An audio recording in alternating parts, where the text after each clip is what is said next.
Alright, hello everyone. I hope you're having a wonderful day, and to be fair, I think I started mine on a very positive note, because even if it's kinda cold and the sidewalks aren't snowplowed that well, at least here,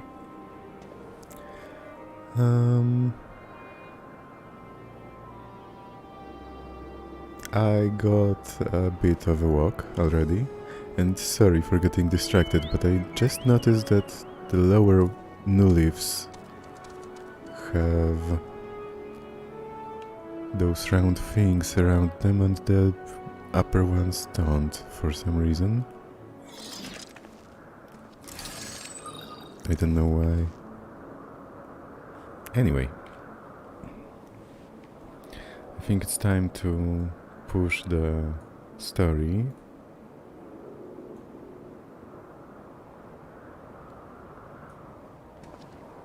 Just let me adjust one thing, and we should be good.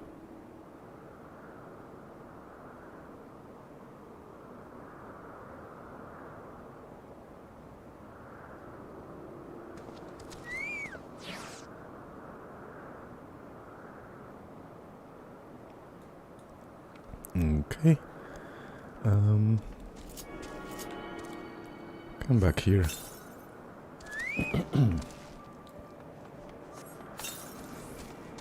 Alright. So let's push it today, because I really want to see as much as I can before Monday.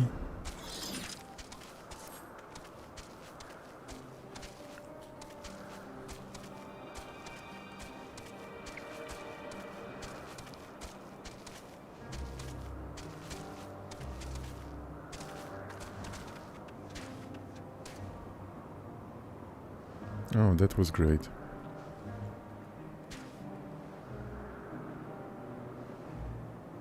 Meteon, are you feeling alright or something like that? It's not me, Hermes, it's you.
To think that excuse me. To think that even flower giving can bring back not so great memories.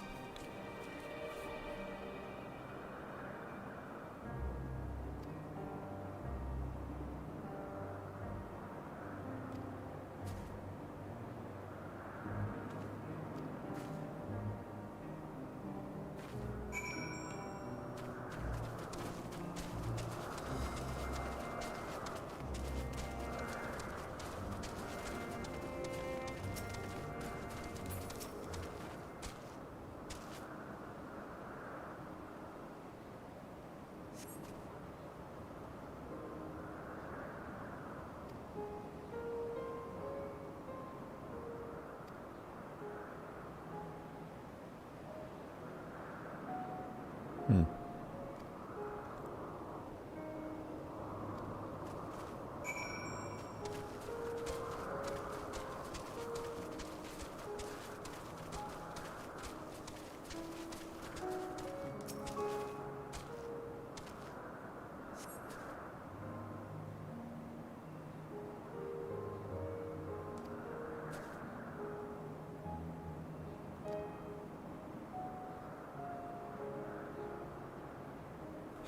When sorry, I think this walk that I had is kinda affecting my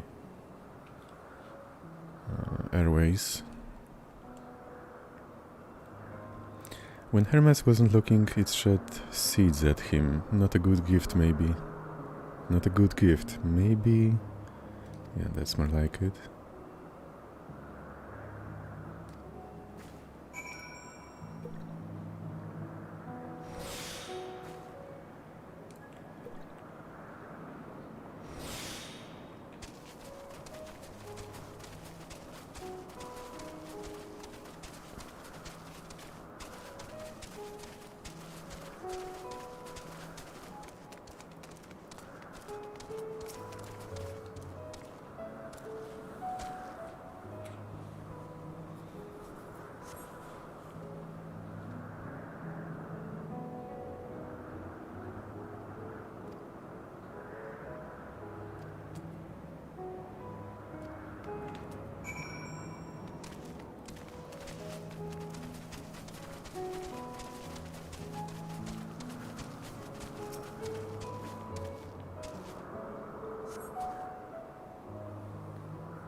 It's probably not the good sort of memory.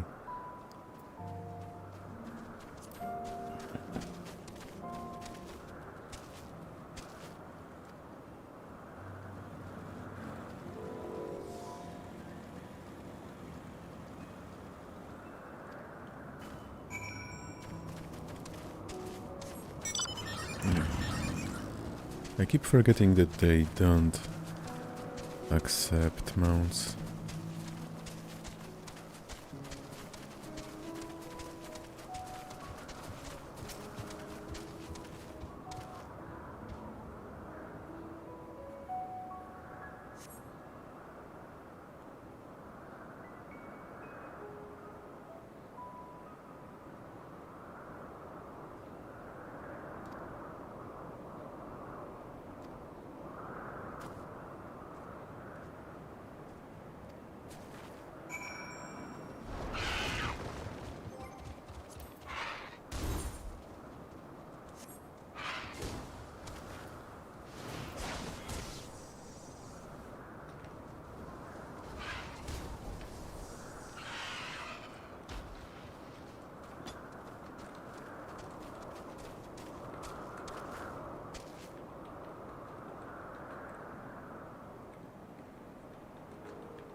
I felt great fury and frustration.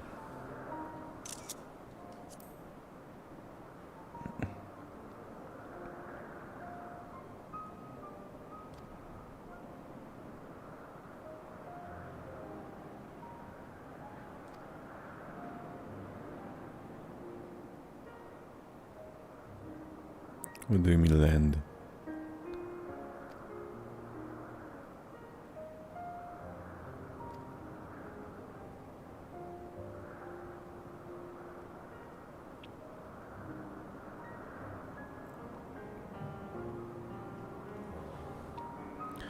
Okay, come on, this is getting emotional. You know it's literally, but...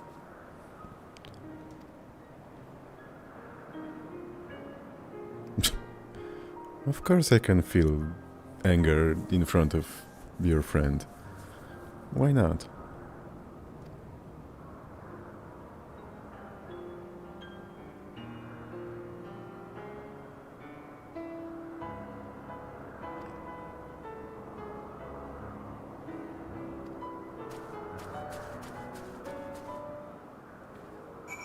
Okay, that feels kinda like...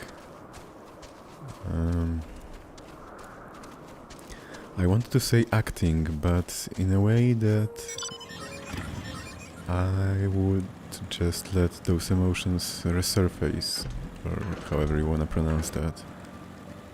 As in good acting rather than mediocre one.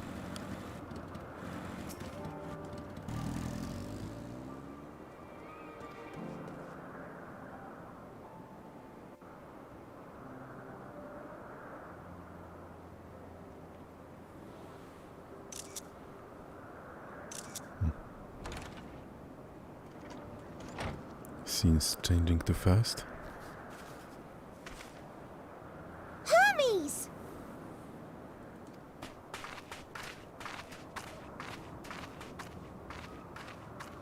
Oh, you were waiting for me.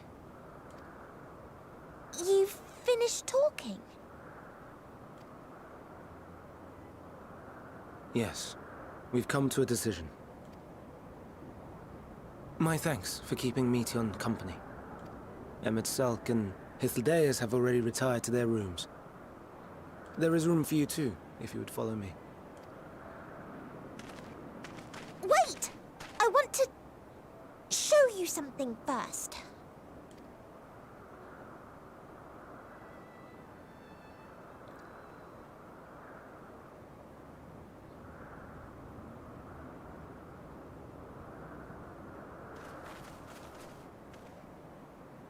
Elpis flowers? Go on.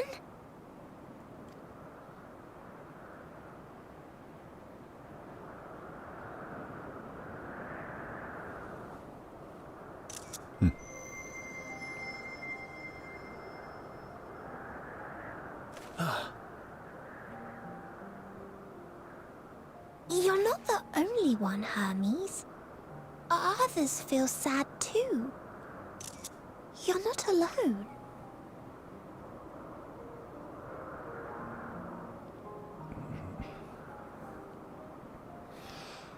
It's funny that I kinda can't predict which scenes will actually affect me in the in the come on emotional way.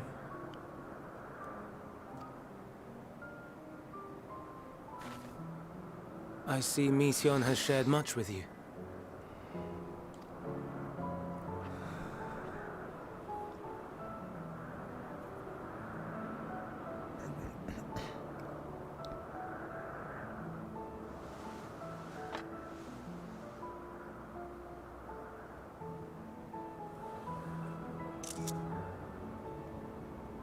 May we talk a moment?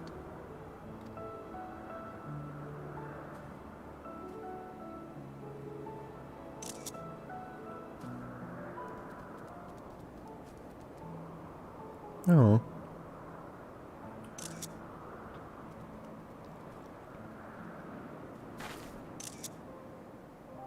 I do not think it wrong that we live for the star, that we strive to make it a better place. And yet, in carrying out my duties here, there are times when I am plagued by doubt. Do you recall what Hythlodaeus said when we first spoke of my nomination? Okay, give me just a little second. And please don't mind that I just said that a second can be little or big.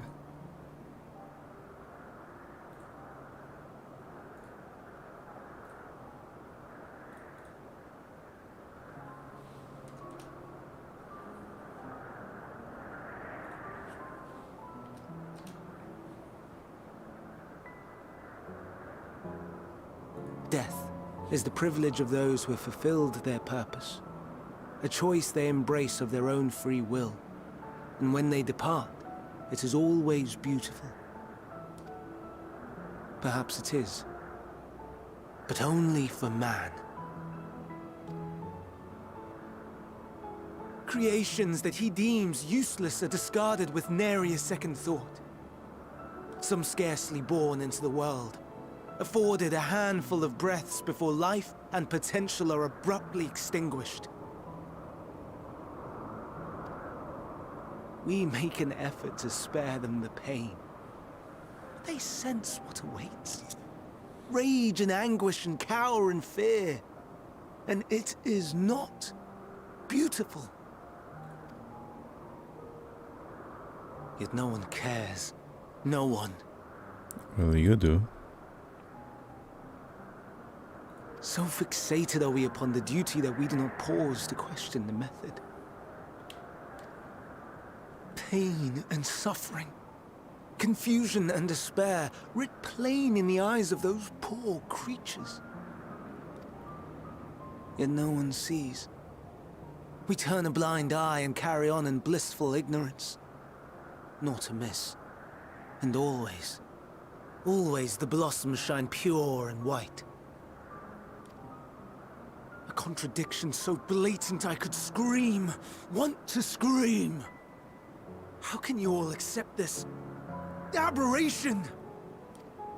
Then I wonder, am I the aberration for thinking thus? And I'm filled with dread. Okay, imagine. Okay, that's novel. Imagine feeling emotions in real time and talking about them. What I mean is that I wonder if he's talking from the past or from the present. Because why would he talk about it this way right now, like he doesn't have new thoughts about it? I don't know. I feel like he's voicing it in present time.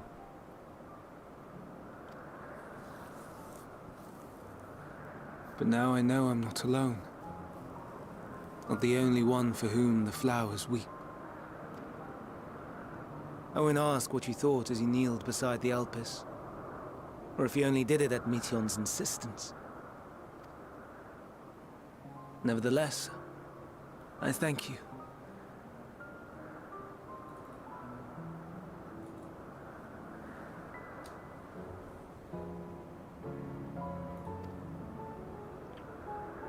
To know that you too have experienced suffering is a comfort.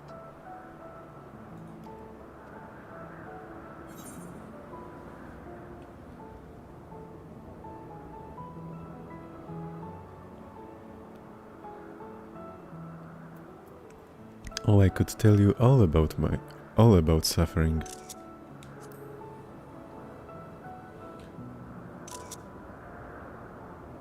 Lest you misunderstand, I derive no pleasure from your pain.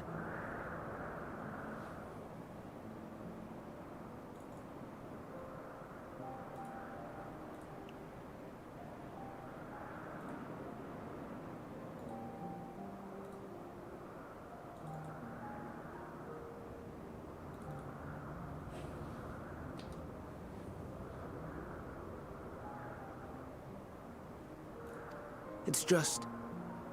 the fact that you are still here in spite of your suffering gives me heart.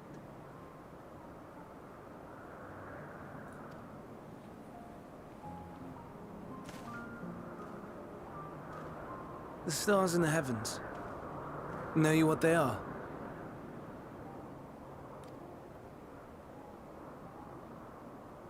Though it is too far to tell, each glittering light could be a world not unlike Aetheris. A world filled with life. Someone told me those are just fireflies stuck to the ceiling above.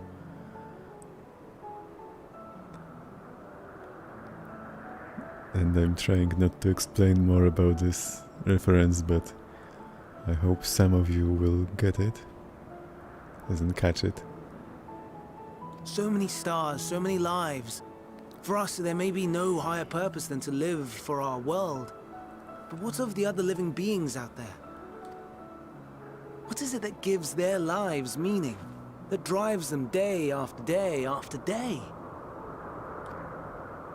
To pose that question to our undiscovered cousins, I created beings of dynamis, who can traverse the vast emptiness between the stars.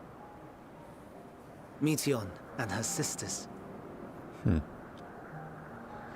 Okay, I wonder...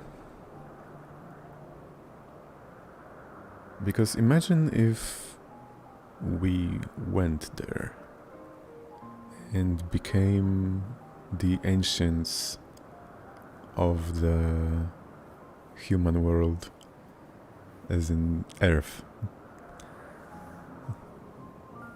That would be kinda neat.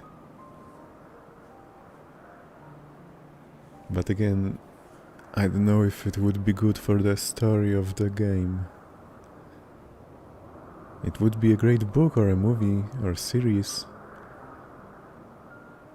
But an MMO? Aye, sisters.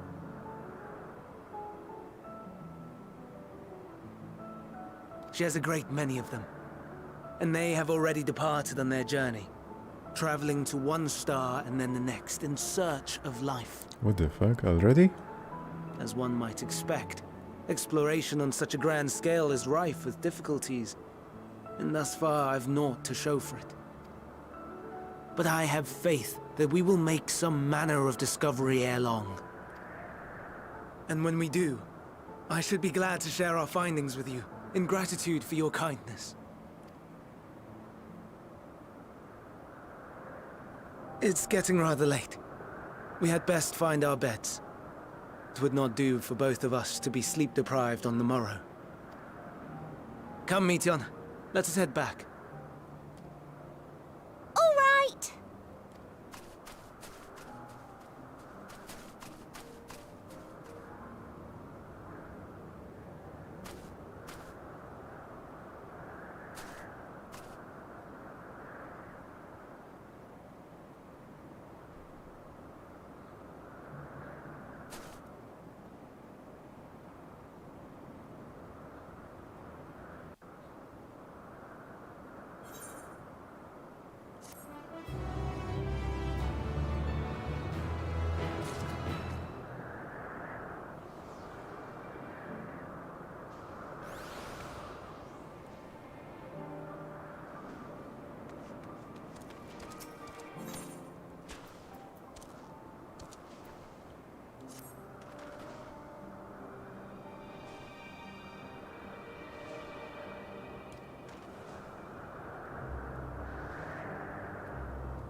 Wait, you can... dye the rope?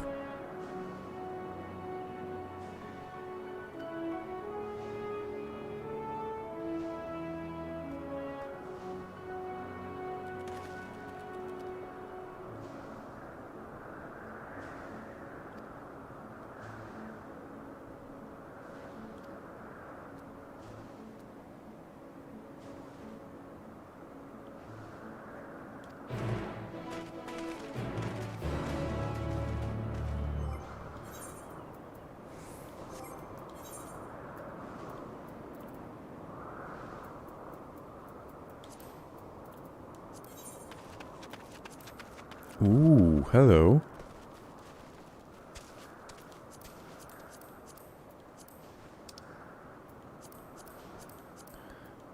Okay, wait.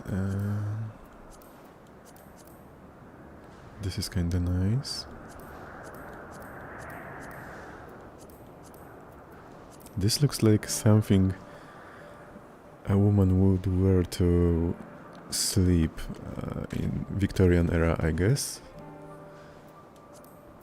This is kinda neat. Okay. What about you? Oh. Kinda defeats the purpose of the robe, of not being different from others, but I kinda like it.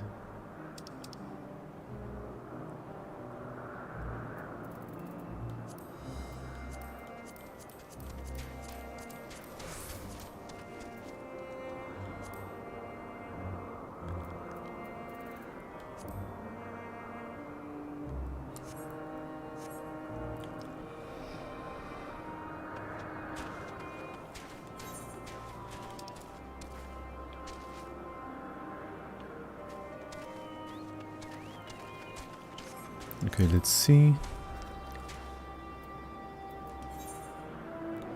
We have one.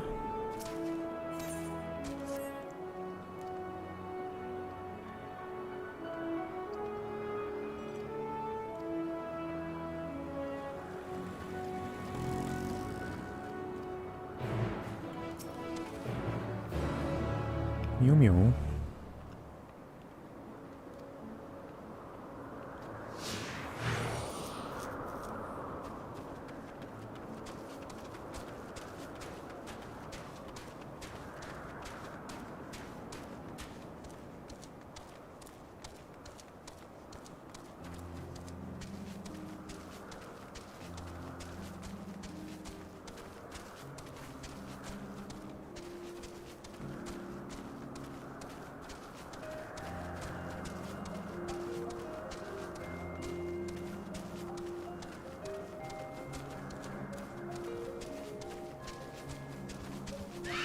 Come on.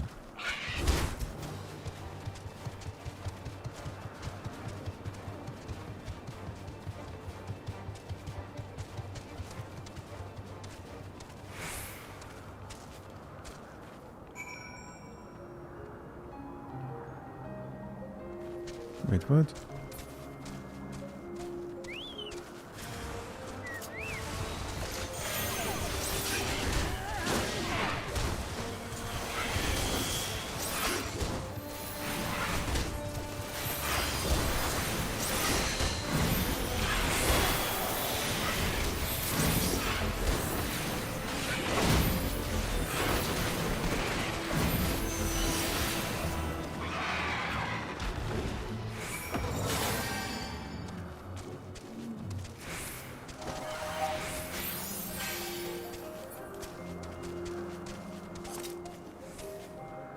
Brp.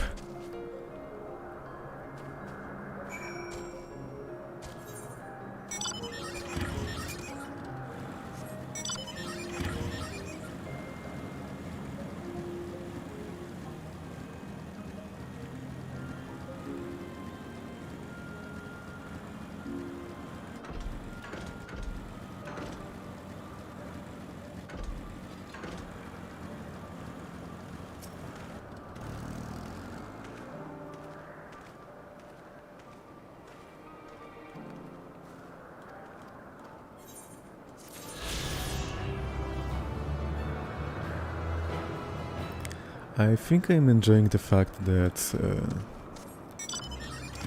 Labyrinthos Part 2 isn't gonna be too early in the story and rather pushed more to the back.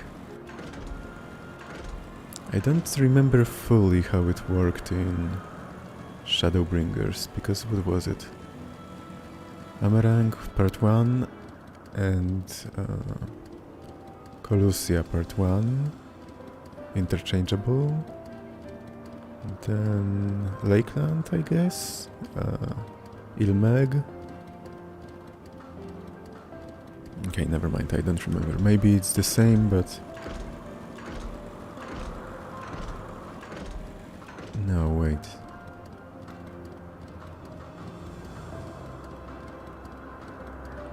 Let me remember for a second.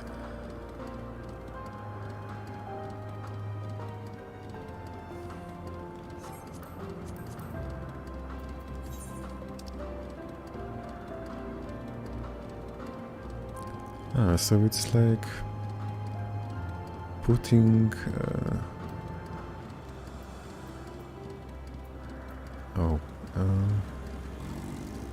it's like putting Colusia Part 2 or Amarang Part 2 after Raktika? Or to be fair... wait. But Raktika was in two parts. But one after another, okay, never mind.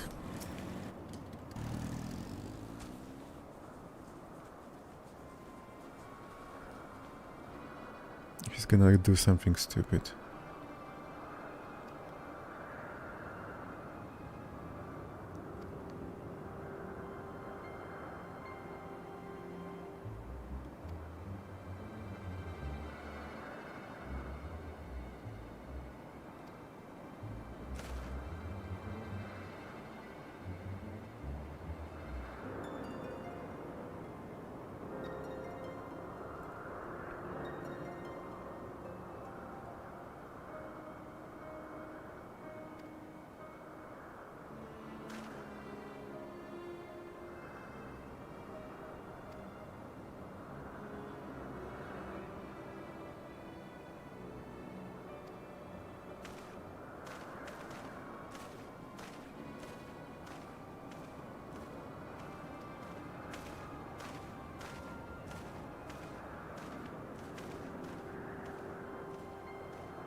So are you telling me to face down balls?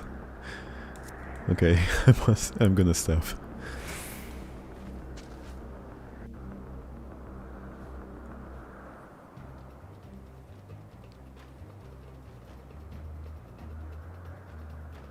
Now.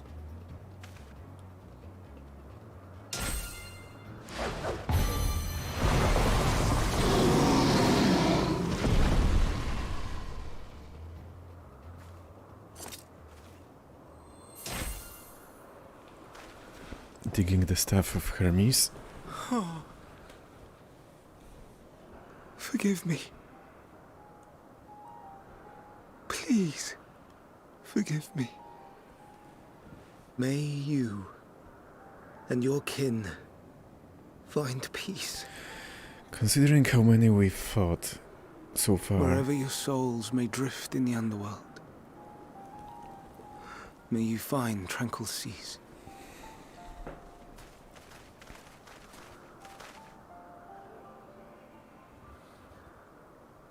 Be not forgotten. In concept endure. To reclaim form and one day live again. Serve not the star, or any purpose save your own. Live again, if that be your desire. Oh.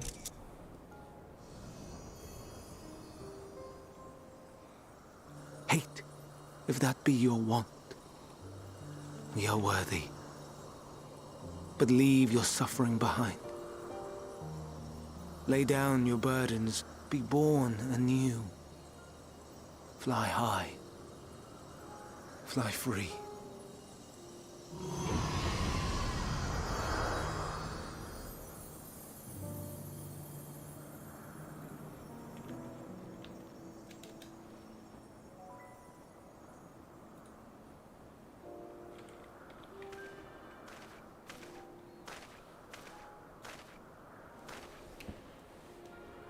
Join the convocation, Hermes.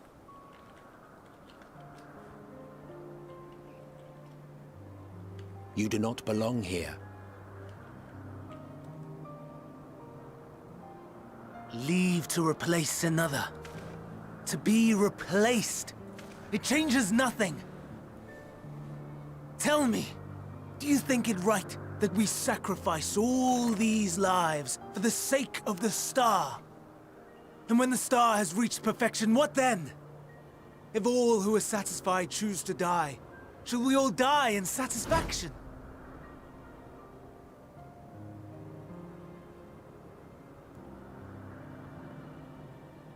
I do not know. Were I to take up the seat of Fandaniel, it would be tantamount to approving my predecessor's death. I do not know if it is right. And to be torn by such thoughts, I do not know if I am fit to represent mankind. Hermes! Please don't be angry. It hurts so.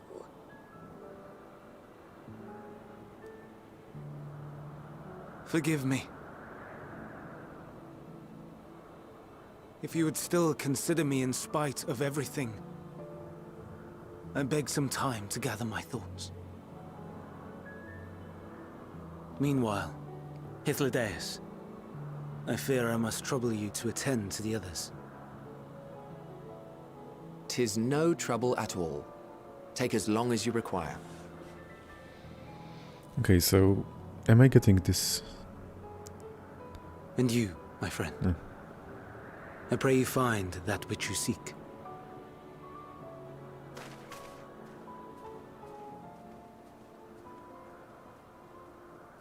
I expect we have some few matters to discuss. Shall we return to the 12 Wonders for a time? Aye.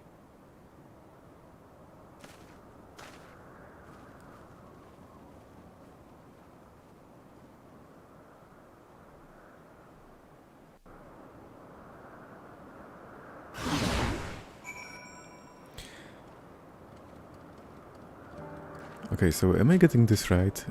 He's not gonna become the next Fan Daniel. Amon will it be, but I don't know. Wait. But that wouldn't make sense, because this is the Unsundered world, and Allegance only showed up after the Sundering, I think?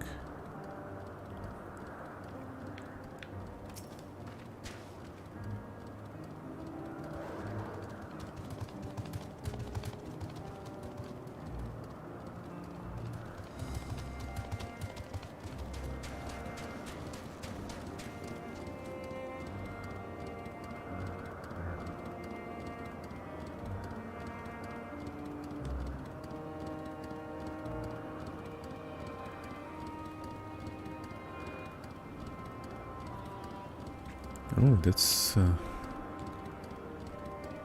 a surprising amount of empathy from Emmet.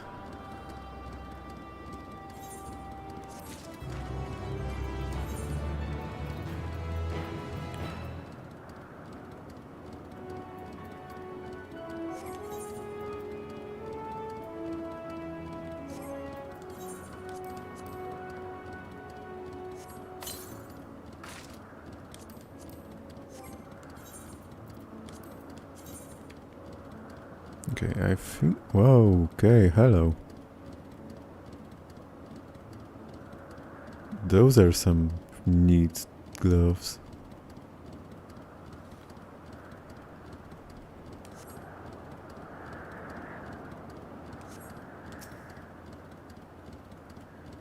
But to be fair, is this Emmet's set in general? The 539 item level set.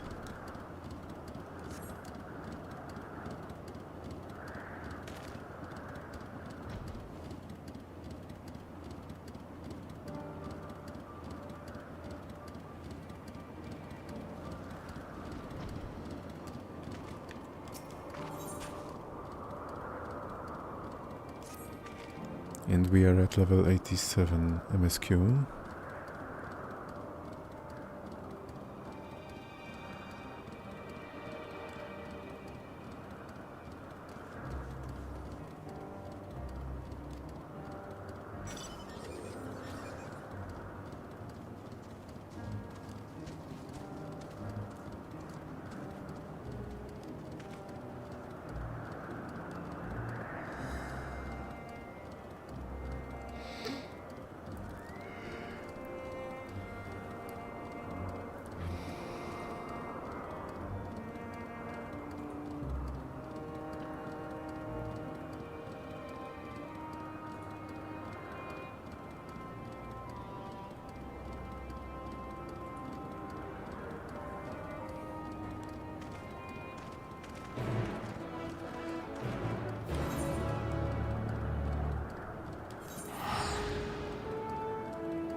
It would seem we are gonna unlock the second part. Okay, give me just a second because I have to once again adjust the microphone.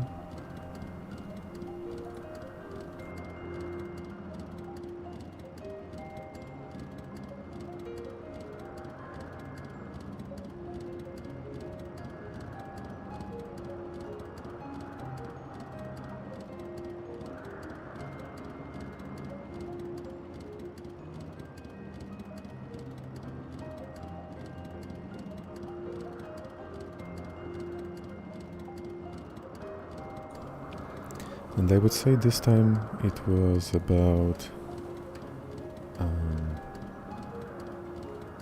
me not being used to the thing rather than the arm going down, which still is me not being used to the thing, because if I remembered about it, then I would have adjusted it differently before.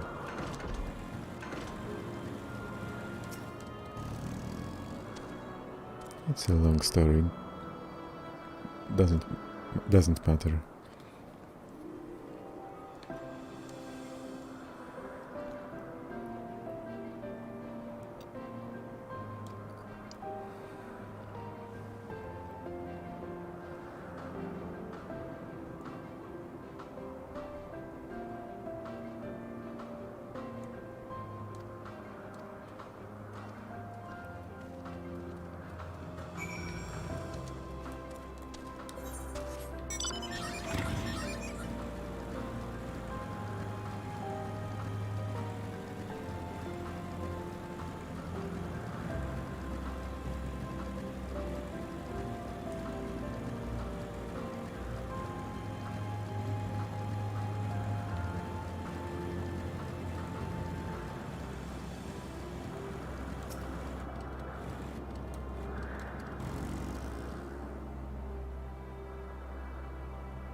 Well, that looks elegant in nature or design.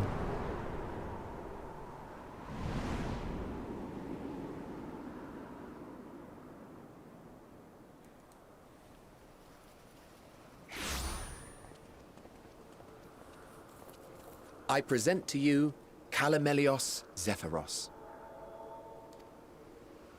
Here you will find a number of testing facilities, as well as the observation hub of Poiton Oikos. Why do I almost feel like Hatlodeus or whatever is the same voice actor as Emmet? They sound just a bit similar. Or is it just me? Right then. Let's begin by...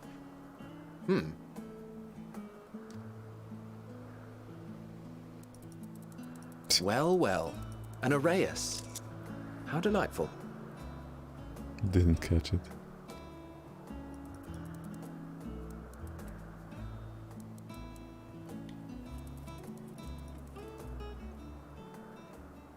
And what, pray tell, is that?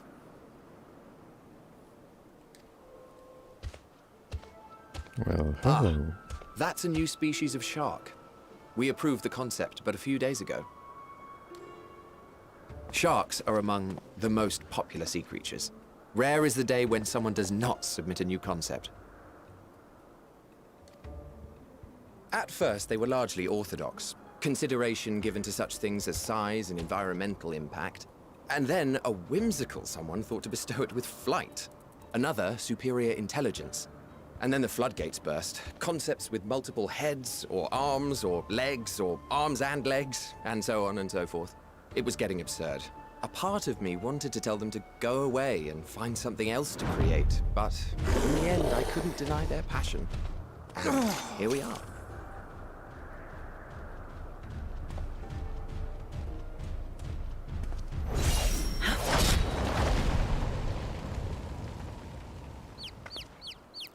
Well, hello there.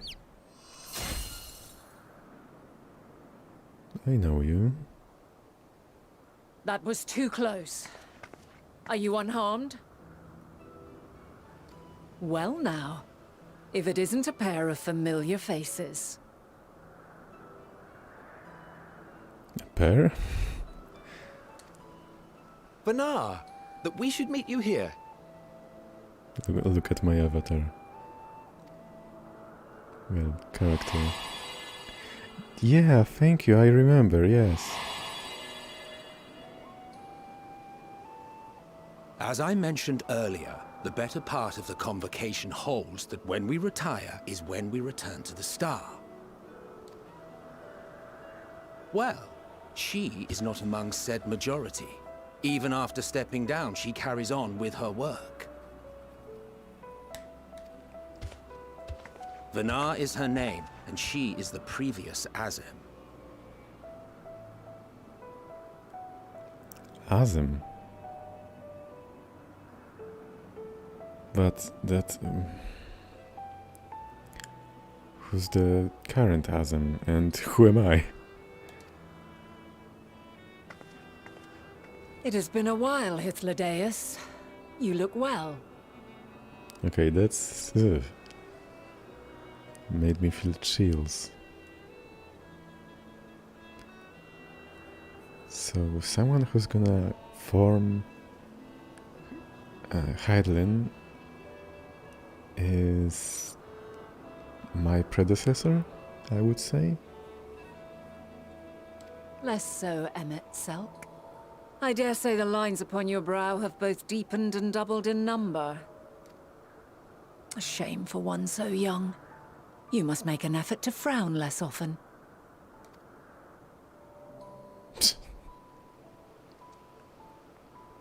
Easier said than done, thanks to your unruly successor. Unruly, huh? How is she, if I may ask? Good question. Delightful, even. Incorrigible as ever. Rushed headlong into a volcano on the brink of eruption just the other day. I should be glad to share the tale in its entirety later, if you're so inclined. Oh, you know I am. Now then, you are?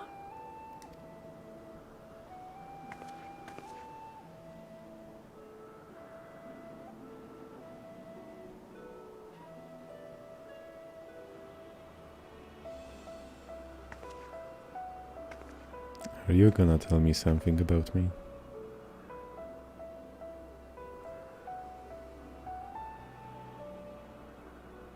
I say, have you perchance come from the future? Fuck you.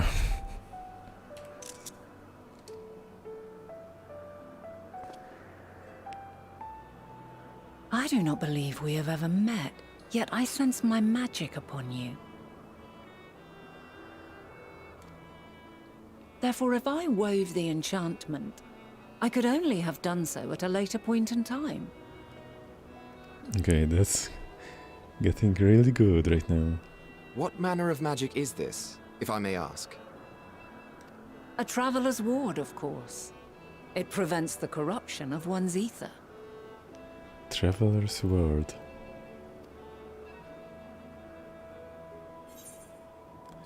That sounds rather like the Blessing of Light.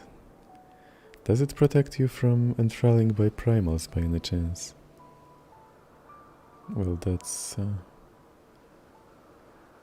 saying too much. Blessing of Light, that's saying too much too, but let's go with that.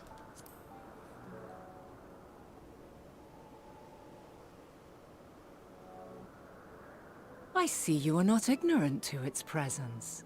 And while there are many protective spells, the one you bear is unmistakably mine. Hold on. From the future? That's absurd.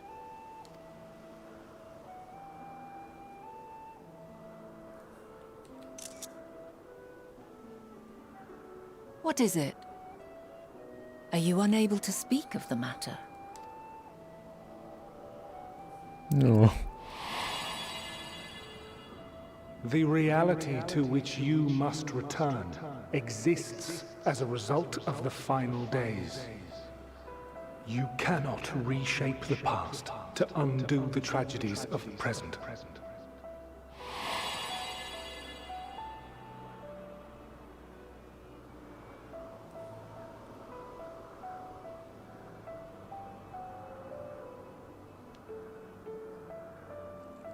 So, your actions here will not change your history, but they may yet affect the course of ours.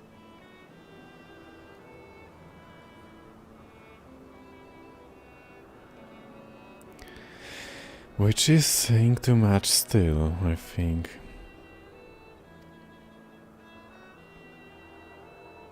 How very exciting. I'm quite fond of delving into the unknown. And there's naught more unknown than the future.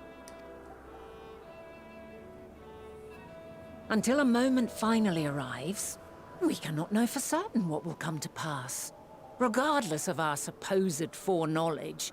So you needn't worry for us. I still do. More importantly, that you should go to such great lengths as to travel unto the past bespeaks the gravity of your quest. Will you not reveal it to us? Mayhap we can be of aid to your cause.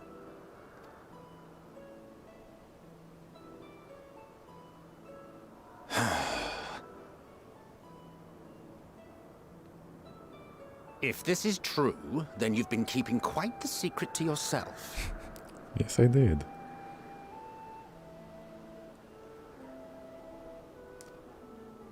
As a representative of the Convocation, I will hear it all. Your identity, purpose, everything. No, I already killed you.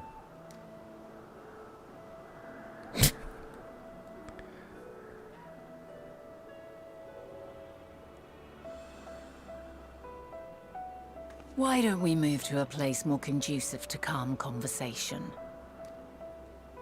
I've been working here for some days now at an old friend's behest. If it is agreeable, we may make use of my accommodation at Poiton Oikos.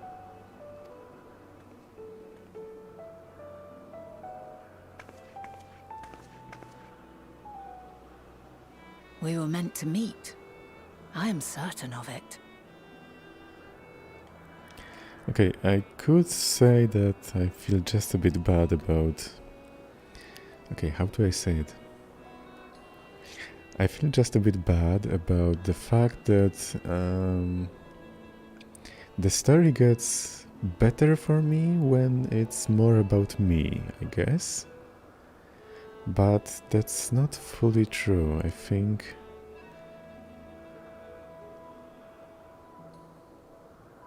It's also about her, about the main plot being relevant.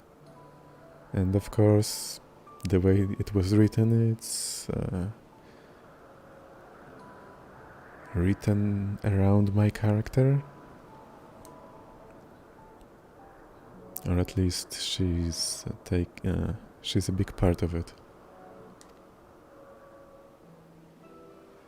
Else I wouldn't have marked you so clearly, and sent you unto myself in the past. It's precisely the sort of mischief I would get up to. And quite inspired, if I do say so myself. Now the question is, did we create a different timeline? Or was she aware of it from the start?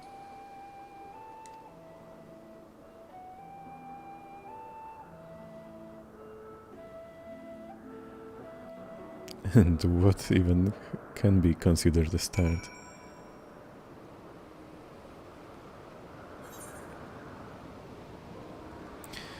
Okay, so since we're here... Okay, I think we can check this.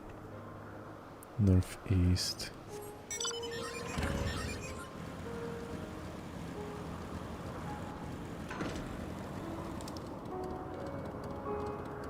No Ether quests back behind us.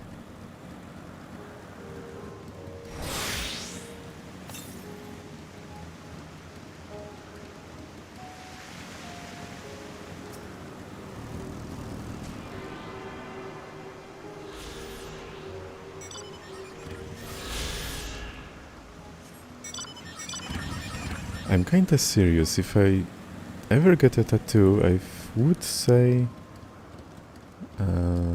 something containing the words Azem.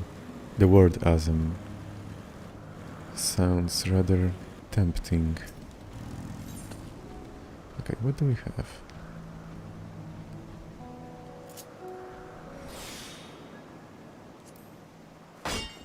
Ambrosial water, a night, raw blue zircon or zircon, I don't know. And now let's get a night.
Okay, I think that's enough gathering for the moment. Let's focus on Aetherites, northwest.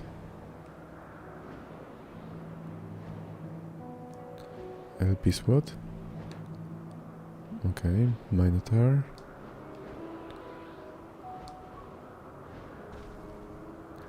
And this place looks eerily, let's say, like Dravanian ruins. Kinda, I think. Maybe it just reminds me of it and it's more generic. North again, but this might be there. Okay. So let's grab the Aetherite and let's continue the story. Wait.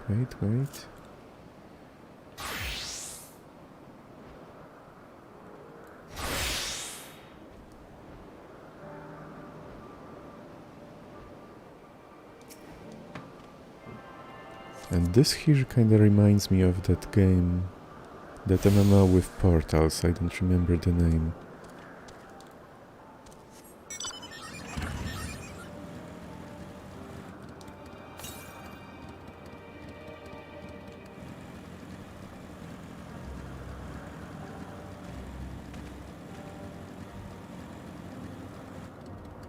It's something like Void Gates or whatever it was. Southwest.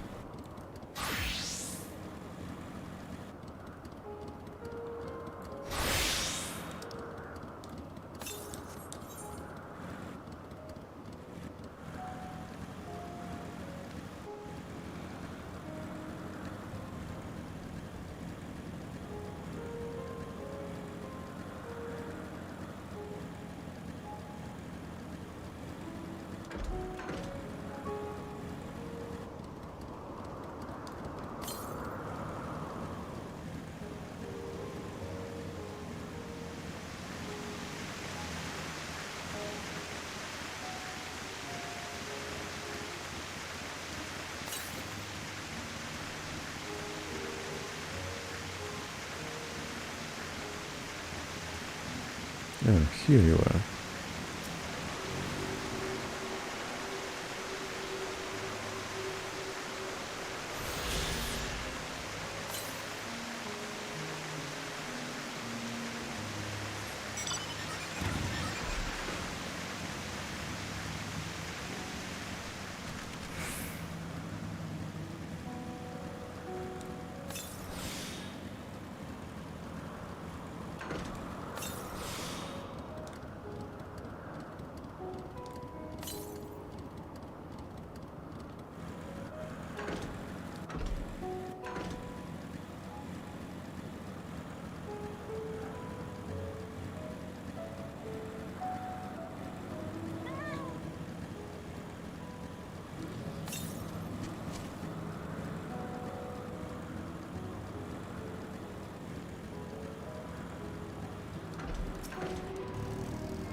So, another 2. And then 3 from quests.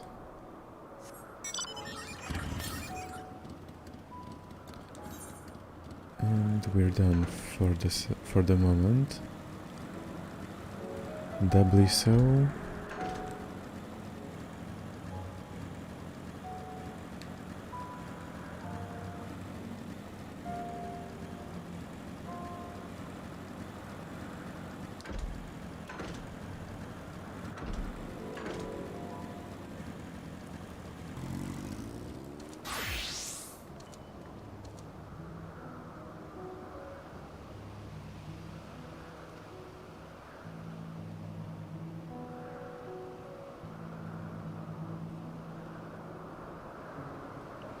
Concept engraved crystal. Why does it sound like a soul stone?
Oh, okay, a scholar.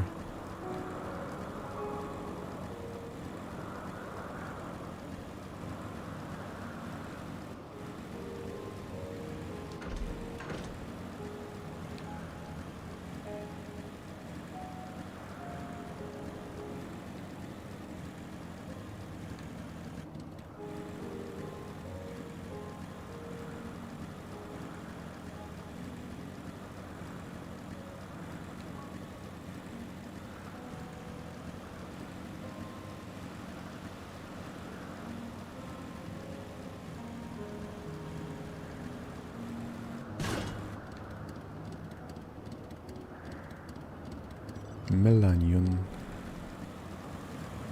I thought it was melatonin.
Ever since the 2.0.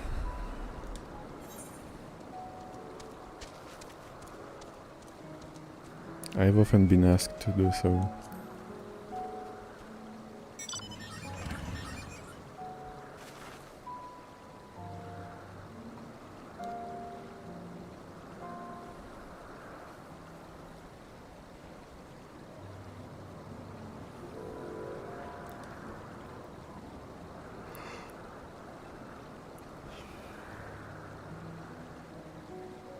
whimsical.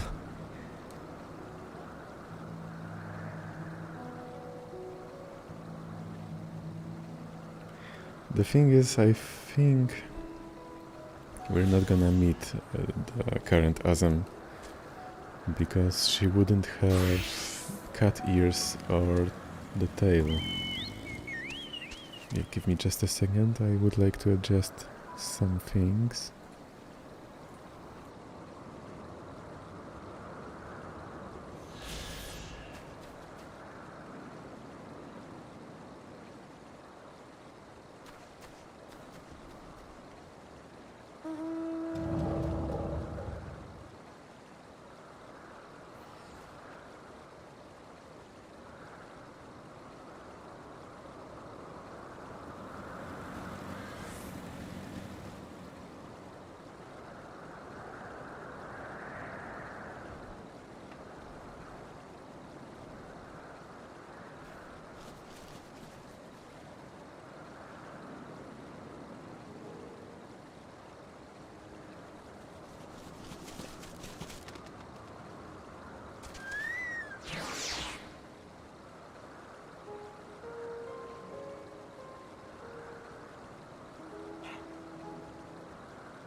Okay, I think this will do. I'm still trying to find the best position for the microphone.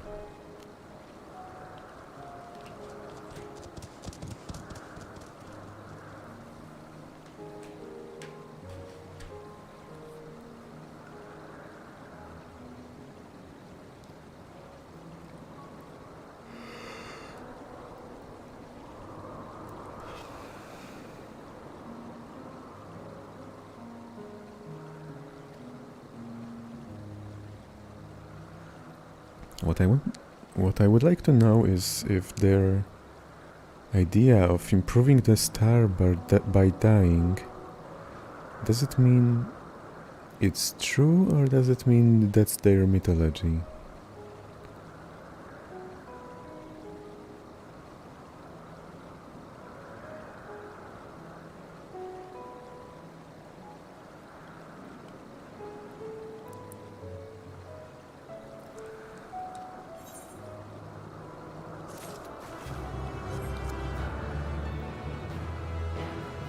Well, someone's trying to be a fountain of positivity.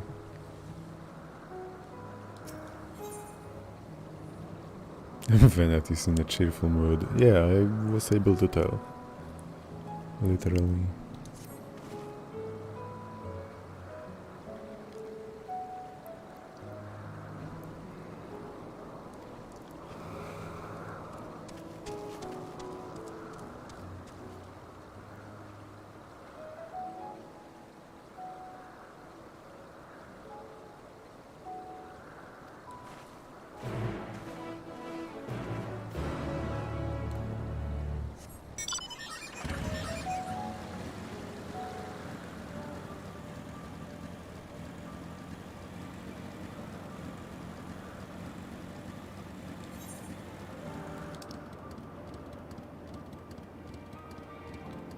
Okay, wait, so we are here, but that doesn't mean we can go north.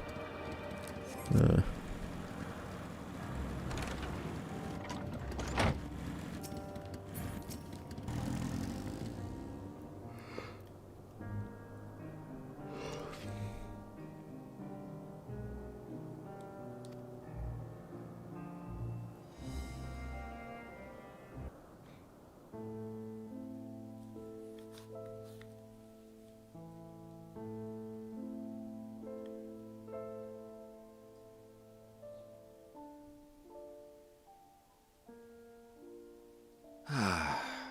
A wonderful aroma.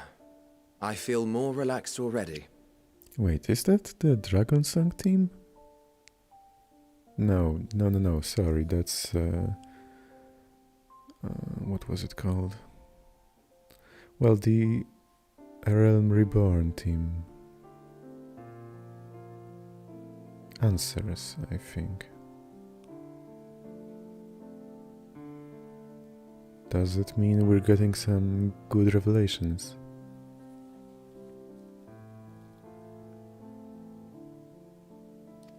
Would that I had sweetmeats to offer, but I travel light out of habit.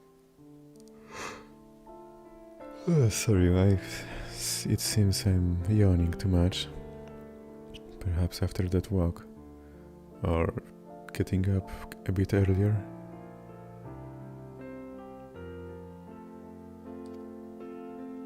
There's plenty of hot water though, so please have as much tea as you like. Now then, will you tell us your tale?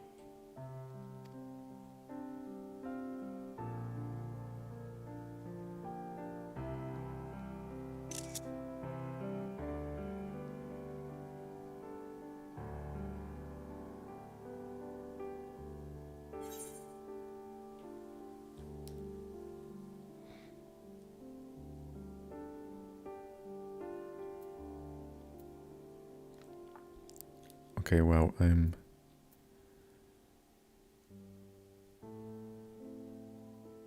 In the future, I think I forgot to read the text above, because this time it says, in the future I came from, and there are three options. A calamity called the final days has befallen the world. Or, the world has been sundered, broken into shards. Or, mankind is being forced to flee the star. Okay, so I think it doesn't matter much what I choose, but for the sake of immersion, let's say the third one, because that doesn't mean them, it means us.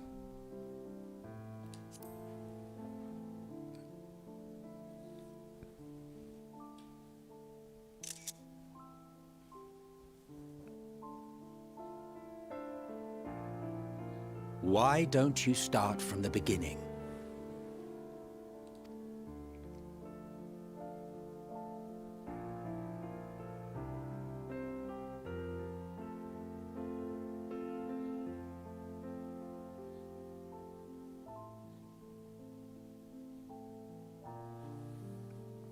So did we just tell them all of it?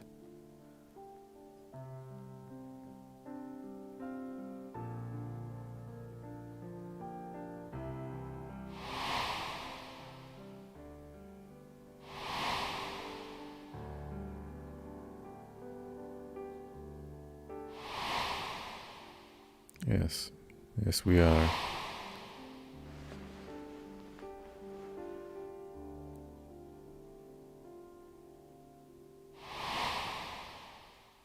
Oh shit. I got chills.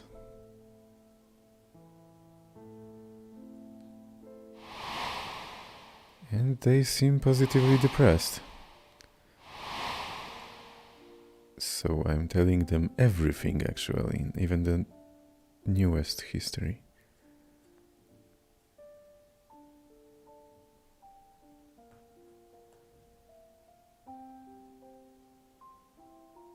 Preposterous!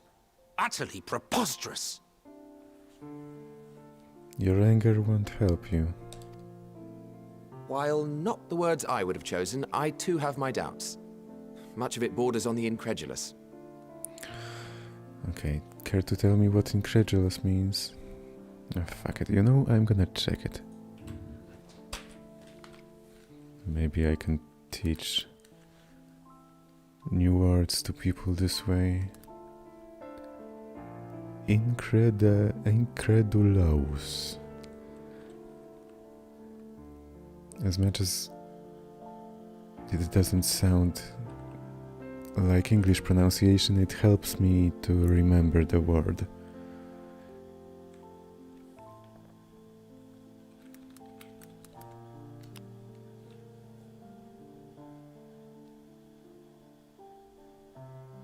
of a person or their manner, unwilling or unable to believe something.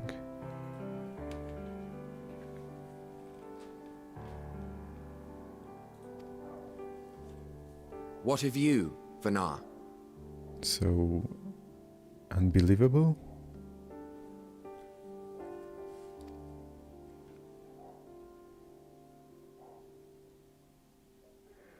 Not knowing the precise details of the first final days, it is difficult to determine the veracity of the tale. Supposing it is all true, I must ask myself why I would do what I did. Why would I feel I had no recourse but to oppose the 14 and create this Hydaelyn?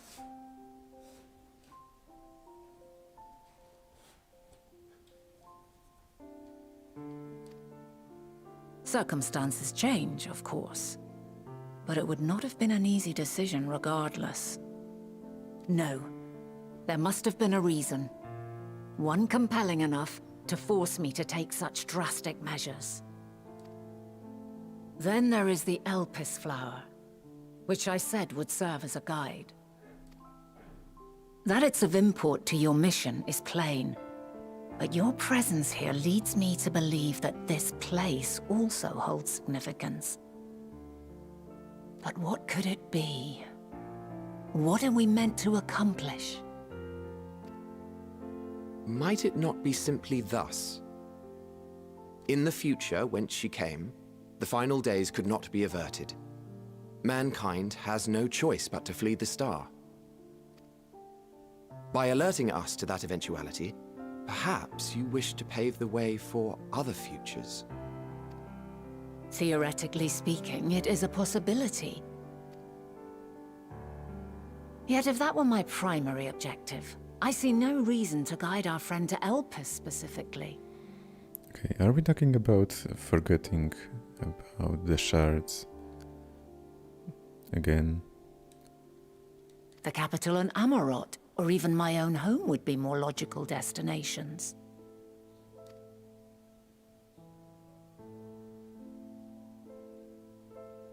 True, true. I note also that Hydaelyn did not specify a point in time to which she must return. By this, it may be inferred that it was not critical that we should meet. Alternately, she had reason to believe that our paths would converge, coincidental though it may seem. This is quite a puzzle, and we do not have all the pieces. Hardly any. But we do have one immutable fact. If the final days are indeed as described, they will bring death to all that I hold dear. Yet despite being afforded long years of preparation, the only provisions I could make were for flight. Nay, my first and foremost endeavor would be to find a way to forestall the coming doom. Given that even the 14 failed, mayhap you deemed it impossible. Nothing is impossible. This I have always believed. Trying not to comment, but okay. And if Hydaelyn is indeed me, she would believe the same. Listen to yourself. Are you seriously entertaining the notion that you are a messianic figure in some far-fetched tale?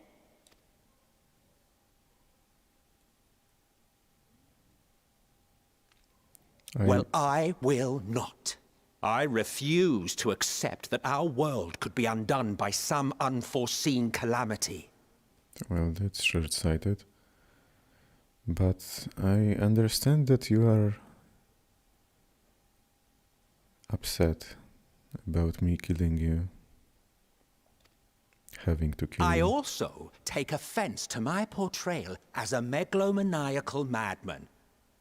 To sacrifice oneself for the star is a noble act, and I would hold those who gave themselves to this zodiac in the highest esteem.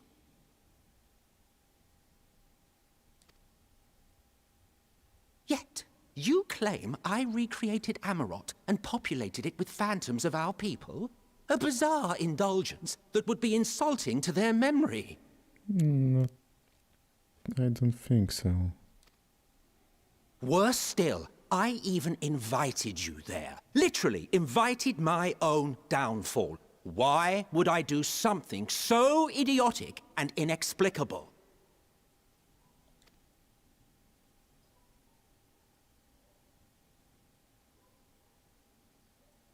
Now, I will allow that the hypothetical task of restoring our world would be daunting in the extreme.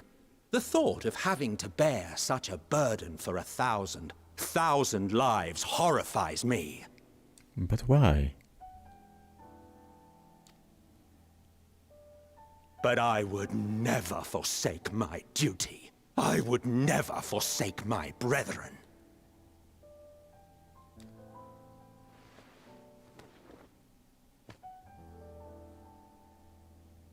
You do not know me. I don't claim to. I've had my fill of your fiction. I will return to my duty, and you will not bother me again. Fine by me. Emmett Selk! Wait!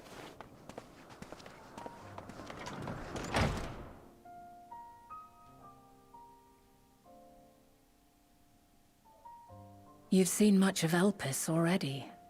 If you have any observations to share, I should like to hear them. Do I?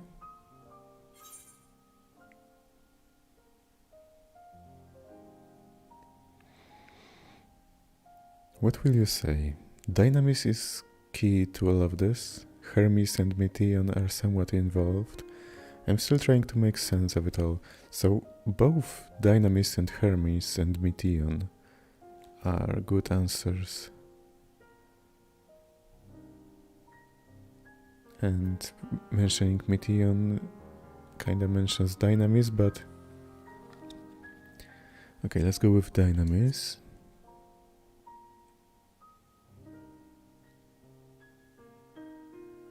Ah yes, the energy distinct from ether. Though not my field, I have a basic understanding of Dynamis. And you say Hermes researched the phenomenon in the course of creating Meteon? Yes, I believe this warrants further investigation. I almost feel like they are not the solution, but more of a cause of this apocalypse or the final days. With that settled, tis time for action. The missing pieces of the puzzle are here, I'm certain of it. And when you find them, the picture my future self has painted will be complete, and you will have your answer.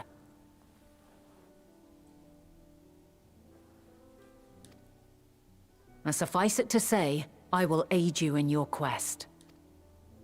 Thank you.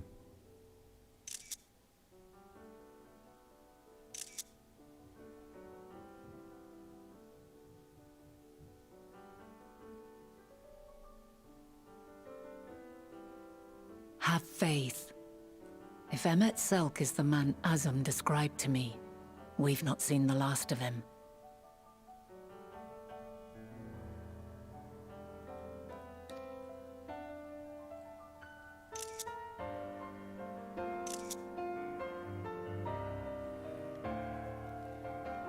I kinda want to take as many pictures of my character smiling just to show Xenia and perhaps make her a bit more positive about the world. And if you're listening, Xenia, then I hope you can see it as a positive thing.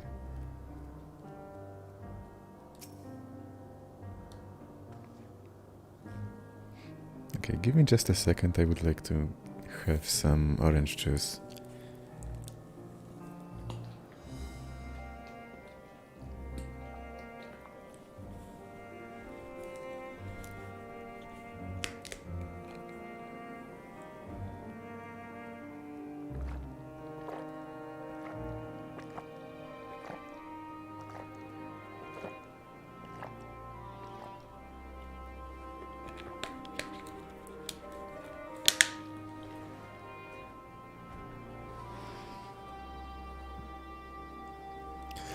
And I don't know if some of you might frown about me drinking from a bottle directly, but not only I'm drinking it alone right now, but also I do intend to finish the bottle today. So I would say everything should be okay.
You know what, I think I like this hair on Ismena.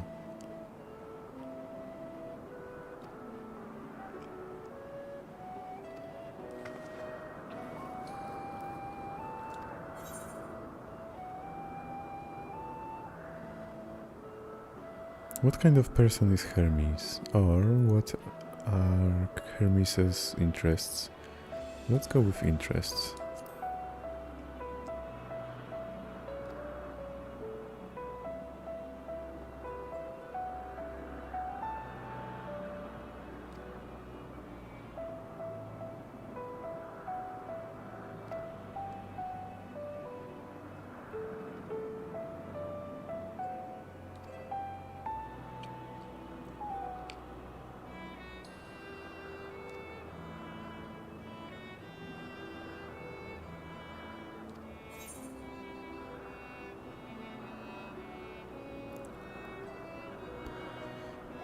On one hand, I feel like Venat is asking the other question.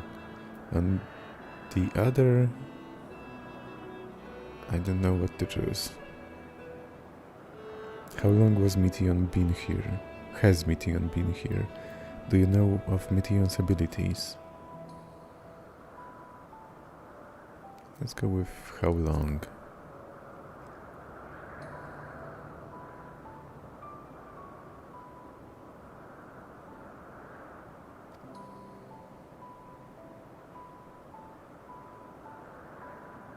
Okay, so she is asking the second question.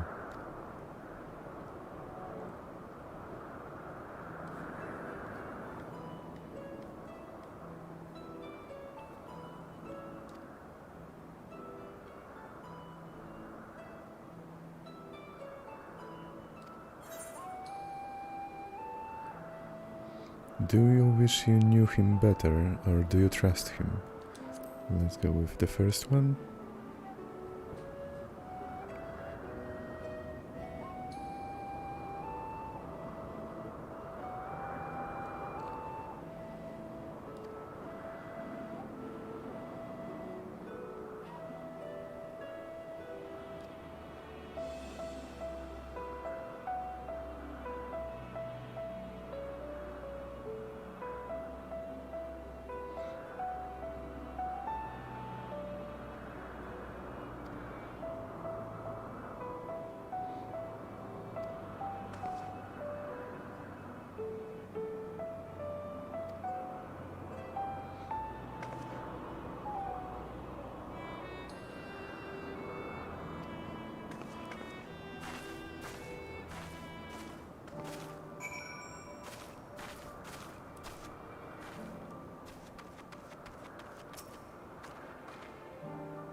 There are more like her. She has sisters, or she and her sisters were created to journey to the stars and search for intelligent life.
I kind of feel like I made her life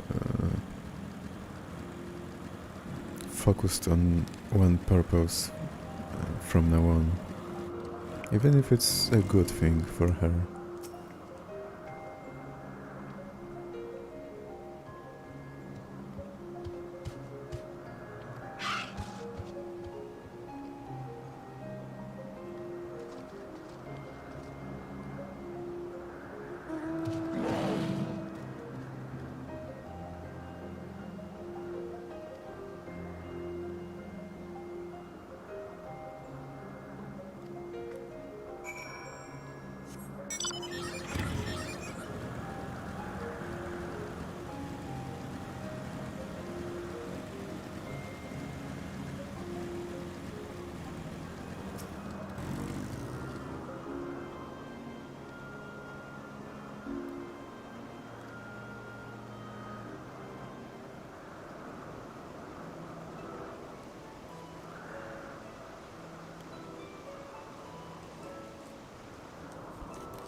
Does it mean they went to space without any ships, or that the ships were beautiful?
Well, that was a bitchy thing to say.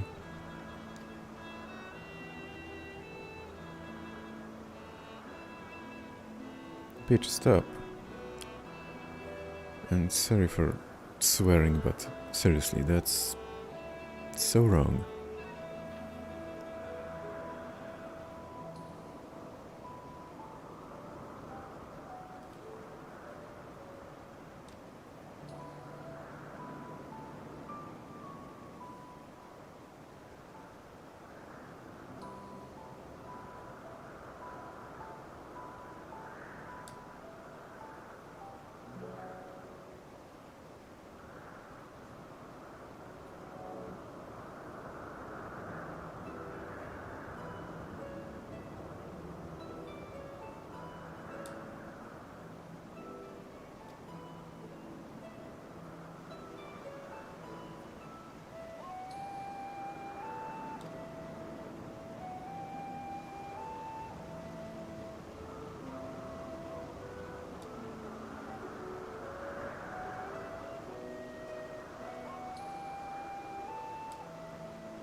A delightful breeze and a breathtaking view.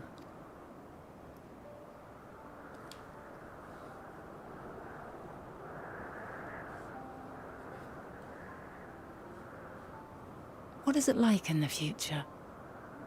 Is the world still a beautiful place? Always.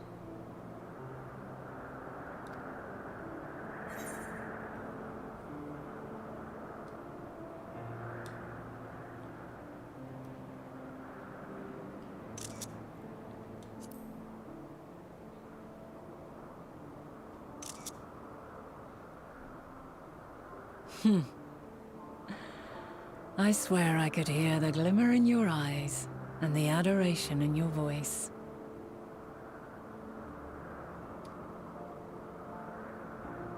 While we wait, Will you not tell me about your adventures?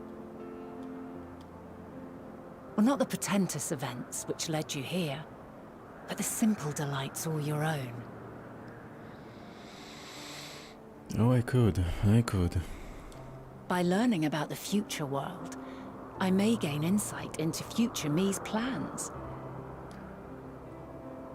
But more than that, I have an interest simply as a fellow traveler. Short of going somewhere oneself, there's naught more stirring than hearing another's account.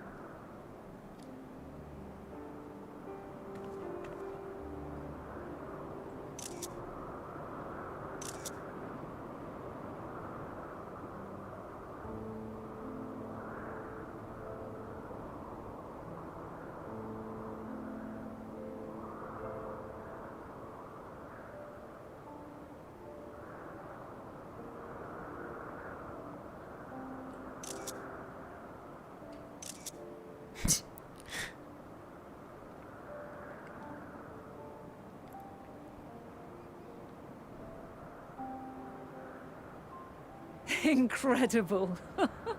Would that I could have been there to see it.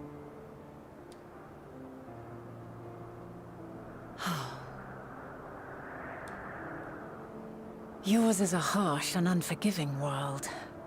Yet in spite of this, your brethren hold fast to their virtue. To know that the light of mankind's potential still shines, even in that faraway place, it gives me heart.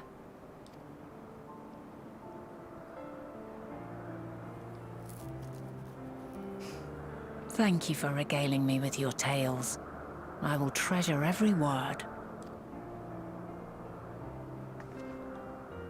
As you know, I was once a scholar. And among other things, I sought to understand the workings of the world. What exactly is ether? How formed the laws of nature? Whence sprung mankind? Monkeys. Riddles and mysteries beyond counting. Over the years, I have managed to find answers to some few of them. Yet rather than attain a sense of mastery, the more I understood, the more I came to hold the world and its miracles in awe. We too are miracles, each and every one of us, born of the warm breath of life that traverses the heavens, swirling through eternity. When I fully grasped the improbability of our existence, nothing felt impossible anymore. If it could be imagined, it could be done.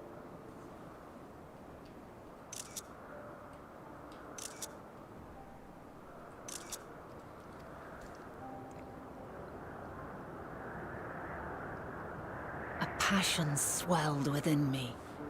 An epiphany dispelling all preconceptions of what was natural and true. And a presence without. Immense, yet intimate. Fate, perhaps, holding us in its tender embrace. As reassuring as it was intimidating. How keenly aware I became of creation's fragility. Built as it is upon precarious happenstance. I was overcome with an irrepressible urge to know the world more intimately, to hear its voice, feel its breath. I ventured forth on a journey that very day, so very long ago now. Freed from presumption and prejudice, I saw the world through a newborn's eyes. Everything fresh and new, and so beautiful. Lands that stretched on forever. Skies one could drown in. The heartbeat of nature, silent yet strong. And amidst it all a people. Beacons of light and life. Laughter that warmed my heart like naught else before. They are my meaning. And my purpose, my love.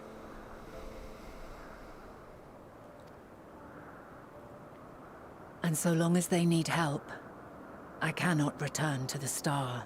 Perhaps my future self is still waiting for it. Seems so. Unless that laugh was any indication. A moment she can let go and walk unto the end.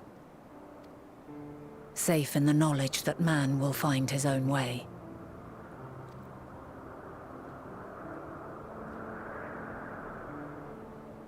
You, who are our future, tell me this, and tell me true. Has your journey been good? Has it been worthwhile? Okay, come on.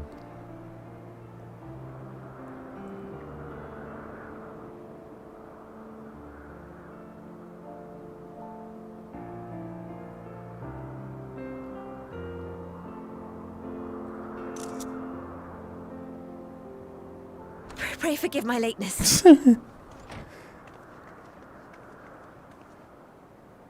To be fair,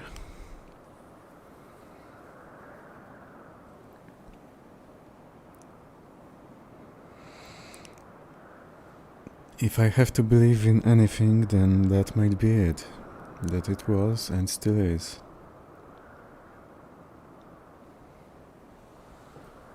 If that makes sense.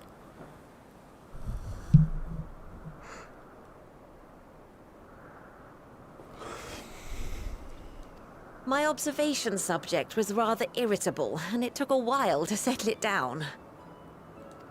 No need to apologize. Your work takes precedence.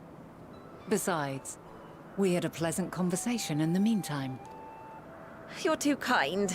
Now then, I'm told you wished to ask me some questions.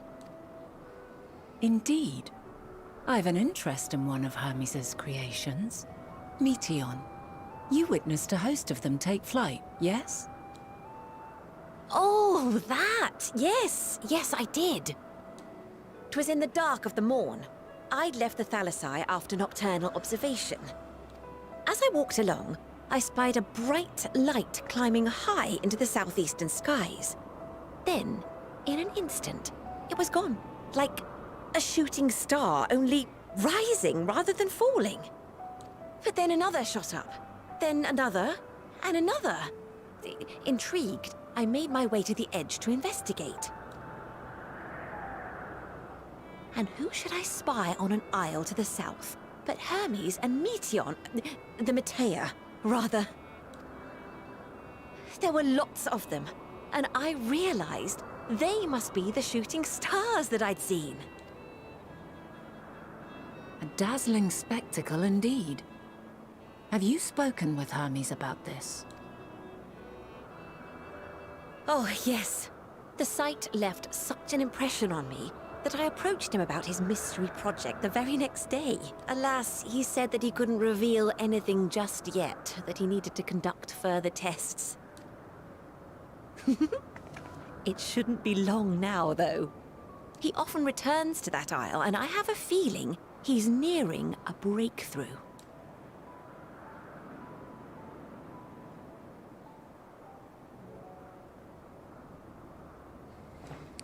Splendid. We are likewise eager for the details. Is it me or Meteon is kinda similar to... what was her name? The Wind Primal? I can't recall the name. Well, that is all we wish to ask. Thank you for taking the time to indulge our curiosity. You're very welcome. It's always a pleasure to speak with other inquisitive souls. Oh, and will you be descending now? If so, I shall link the doors for you. Please.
Okay.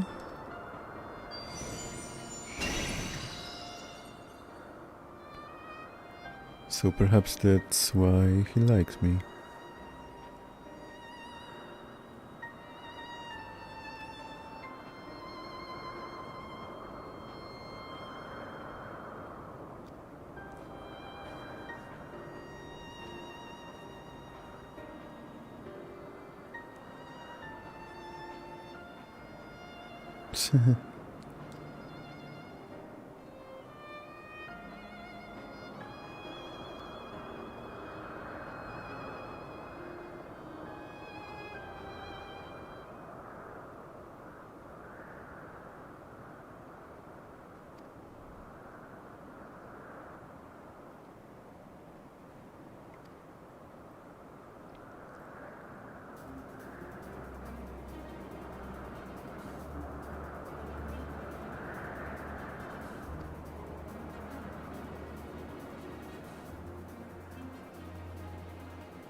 Okay, that's, let's say, unorthodox.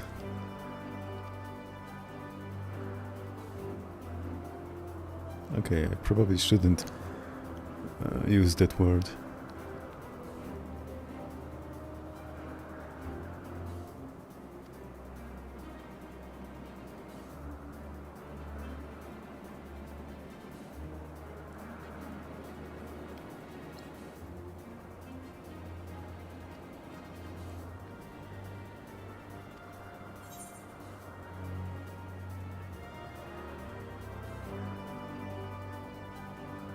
Choose your battlefield. Or, and if this memory turns out to be a bad one.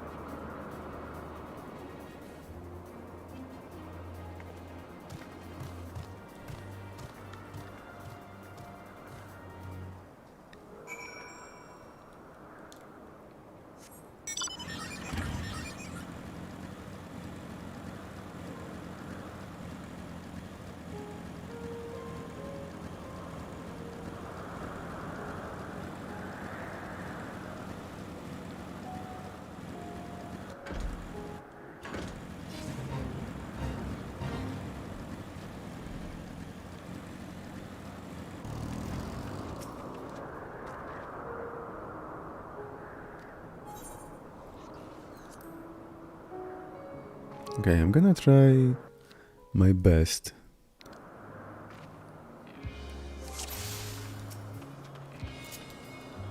Let neither side hold back.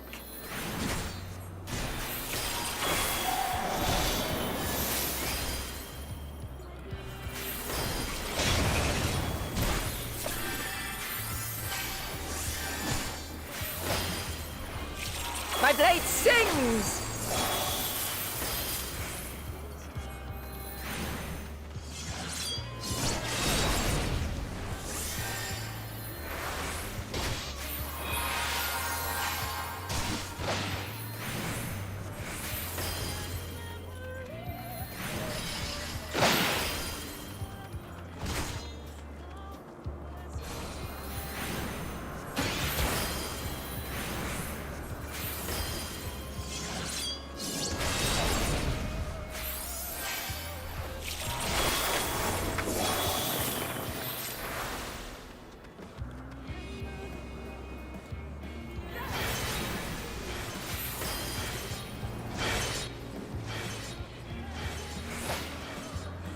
My blade sings!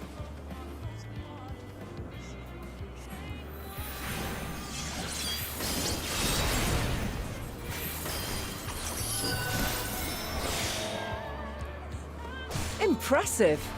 I shall have to try something different.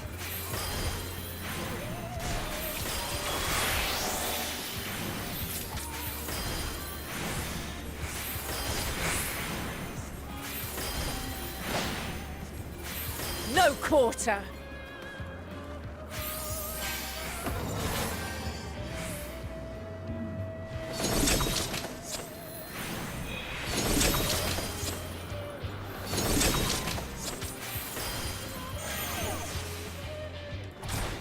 Have a taste!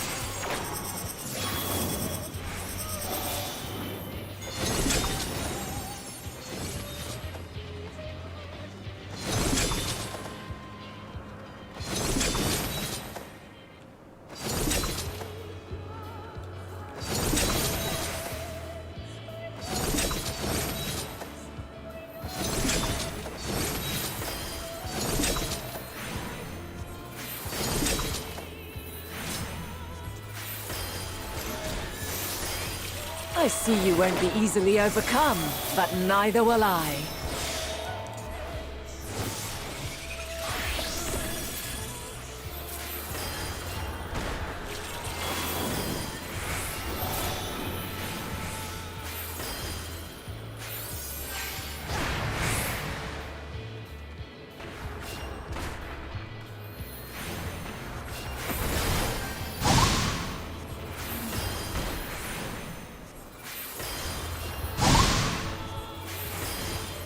Prepare yourself!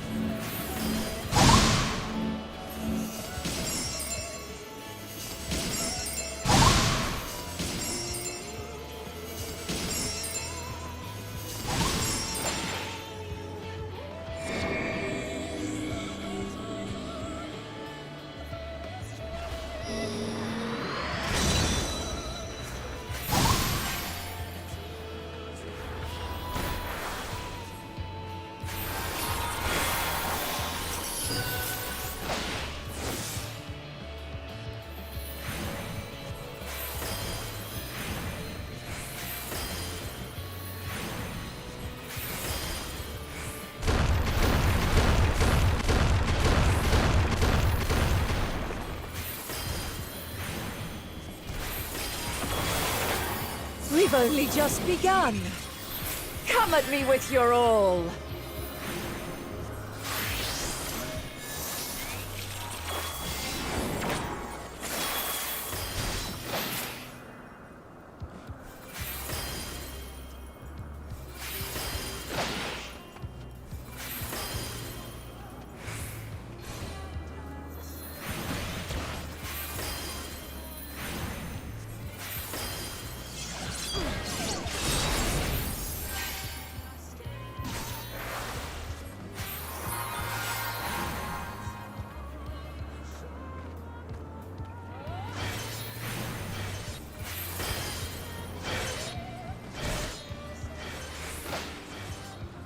My blade sings!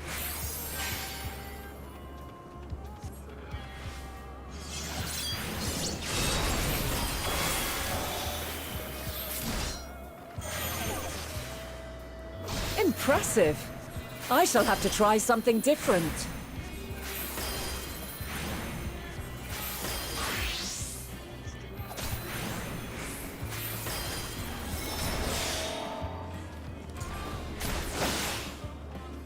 No quarter!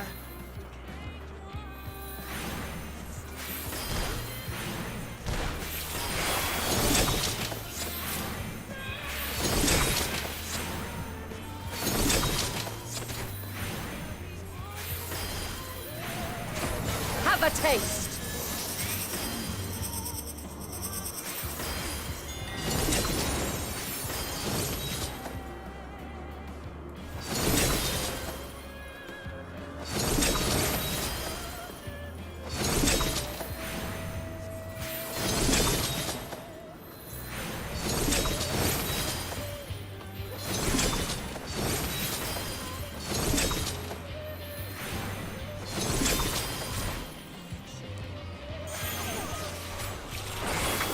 I see you won't be easily overcome, but neither will I.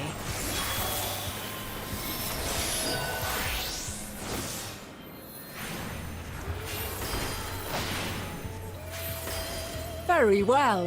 Let us move to the final trial.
Okay, that was kinda demanding.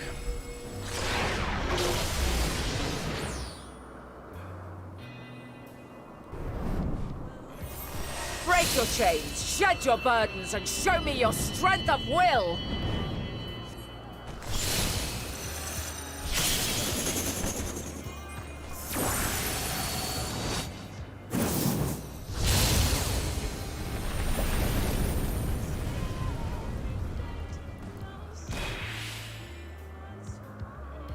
You still stand. The people of your time are more resilient than I had dared. I have seen enough.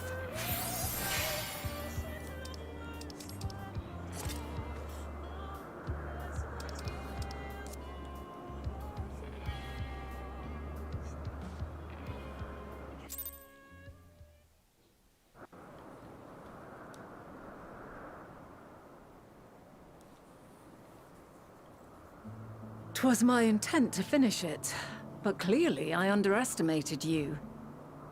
Finish it or me?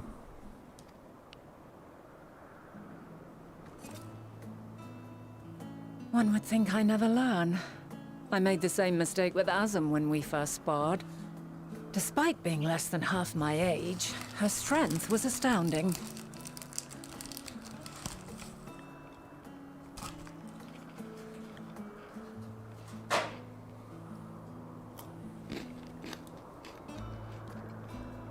As is yours.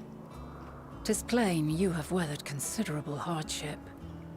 Far more even than your tales would suggest. It seems we have both learned much on our journeys.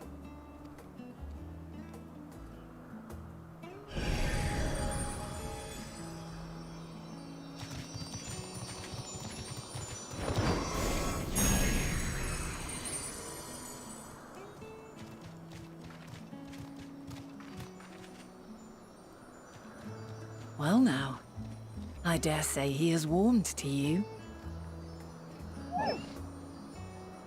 A boon to be sure.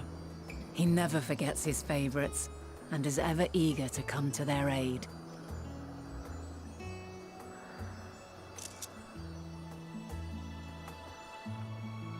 Not the screen I wanted to catch, but here we are.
I kinda enjoy this theme, musical one.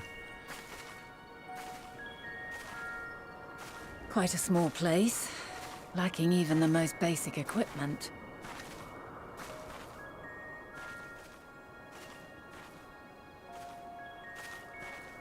The present may yield no clues, but we may yet try perusing the past.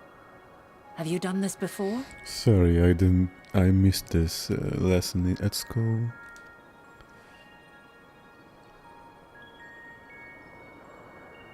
So you cannot control the power freely. Worry not. I shall assist you. Echo. But not connected to people? Come and stand before me.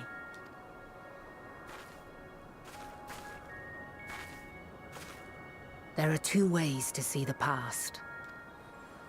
The first entails peering through the walls of the soul in the moment a subject is recalling a memory. The second requires no subject, and is instead a process of piecing together an event from ripples left in the ambient ether. As memories are etched upon the ether of the soul, so too are they etched upon the ether of the world. In this way can history be preserved. Such memories are given to fading, however, and can prove challenging to visit. But come, let us try. Close your eyes.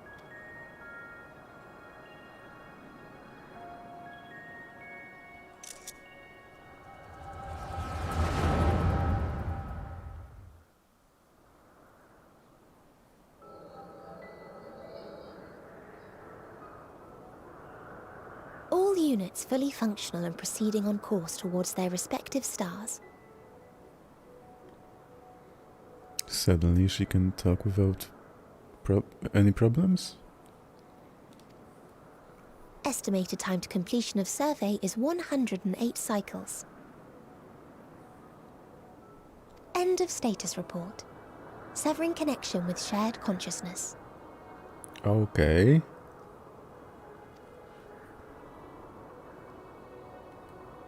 Did you hear that, Hermes? All is well.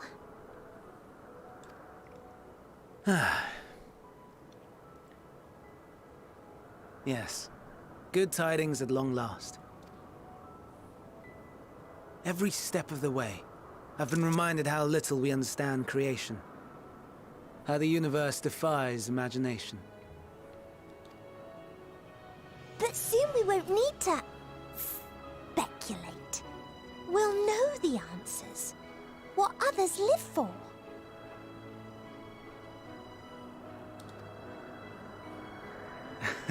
Indeed. And we'll owe it all to you and your sisters. I wonder what answers we will get.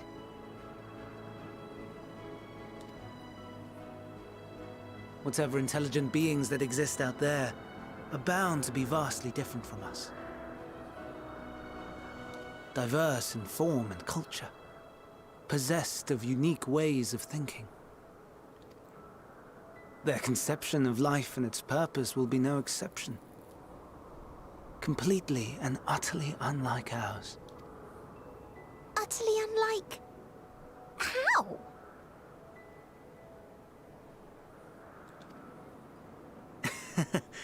I have no idea.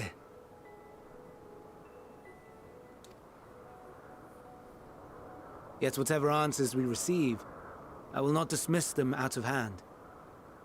No, I will think earnestly on them all. And I will share them with our people, that together we may contemplate our own existence. Perhaps then our star will become a better place. Not only for man, but for all life.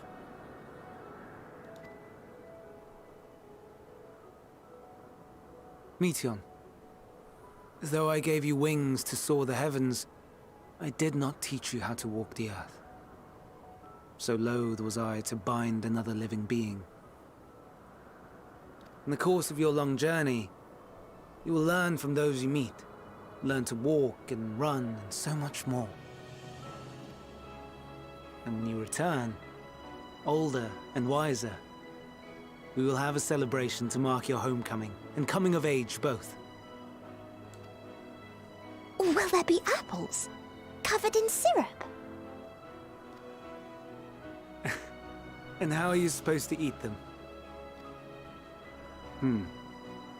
Rather than food, perhaps...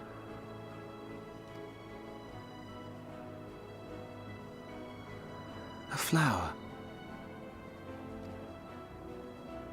Yes.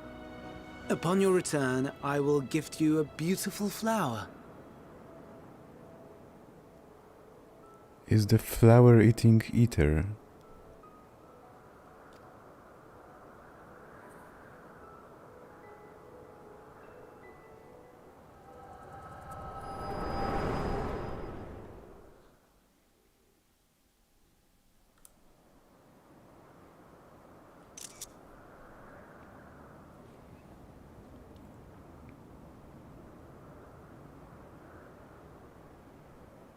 So, what is your opinion?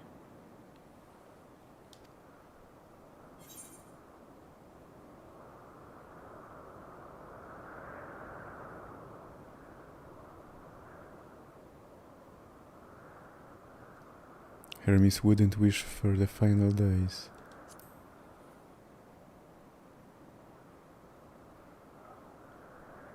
I'm inclined to agree.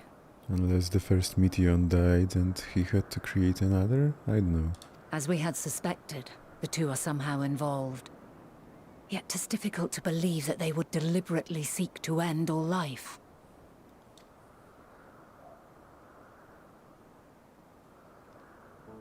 In light of this, I propose that we reveal your tale to Hermes himself.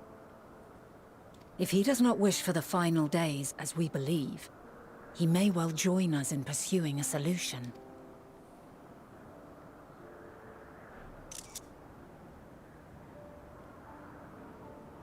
Then it is settled. Let us seek out our friend with all swiftness. 'Twould not do to let such a pure soul be blackened by tragedy.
Wait, what?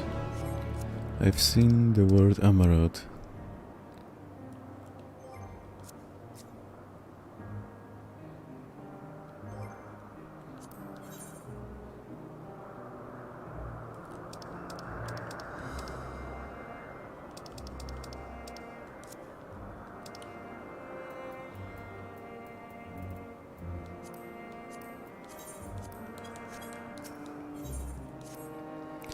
Well, this is a pickle. Whatever am I to... Please tell me you're here to deliver a message from Cleon. You are a familiar, yes? Azam's familiar? Oh, and I do like the name, Nikke. Thank you. But if you belong to Azam, then what has become of our visitor from Amarot? He was meant to arrive some time ago. Okay.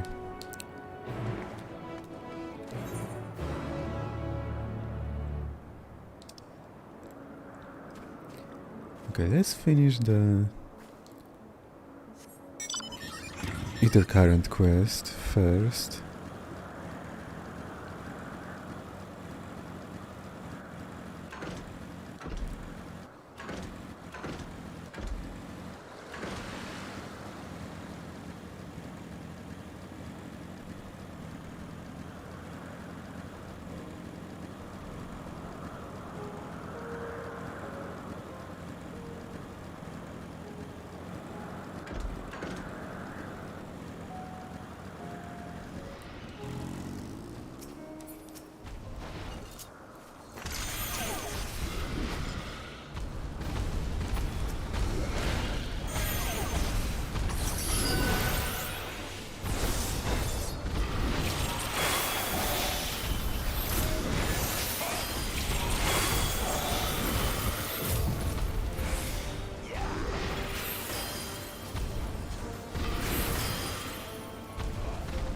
I like how this guy is jumping around.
Okay, so one more.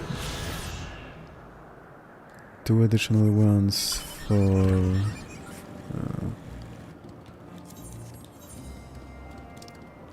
on the isles to the north, and then one from MSQ most likely.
Okay, one more, which is southeast. So here, it seems.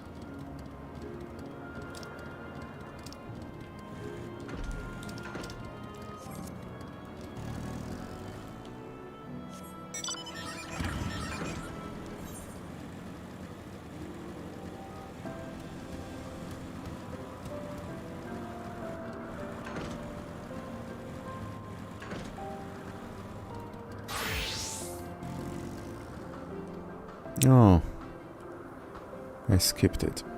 Great.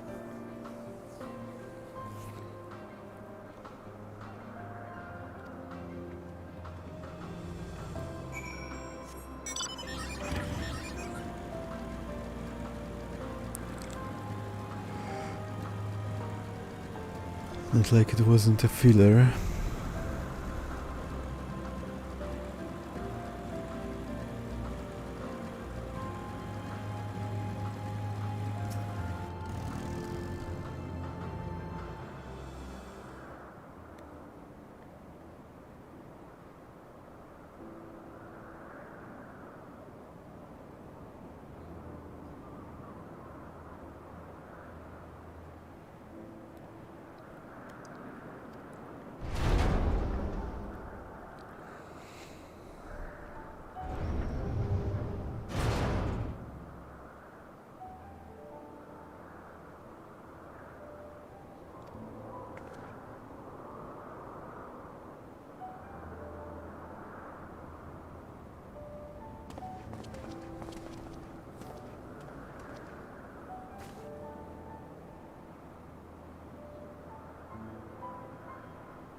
He made day.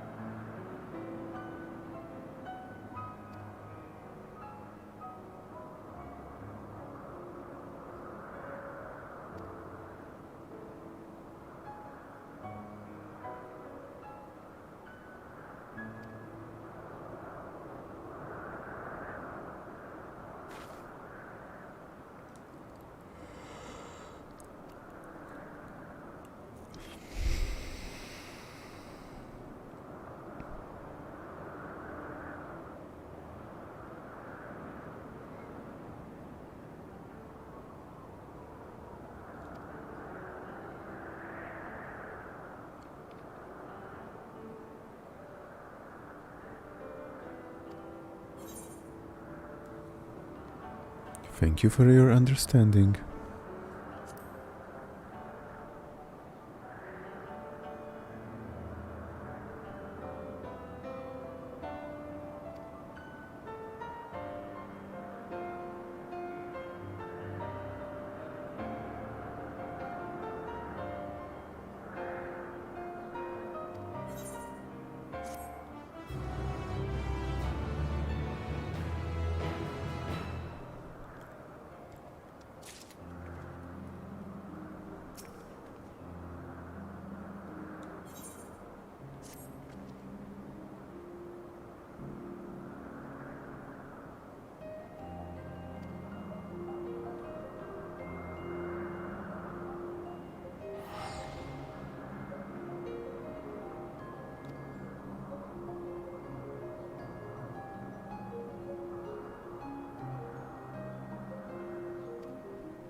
Okay, that was fast.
Okay, let's grab the Ether current first, because we can. Southeast.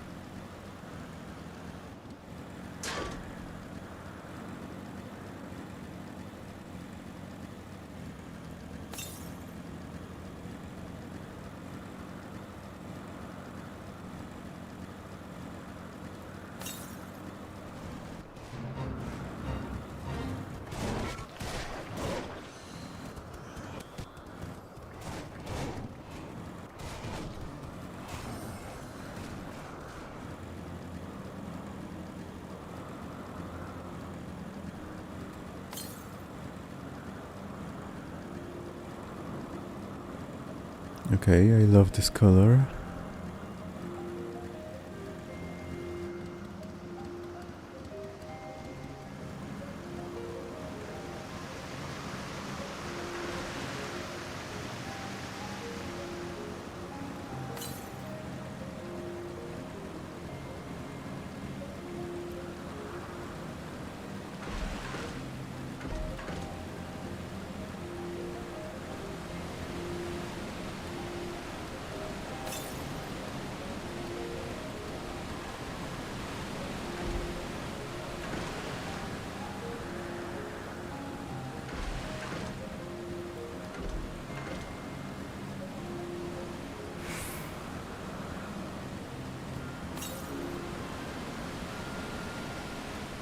Wait, what?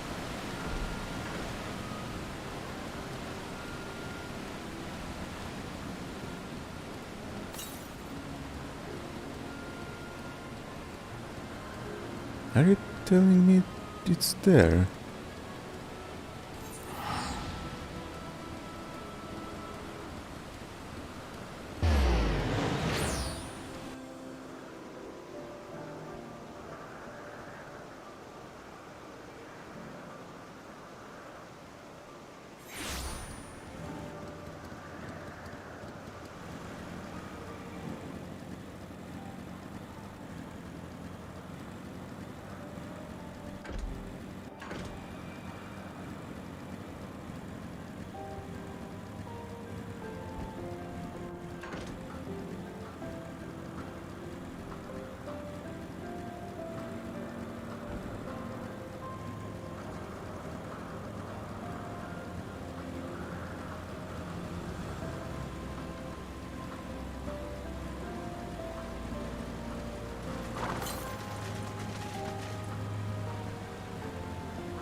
No.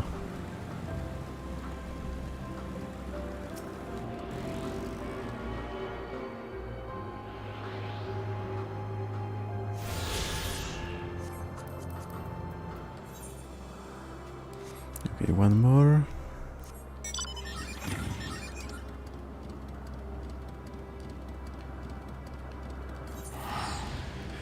And we can fly in here.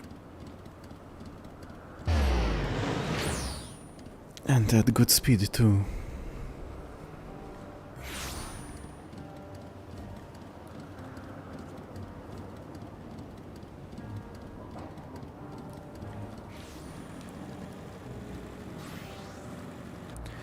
But give me a second, I need to do something.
Okay, I'm here.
Okay, wait, I'm not hidden.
Okay, now where are they?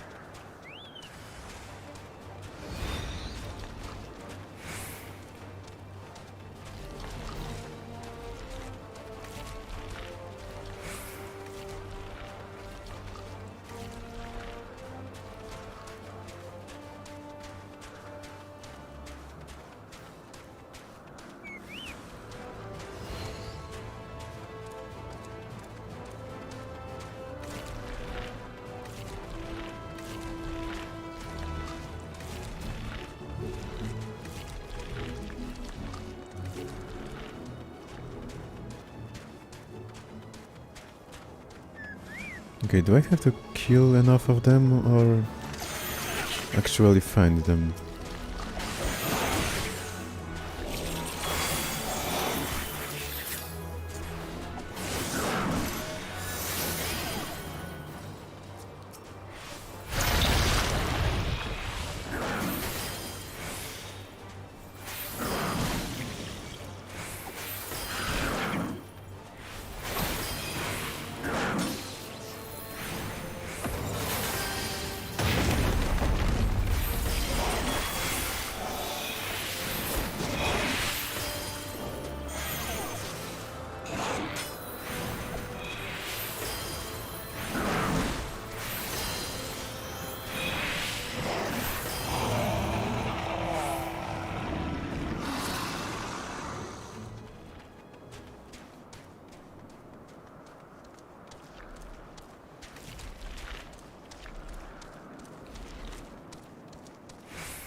Of course you had to hide.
My apologies for keeping you waiting. I understand there is a matter you wish to discuss. Aye. A matter of the utmost gravity. If one can suspend disbelief. Go on then. Tell him what you told us. Who you are and why you came.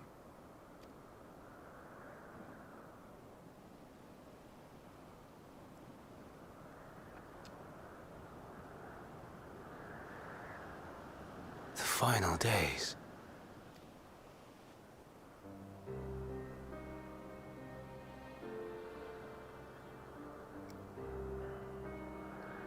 The phenomena observed during these star-encompassing calamities is likely the product of a dynamis reaction, and none is more versed in the applications of this energy than you, Hermes. I must stress that we do not believe you would desire such destruction. We come not to lodge accusations, but to beg your wisdom. And so, Distressing though the exercise may be, I ask that you share with us your opinion on the matter, on the assumption that our visitor's tale is true. Even you, Vana.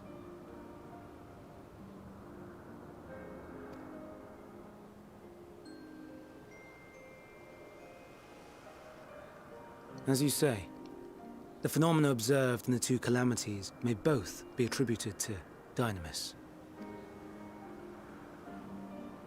Of note is the difference in its effect. In the first final days, it warped creation magics. In the second, it warped the people themselves. The key variable, I suspect, is the etheric density of the men of each age. As you know, ether, in essence, negates Dynamis. Harboring high concentrations of ether, we ancients cannot readily manipulate Dynamis, nor be manipulated by it. Therefore, rather than ourselves, the calamity affected our magics. In contrast, having been sundered, the people of the future are composed of but a fraction of our ether. Thus are they susceptible to the influence of Dynamis and its transformative potential. But that would explain only the mechanism, not the cause. Though perhaps... What is it? Even? Fuck. Dynamis is an energy put in motion by feelings. Feelings for which there must first exist a source. A source to which the victims must be attuned. One that harbors the selfsame negative emotions. Elsewise it could not be the agent of such extreme change. So it wasn't the stagnation of the celestial currents. Someone, or something, is instigating the star's demise. So, we've a villain on our hands after all. Any idea who or what it could be?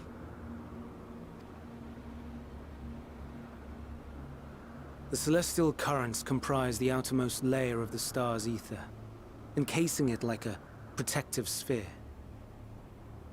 I wonder if Xenos is yet to be of importance.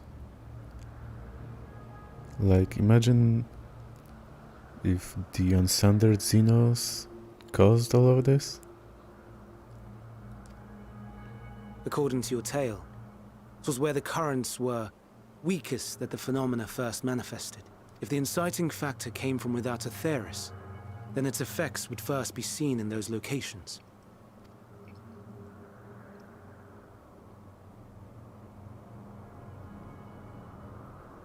Greetings. Can you hear me?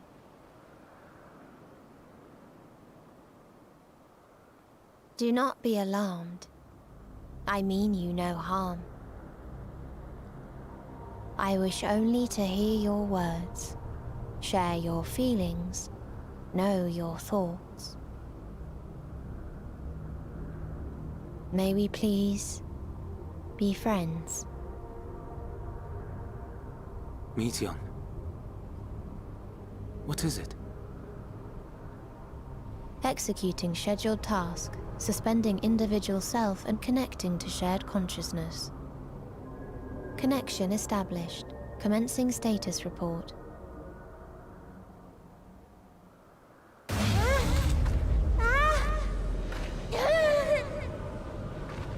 Well, It hurts! It hurts! So hot, so cold, so sad. I don't understand. Make it stop. Please, make it stop. Steady, Meteon. Steady. So scared, so lonely.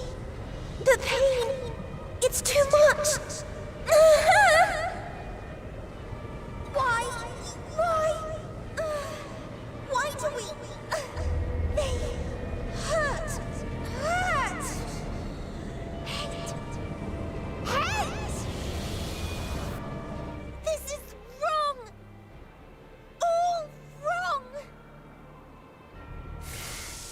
What the? She's gone? But how?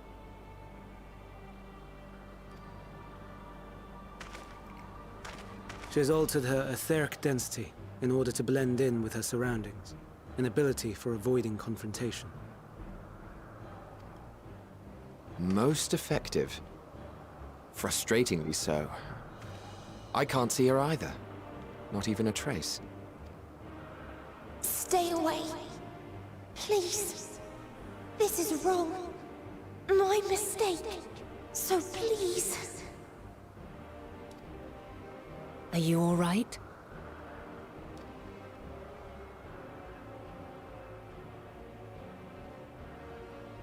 In your mind? No. We only heard her speak the instant before she vanished. Of course. When communicating without words, Meteon also employs Dynamis. That will explain why you were able to hear her, when we could not. Then you are our best chance of finding her. Follow her voice and try to track her down. Against her wishes? Hindered though we may be, let us split up and search as well.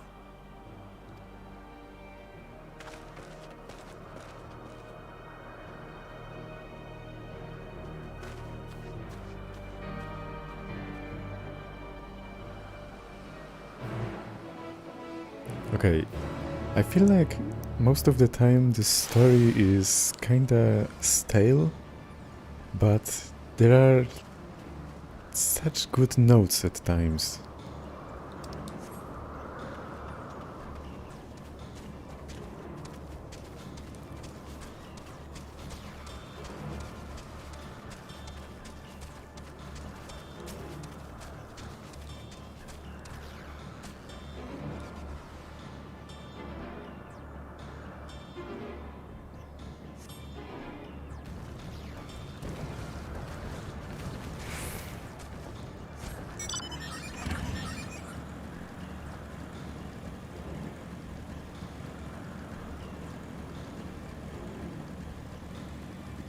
Kinda like they were trying to stretch it out.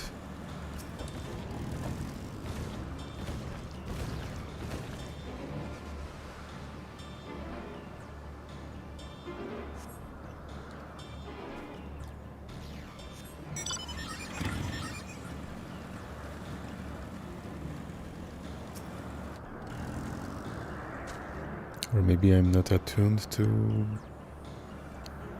slower pace.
And I wonder if we've seen those black tears sometime in the past.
I kinda like this moment because my mind isn't in the state of this quote unquote, this could have been done better, end of quote, but in a state of let's see what happens next.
On one hand, I do want to say that no information is bad.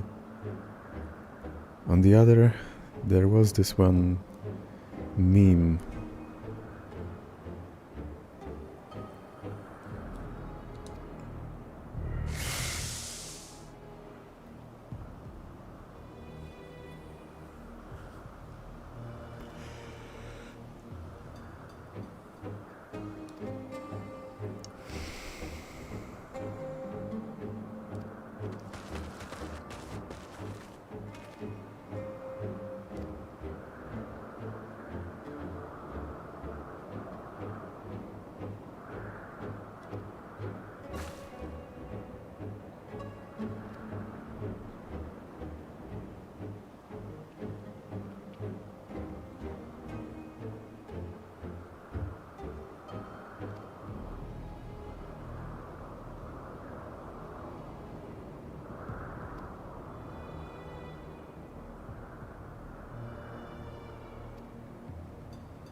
Garuda. That was her name. Right?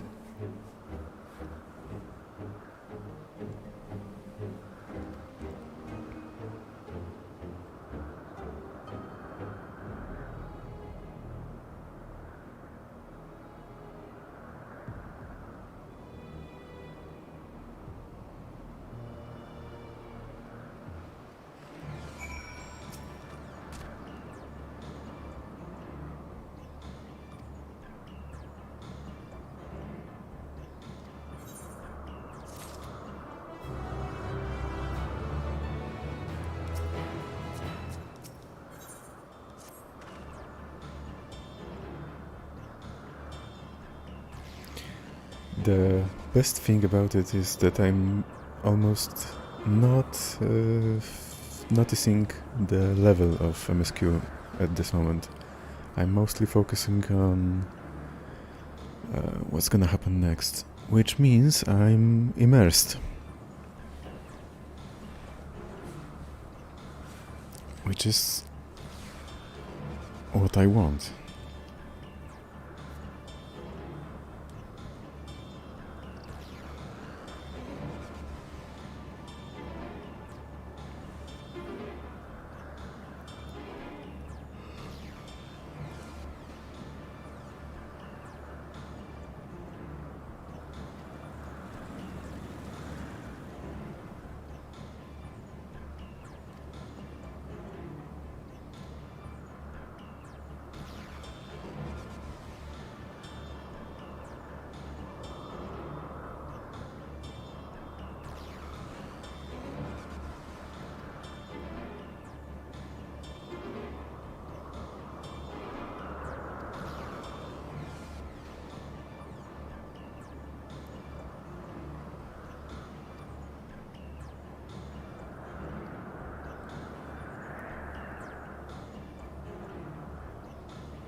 Yeah. Of course I did.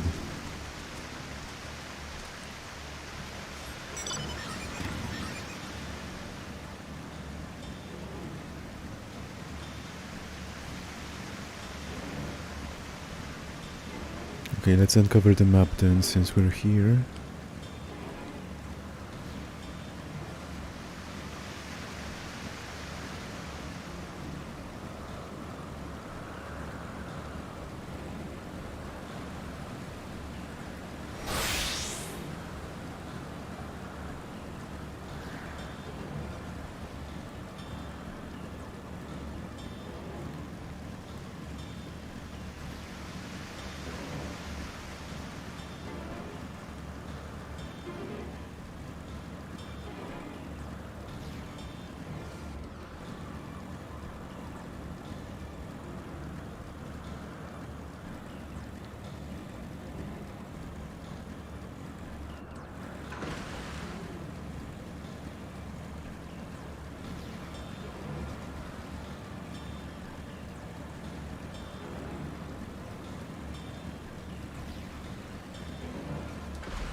There's no need to run, Mithian.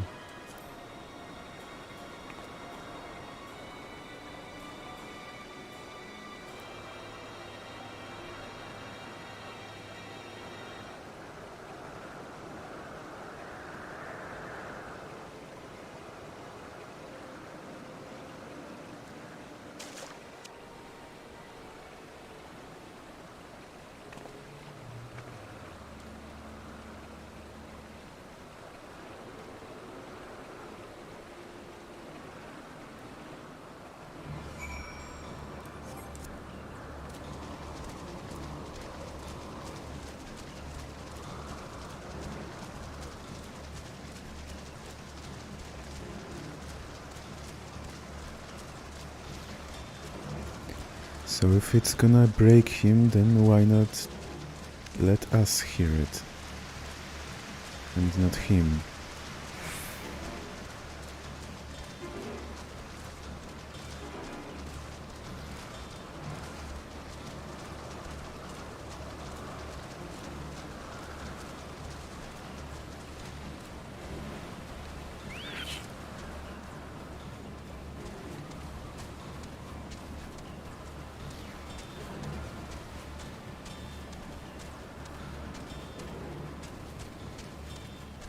Another teleporter?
Aha!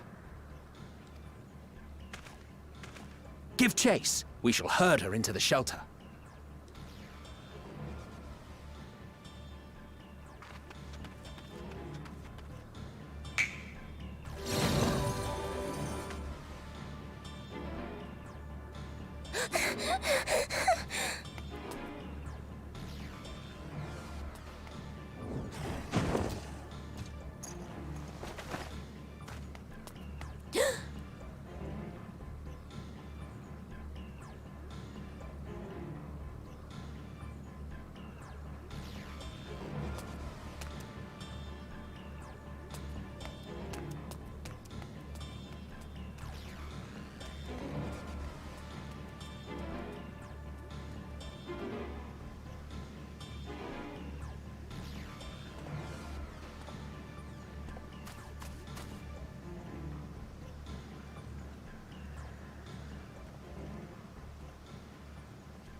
Please, Mission.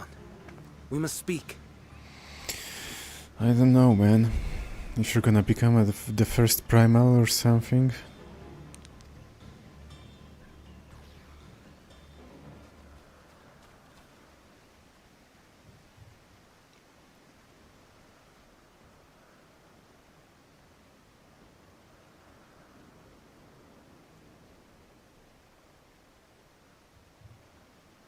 I'm sorry, Hermes.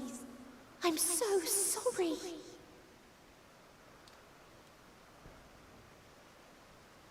If someone can hear these words, then please.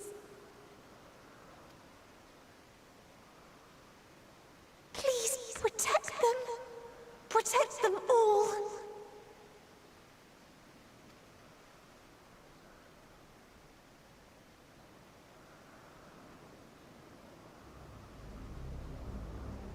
Individual self-suspended. Connection with shared consciousness stable. Our survey is complete. We shall now report our findings. I like the change in the filter.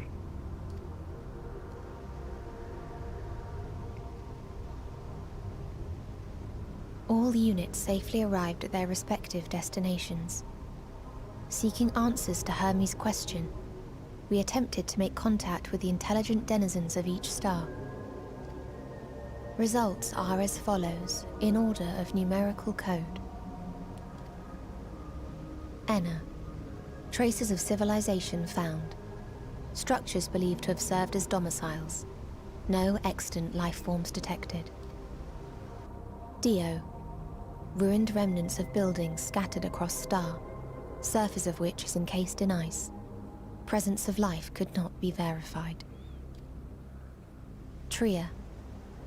Evidence of large population centers, akin to cities, recovered. No extant life forms found, only their lingering essence. Tessera. Edifices surmised to be abandoned residences found. No extant life forms detected. Deadly plague or extreme environmental degradation likely to have led to mass extinction.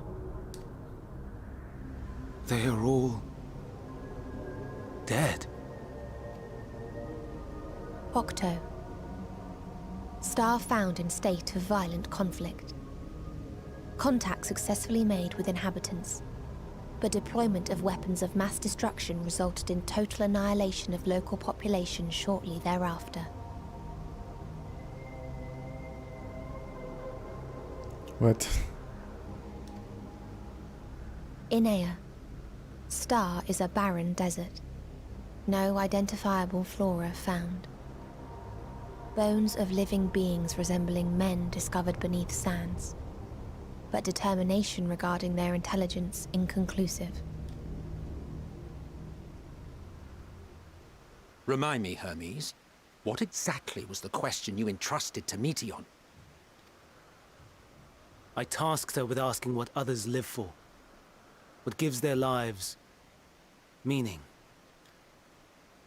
Did you consider what may happen if the premise of the question is flawed?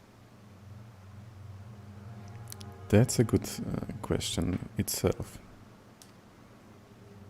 To be able to answer it, one must be living, and desire to continue doing so. But if Meteion finds no living beings in the course of her journey, or none who desire to live, what then? What answers would she derive from their silence?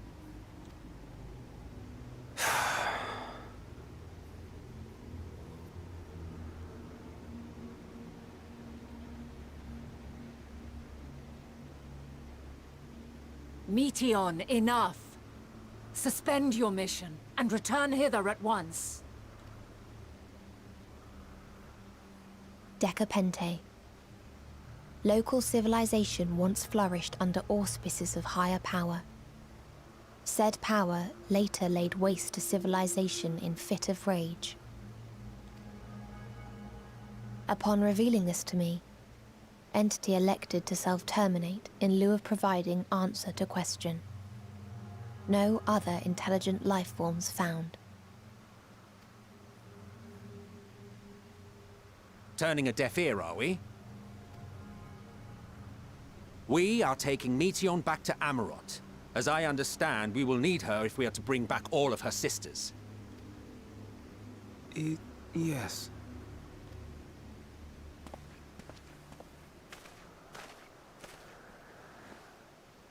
Meteion.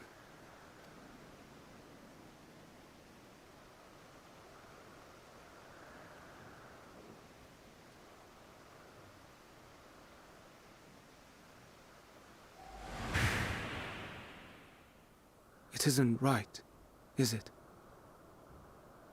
It isn't right to turn away from the answer. Even if the answer is pain. I don't feel it.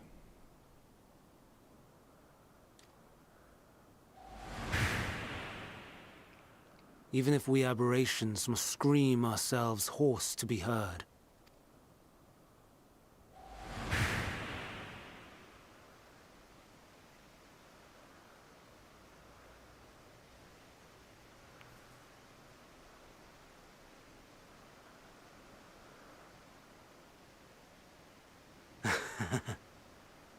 Aye. Whatever answers we find, I will not dismiss them out of hand. These words I said to you,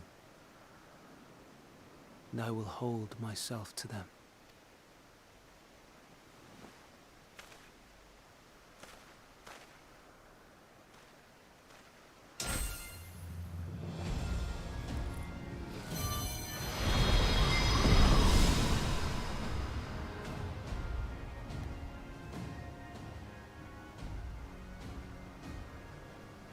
What is the meaning of this? You cannot take Meteion, not until she has finished her report. All else must wait.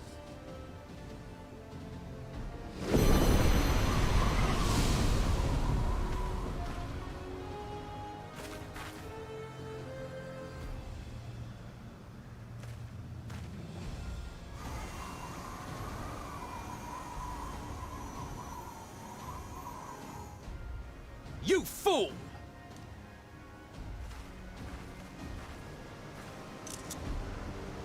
A bit too late.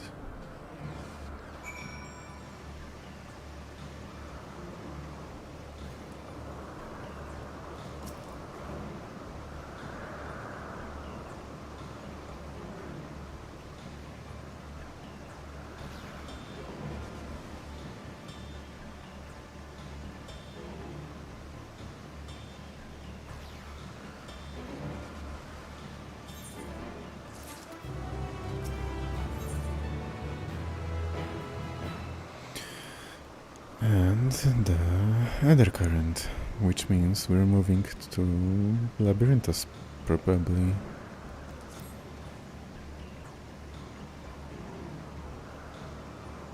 But before, we might get a trial.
Thank you for the skip.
Or maybe a dungeon.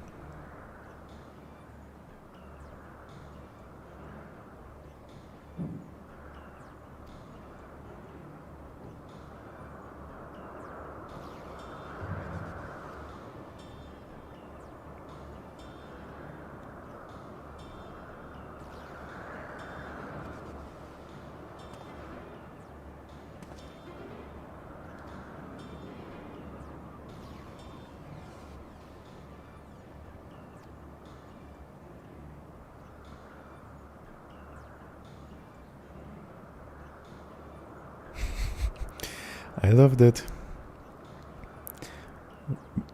while talking about Azem, she's talking about me, which affects, well, which affects my in real life self, at least on the subconscious level,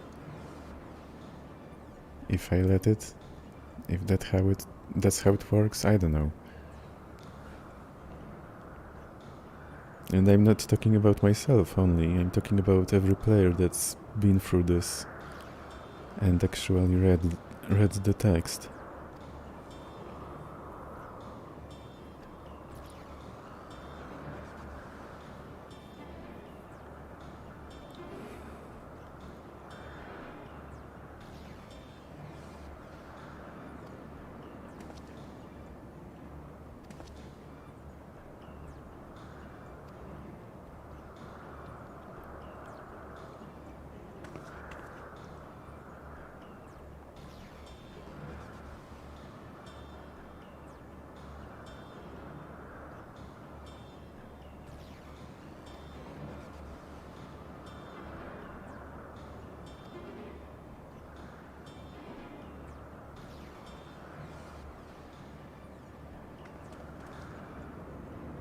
Something unlocked. Told you.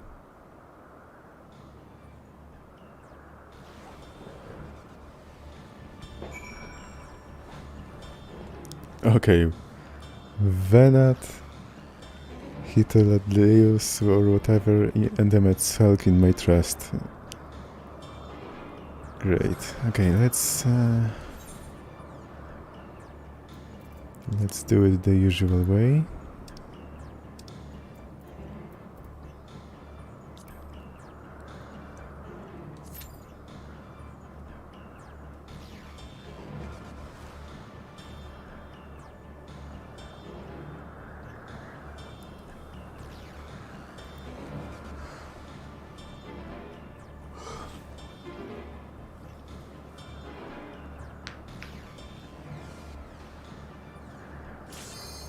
Well, that was fast.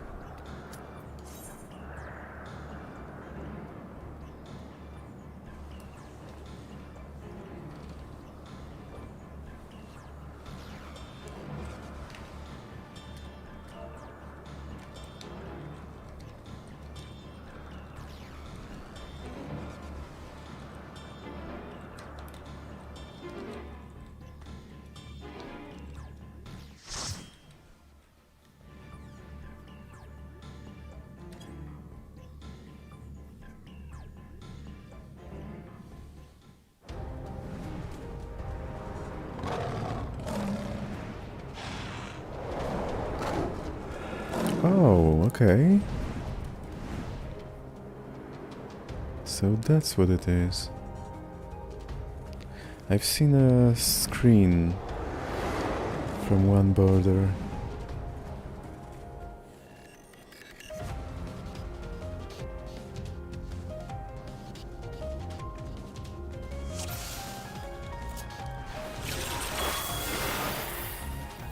Please, turn back, else I might be forced to.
In the digging the music.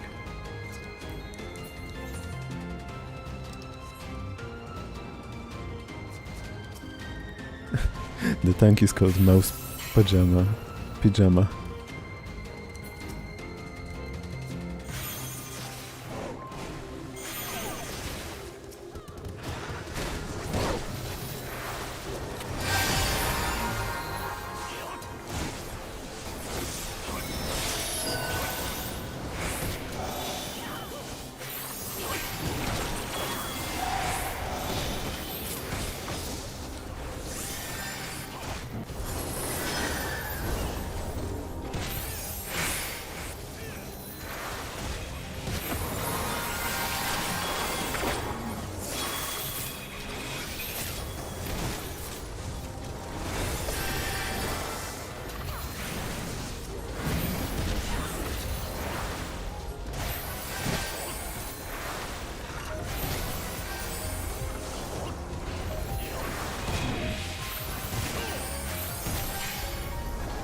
Oh shit. Ow.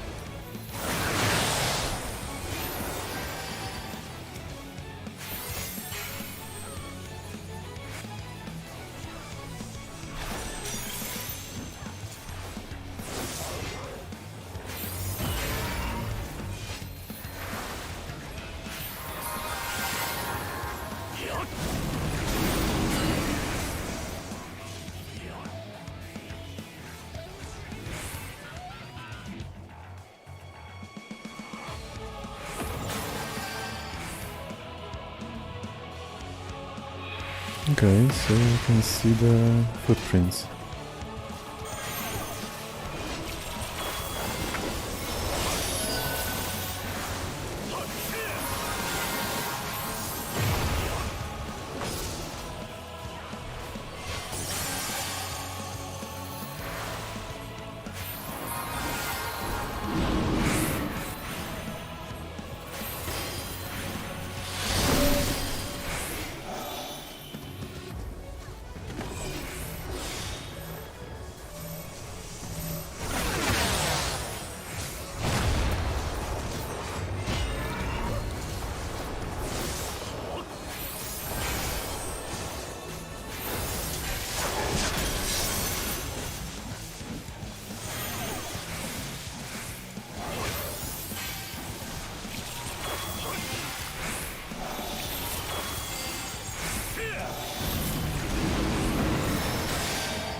here?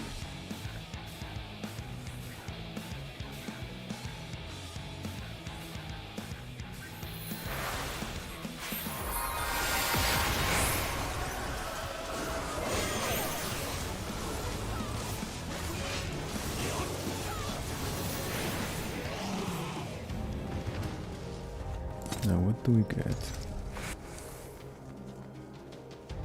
542. Ooh, and the mask. That's great.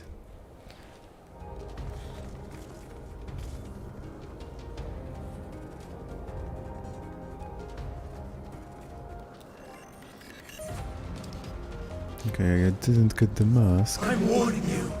Stay away!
I kinda feel like actually leveling the Sage. Because right now I could have used Icarus to move forward.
Oops.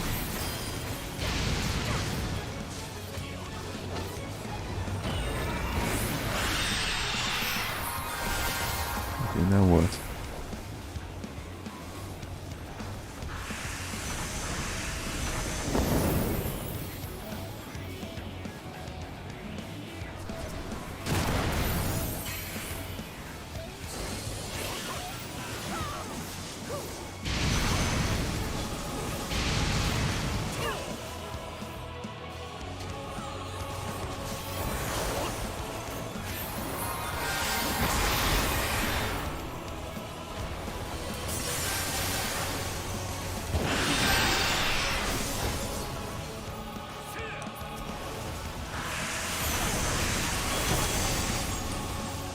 Okay, so to the sides, right?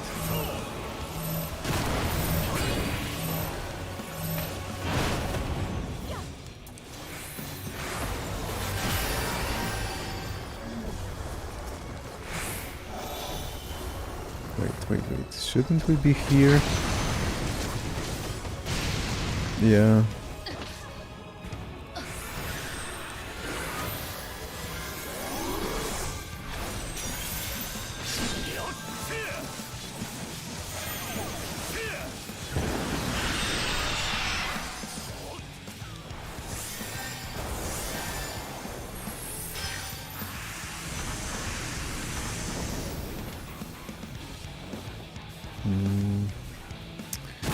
So not here, but here.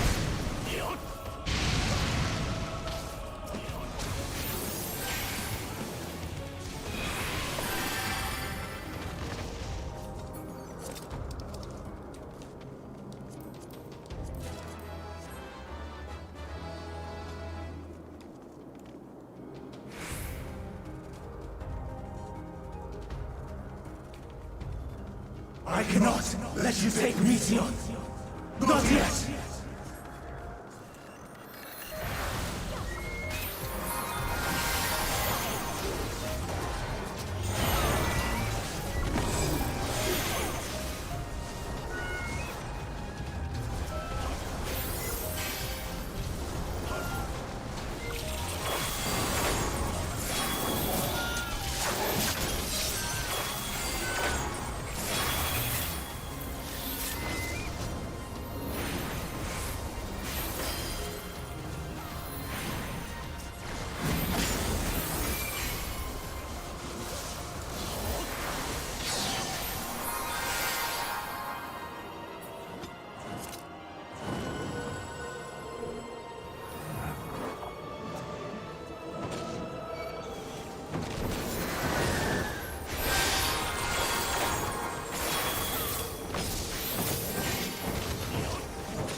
I must hear their answers before they're expunged from existence.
So, it comes to this.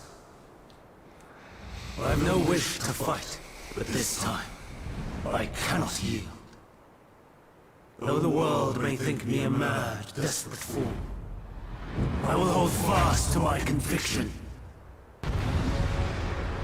Okay, this boss is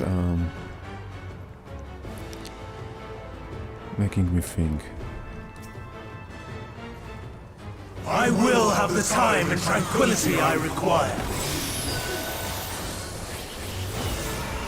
Gust and gale, gather to me!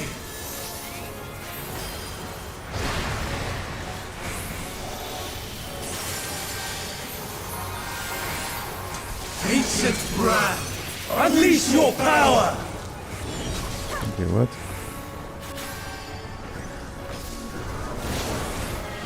The fuck was that? Dancing winds, pierce my foes!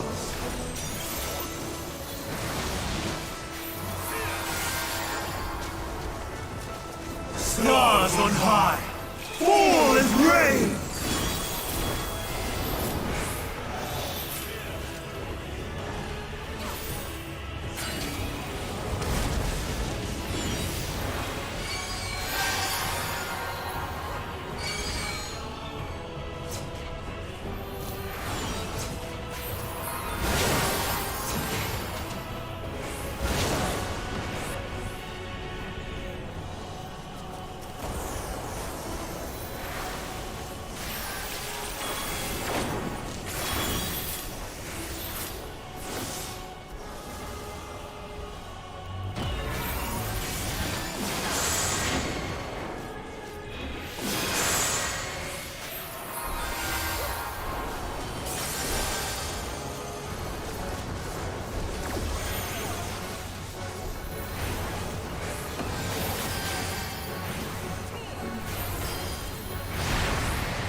Streams of ether! Surge as one!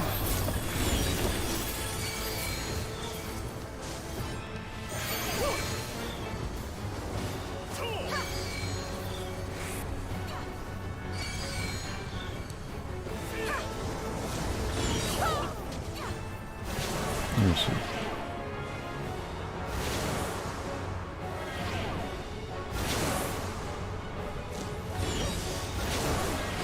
And I'm dead.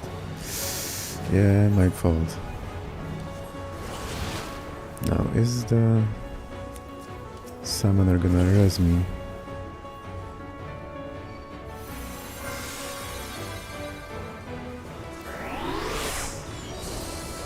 Dancing winds, pierce my foes!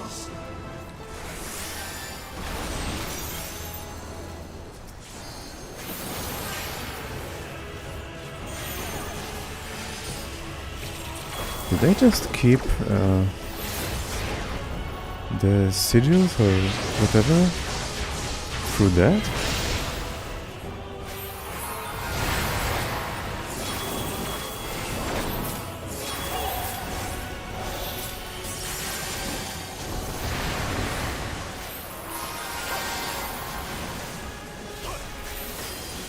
Stars on high, fall as rain!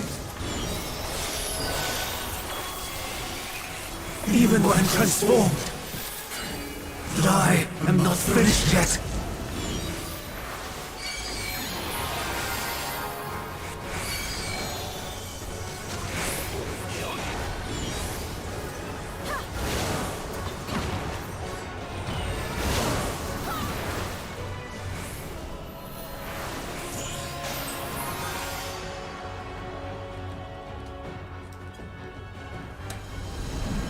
No! My power!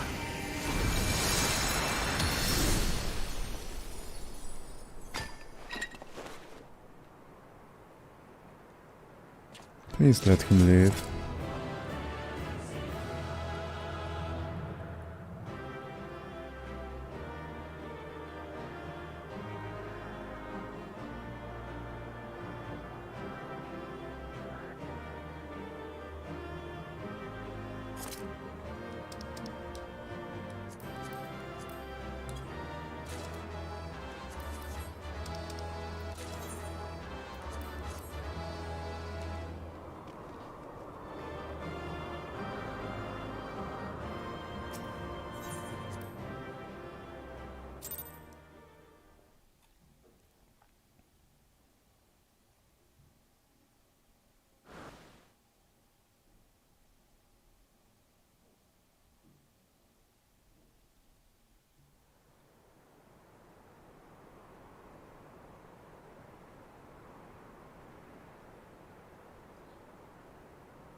It's over, Hermes.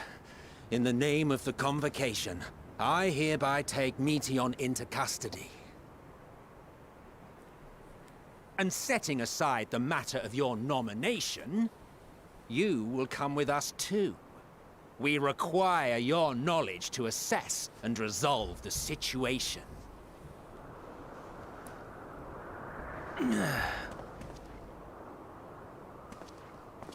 He's going to do something stupid. Meteon, I am so sorry.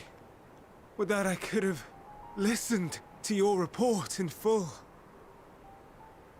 Reflected upon its meaning and conveyed it to others.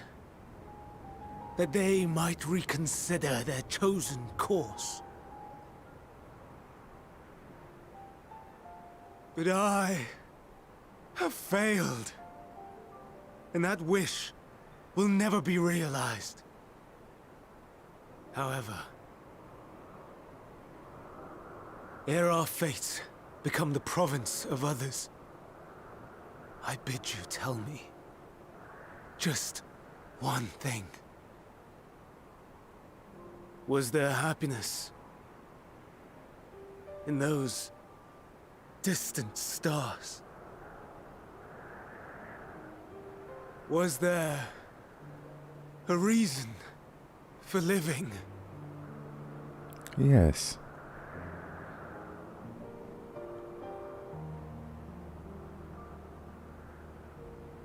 We conducted our search as per your instructions.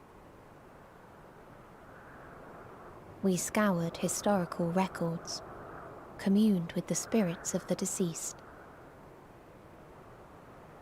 heard the final testaments of the dying, welcomed their shadowed hearts into our own. One race had striven to create a world bereft of animosity. They renounced relationships to avoid interpersonal strife, and in so doing brought about societal collapse. One race had renounced war and devoted itself to the enrichment of its people. They were conquered. Though they destroyed the enemy in reprisal, they could not regain their former glory. One race had concluded that finite time was the root of all woes. Aspiring to shatter its shackles, they went in search of infinity. They discovered nothing is infinite, and that neither time or death can be cheated. Disillusioned, they gave up on the future and themselves. One race had discarded all things that gave rise to sorrow, hoping to have only joy. They found joy lost its savor in the absence of sorrow, and lost their will to live. Though worlds apart, these peoples shared a belief. The belief that they had tried their best. That they had tried to fulfill their potential with every step and success. In the course of which, they learned the truth. That they would never be free of fear and sorrow, anger and despair, of loneliness, so long as they yet lived. Even now their souls cry out for oblivion. And to this song of anguish, I lend my voice. We lend our voice. Oh, beloved mankind, shimmering jewels of beautiful Etheris, rejoice, for we will free you from the cruel yoke of existence. There is no need to struggle in vain, for in nihility awaits salvation.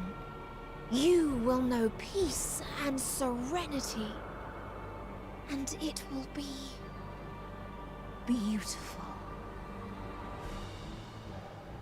We will make our nest at the edge of the universe.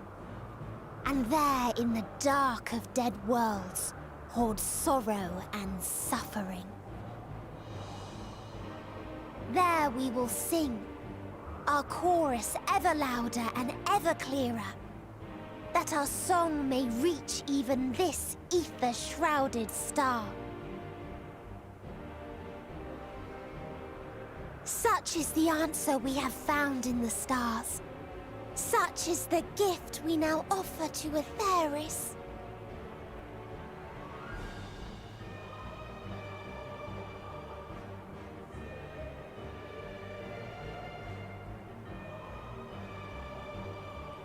Who are you to decide our fate?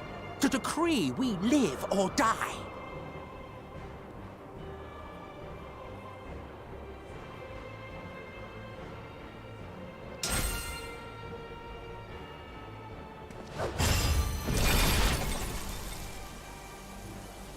Have you lost your mind?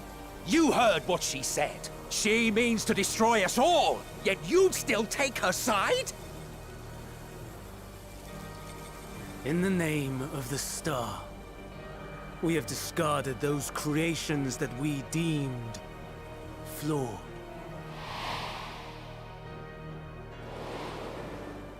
If we ourselves are flawed, does it not stand to reason that we too should be discarded? That is sophistry, and you know it! Perhaps it is. Perhaps I am wrong. But who is to say that you are right?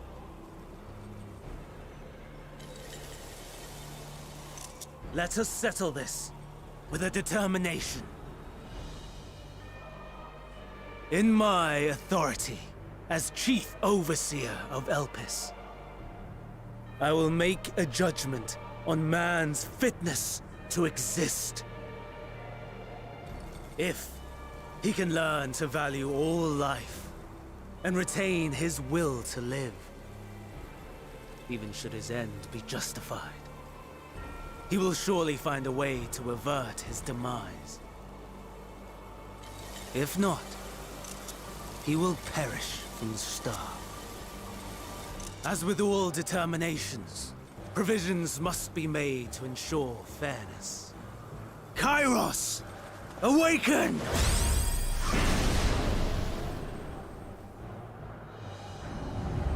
Memory reconfiguration system Kairos activated. Awaiting instruction. Command. Universal memory alteration. Target area. Catesis Hyperborea. Starting point. Arrival of Emmett Selk, of the convocation at Propylion. Knew it. Endpoint. The present. Erase the memories of all events, and replace with a vague recollection of the following. I was here, preparing to demonstrate the functionality of Kairos to Emmett Selk and Hythlodaeus. Meteon's shared consciousness became unstable. She and her sisters could not sustain their existence, and all dissipated with a burst. The resultant shockwave accidentally triggered Kairos, which erased several days of memories from all present. Execute. Command acknowledged. Initializing. 3 processes remaining to execution. Bravo. I dare say one would be hard-pressed to make it fairer. Everything that you told us, everything that has happened, the fact we've even met, it will all be gone.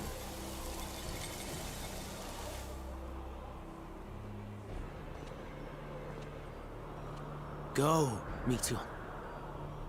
To the edge of the universe. where none can reach you.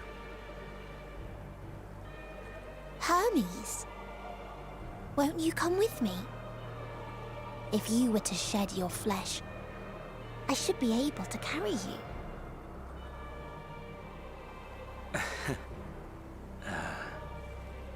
I will remain. As a man, I will oppose the oblivion you bring. Silly fool. Had you said yes, I would have granted you the gentlest end.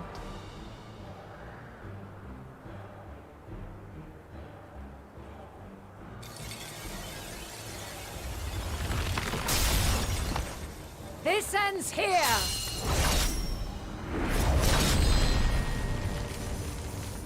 Fly, Meteor!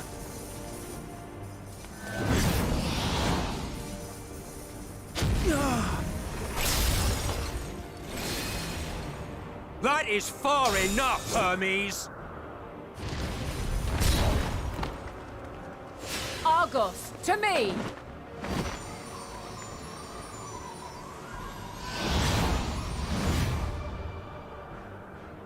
Does it even change anything if she First catches her? process complete.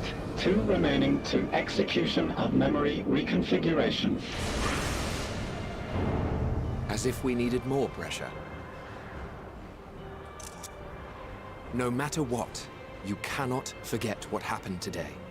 For it is the key to saving your future. Your world. This fight is our fight. What comes after, our problem to contend with. Not yours.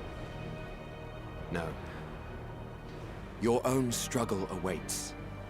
And no one else can take your place. You must flee this place with your memories intact. And I will see that you do. Now then, where is it? There you are, my little confluence.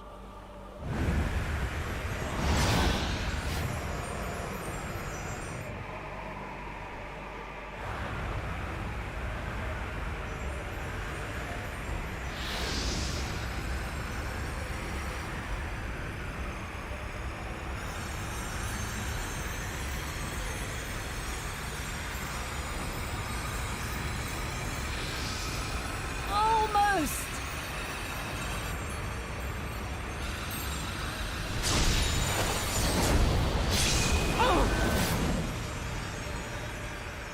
Very well, then. You may elude us this day, but not forever.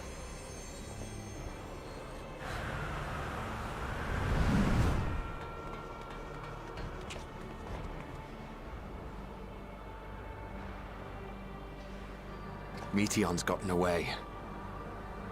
Second process complete. 1 remaining to execution. Ugh. No time for brooding. Listen well. Beyond lies a spatial confluence that connects the interior sections of this building. I will destroy the confluence and force open a way outside. When I do, you must jump through.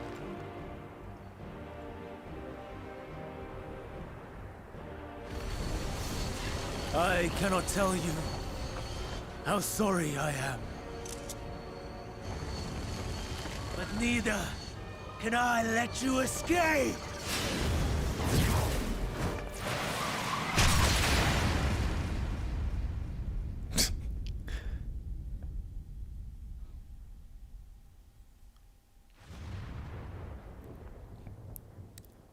Am I going to fall into the confluence or not? Too brave by half.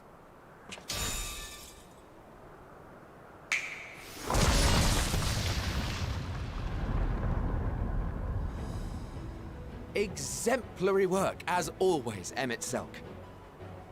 What? But how? I thought the confluence was... over... Over there? Yes. We were rather hoping you would. It was never anywhere but where it is now. The instant those two began making their way towards nothing, 'twas clear the plan was a diversion. I'm quite incapable of destroying a confluence, I must confess. A gambit brazen beyond words. Though we've grown accustomed to reckless improvision due to the antics of an incorrigible associate. Awesome. Though, in the case of certain present company, incorrigible is an understatement. Okay, but what about me? Honestly, I'm beginning to suspect it's a requirement for every Azen. Hmm.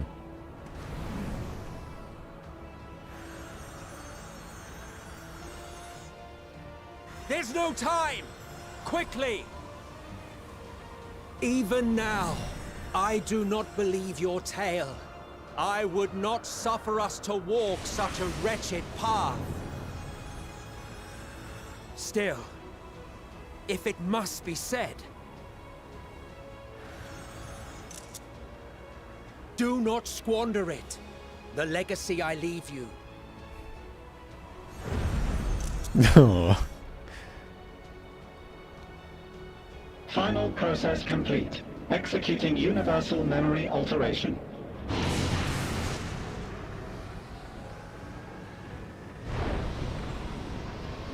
Go, Argos!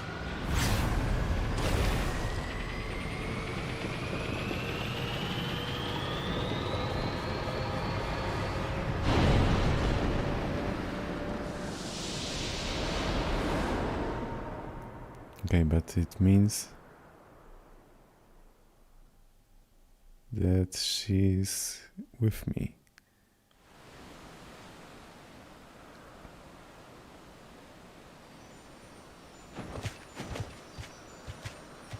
And what's the consequence of that?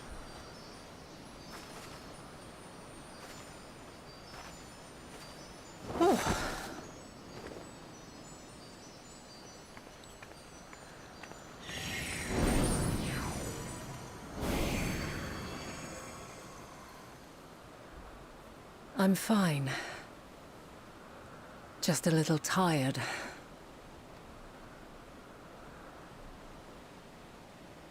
Can it be true?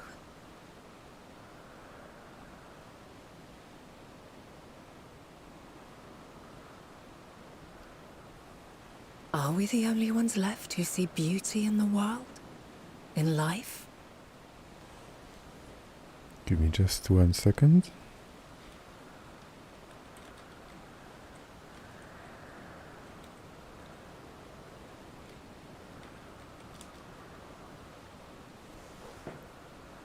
Are the stars above no more than husks of fallen civilizations?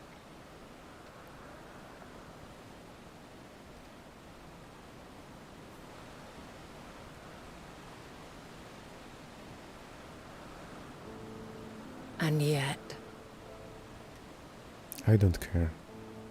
I feel her. Though she is unimaginably distant, I feel Meteion's presence. And the place where to we must go. Ere she made good her escape, I placed an enchantment upon her. One which allows us to follow her trail. She has already left the outermost bounds of Aetheris, and continues on her way. Given the vastness of the universe, it will still be no easy feat to track her down. But thanks to Emmet Selk and his Ladeus, all is not lost. We remember. So long as we remember, our fates remain ours to shape.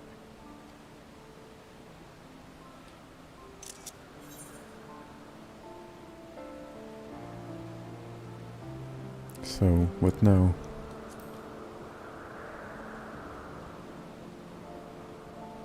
What indeed?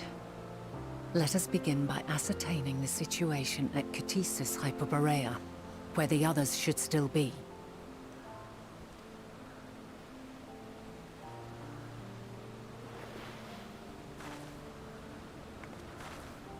Given the likely state of their memories, however, it would be imprudent for us to approach them directly. In which case...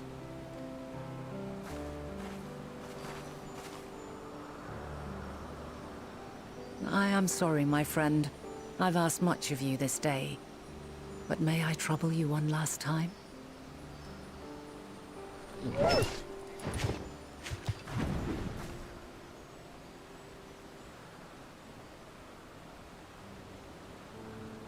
Argos will investigate in our stead. We will share in his consciousness and see and hear as if we were with him. Now, close your eyes and open your mind.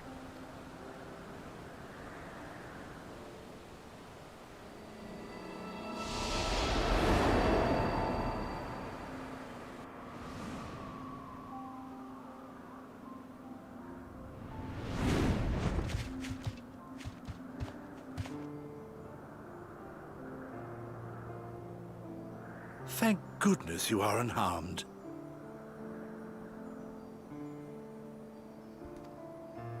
Unharmed? There is a gaping hole in my memories.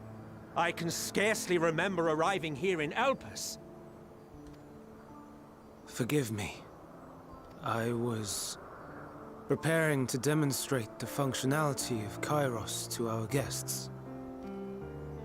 But Meteion, her shared consciousness became unstable. And she... So, that's what prompted the state of alert.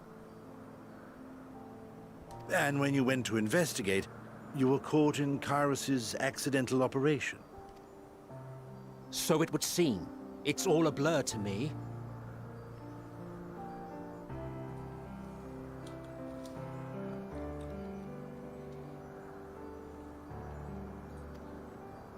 Such an unfortunate accident. Oh, and what of Venar and your other companion? You went inside together, as I recall. We did?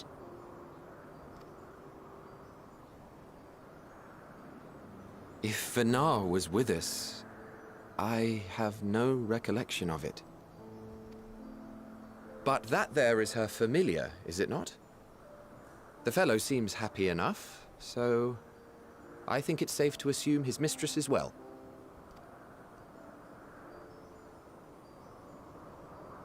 I haven't the slightest notion who this other companion might be, however.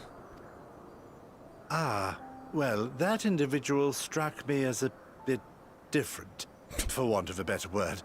Perhaps it wasn't actually a person, but some manner of creation. Curious. I must ask Venar about it when next we meet. Yes, you do that. Now, if we may tend to Hermes, whatever this Meteion did, it seems he bore the brunt of it. Once you are fit to travel, you will return with us to Amarot. We need to make certain there are no other ill effects. Also, I am here on business of the 14. We've already had the conversation, like as not, but since your toy wiped my memory, we'll have to have it again. Yes, of course. As you see fit. This Kairos, it manipulates memories through the emission of etheric waves, correct? There is a theory which holds that memories scoured by blasts of ether are restored when the soul is cleansed in the underworld.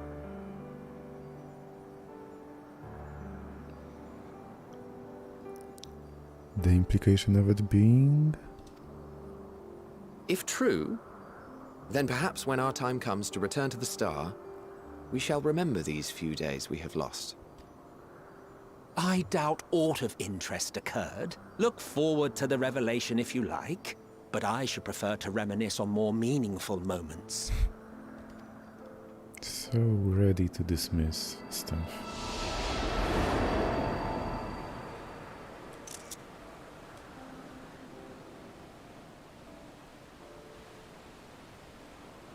Let us rest.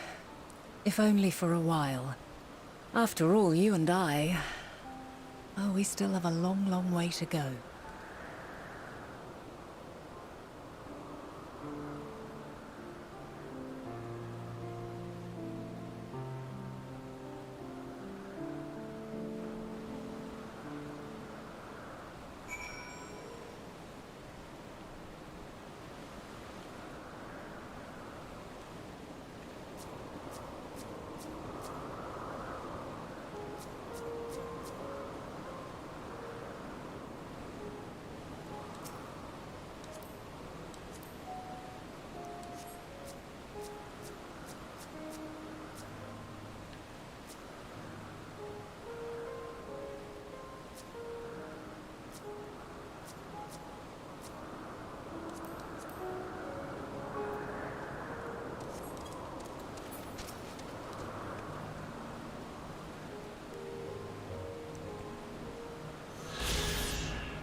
Okay, let me grab the last bit of the map and we can come back here.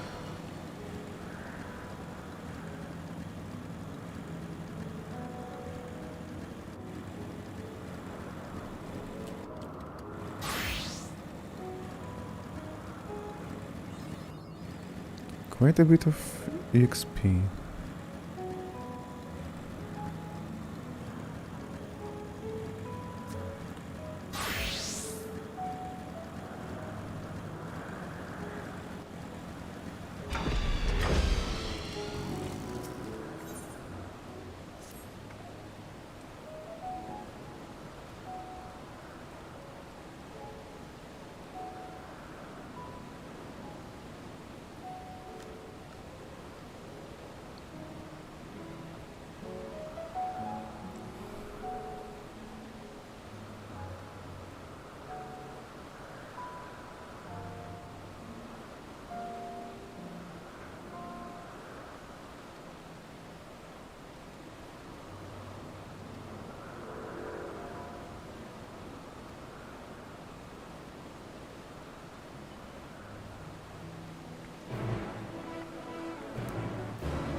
I could tell you about my thoughts right now, but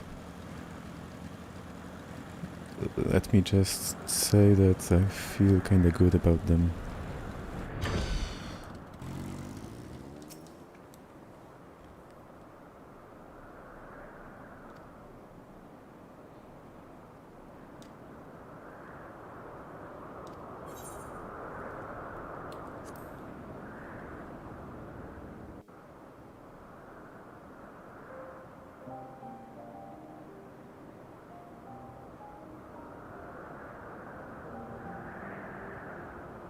So, it is within. The portal that brought you hither, and will take you home.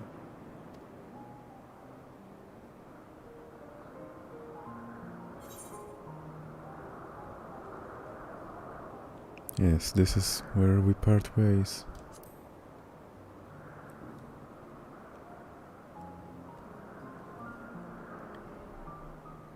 May you and yours emerge triumphant. Make use of the knowledge you have gained, that your days in Elpis and our friend's sacrifice be not in vain.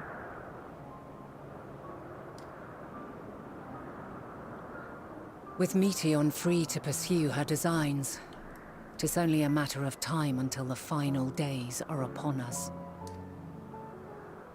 We must be ready. From fortifying our defenses to securing our escape, there is much to be done. In spite of this, we cannot allow the report that set this calamity in motion to become common knowledge.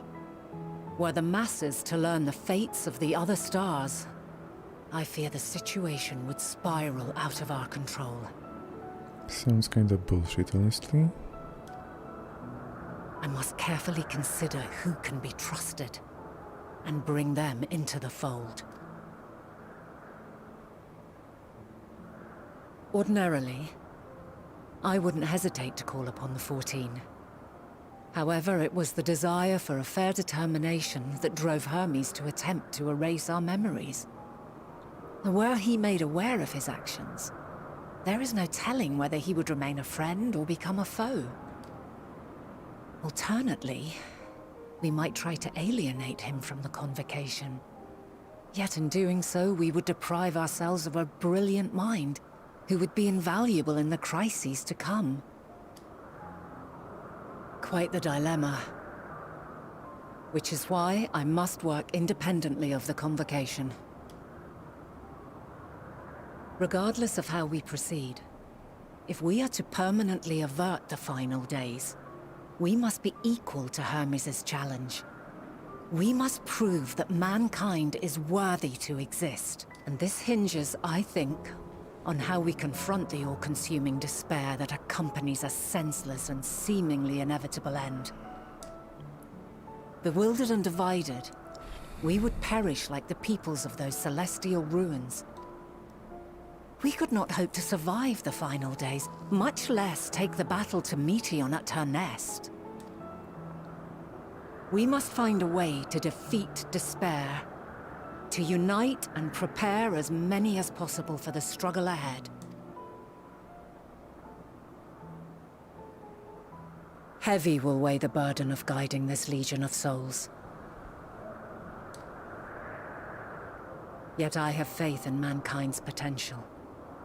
As long as he believes in himself, there is naught he cannot achieve. So I will not give up on him. On us. You may find your world to be very different. Or perhaps the erasure of our friends' memories has sown the seeds of a conjunction between us. We cannot know until the moment is at hand. So shall I strive to do my best, taking naught for granted as I walk my path. And I pray you walk with me to the end. As you move forward, so too will I, as will all, resolved to fight for the morrow. And when mankind has found the strength to stand against despair, we shall silence the song of oblivion. She who sings it will learn our journey is far from over. This I promise.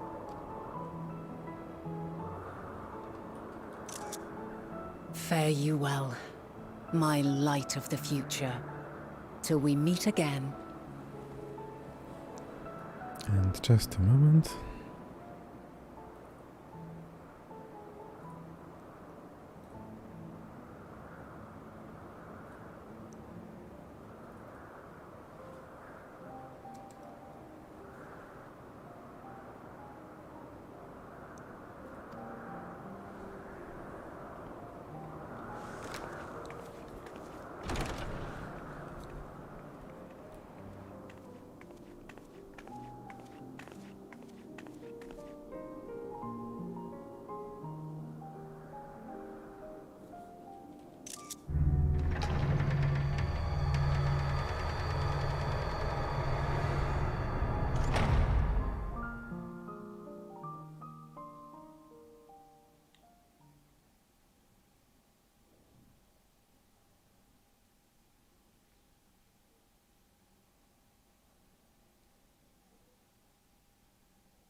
It's almost like I stole the rope from Mehmet while being there.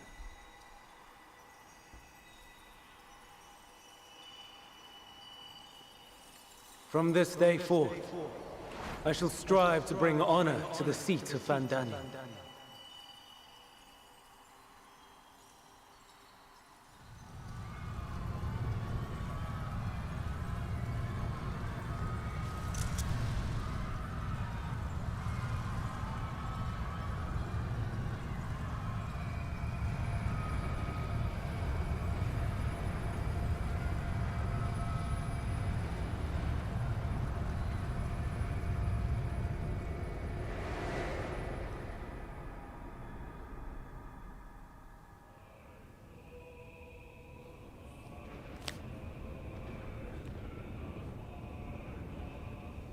So that was in the trailer.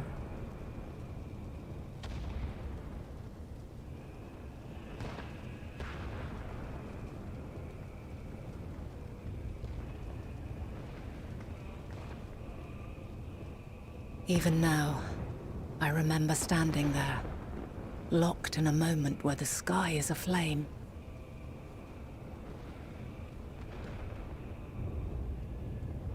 Where stars fall as tears, and screams darken the seas. Where resignation rots the trees.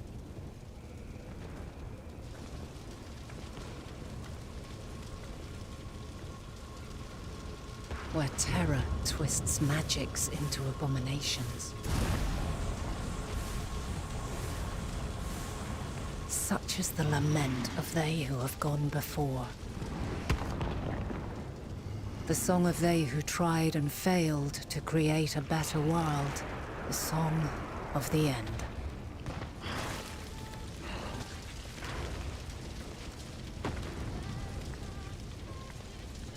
They're doing it again.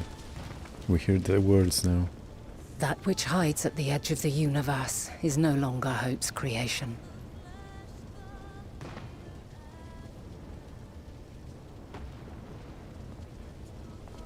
It is hopelessness incarnate.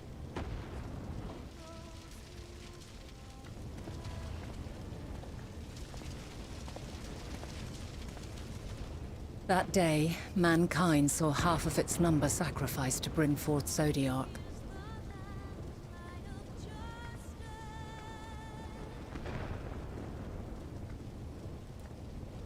And covering the star in a shroud of ether, we forestalled the final days.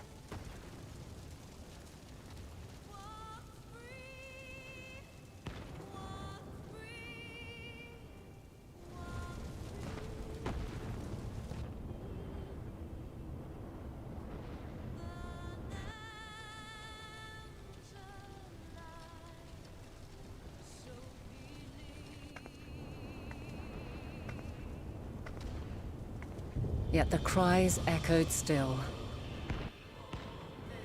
We wept for innocence lost, wailed for death inevitable.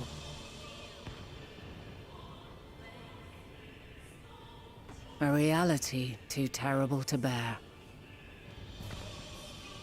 And for too many who sought comfort in gilded memories of joyful days and tranquil nights.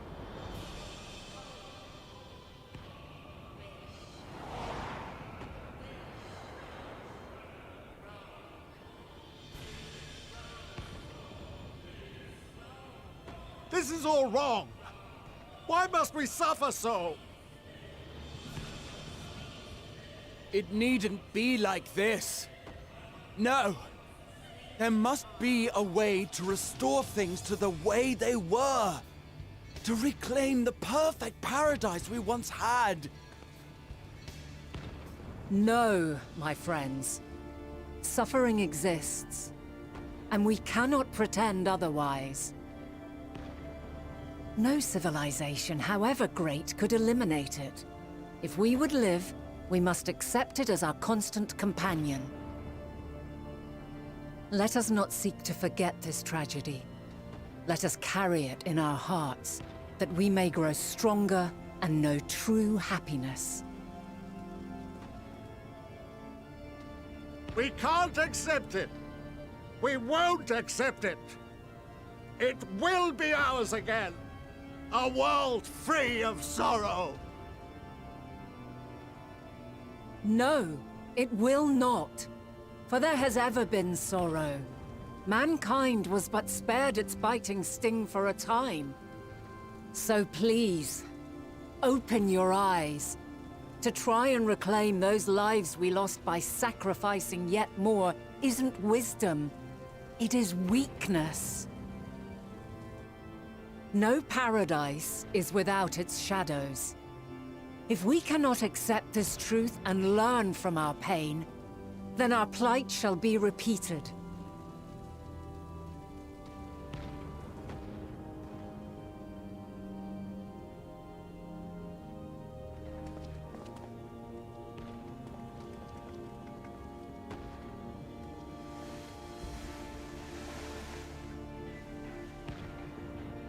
O mighty Zodiark!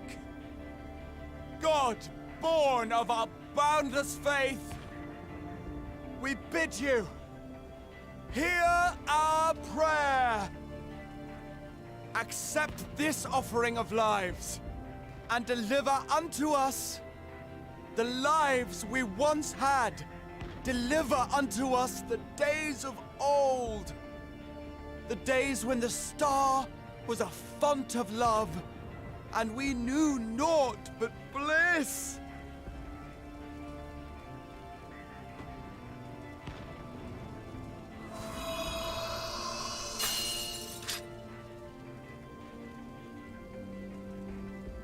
Okay.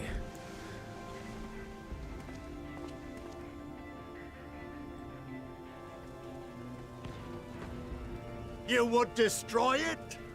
Our beautiful world?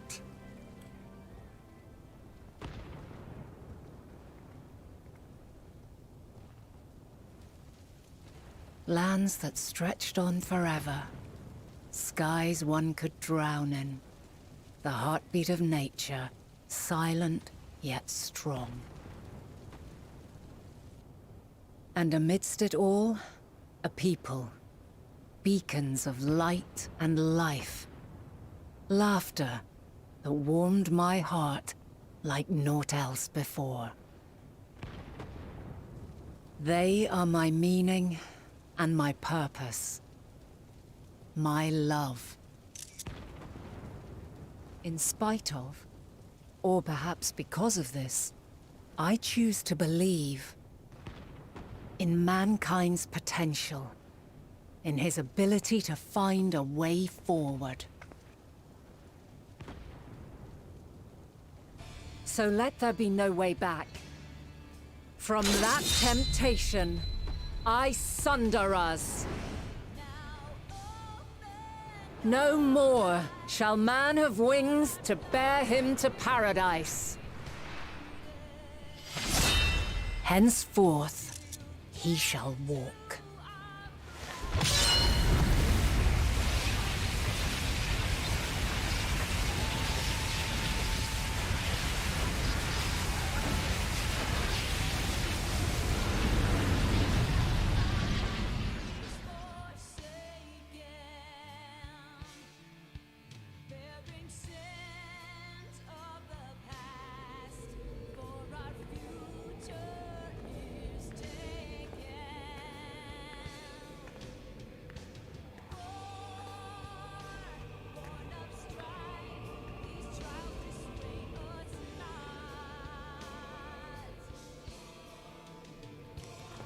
I feel like this music. All is excruciating pain. I breathe fire and torment. I should have set it higher in volume. I birth a world of suffering, to mire and plague.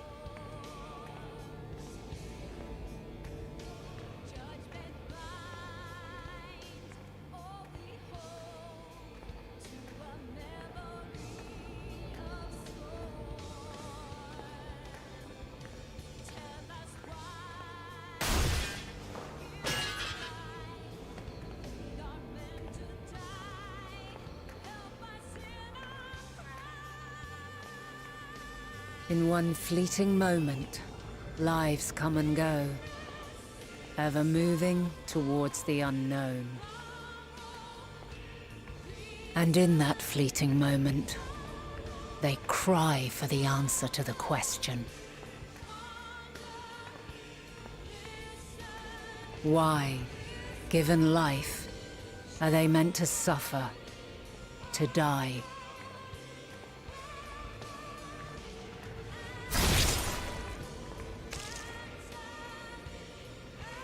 As fragmented, imperfect beings, yours is a never-ending quest.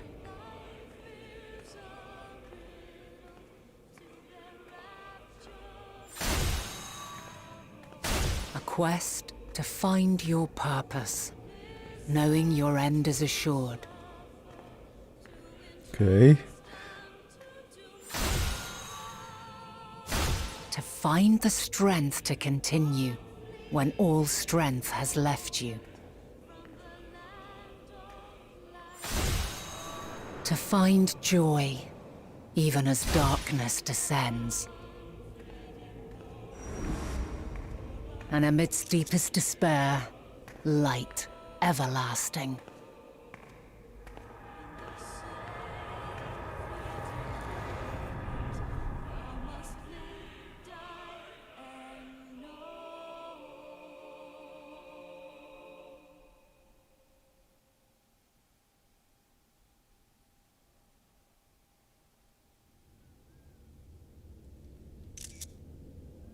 I could complain. A conjunction has begun to form, an intertwining of your time and mine.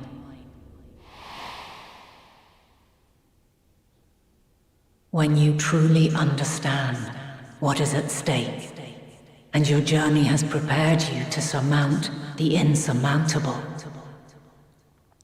then shall I honor the promise made in another time, another age.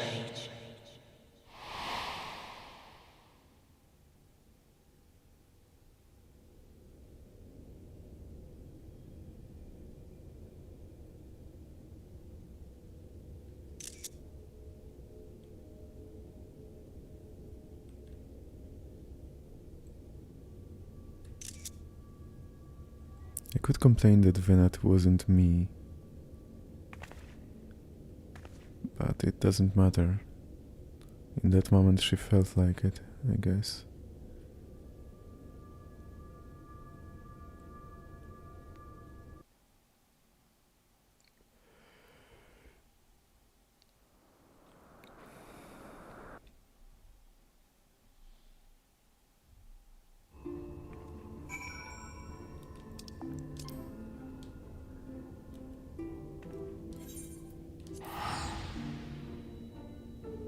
Home sweet home. At last I don't have to even think of hiding the truth.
Even the music feels better right now.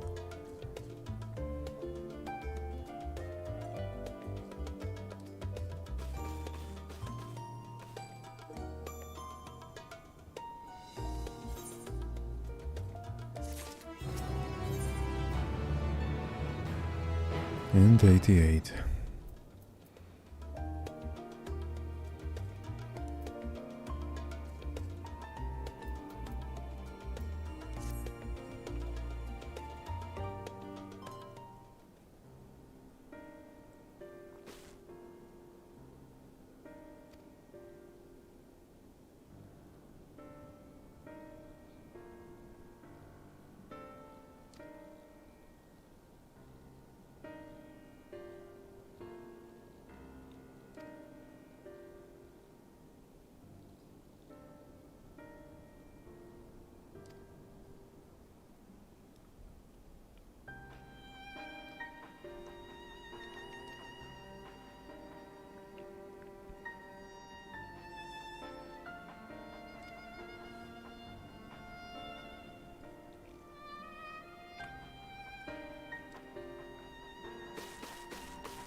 Can you let me go to Labyrinthos Part 2 already?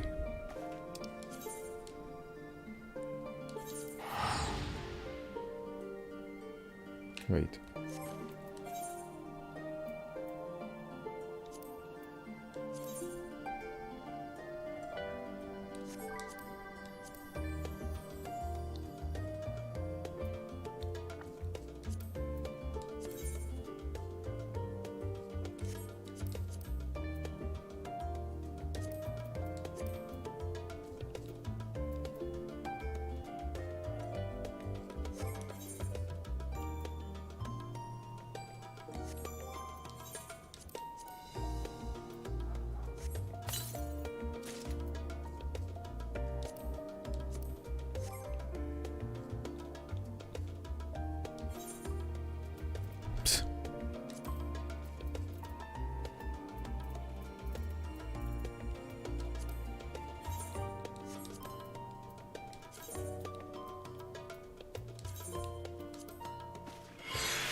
Okay, so that's a ring.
So that happened earlier.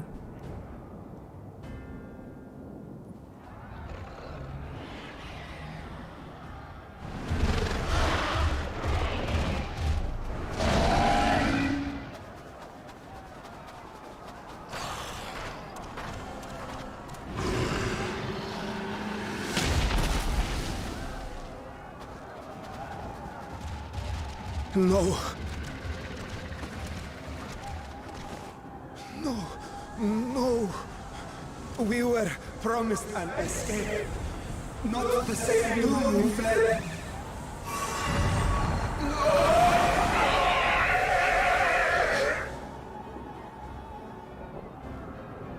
I shall not meet my final days here in this blasted waste. Calm yourselves! Your panic is our greatest enemy. Come, we must build a line of defense.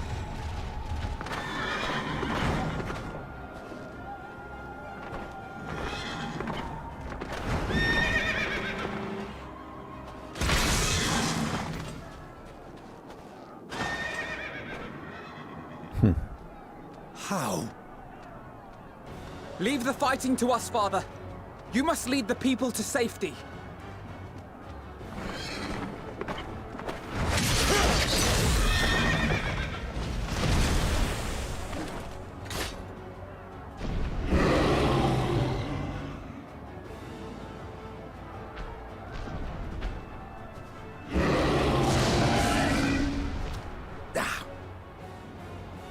I can handle this pair. You shall tend to the refugees. Let us be about it.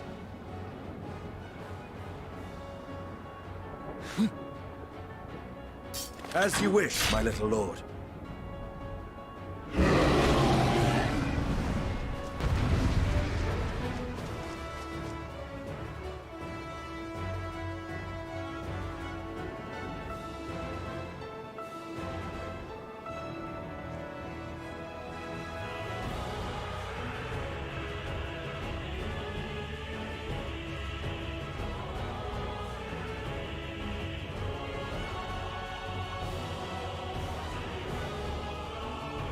I think I need a break after this.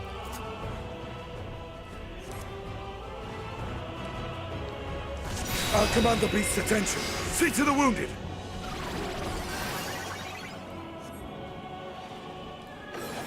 Help is at hand.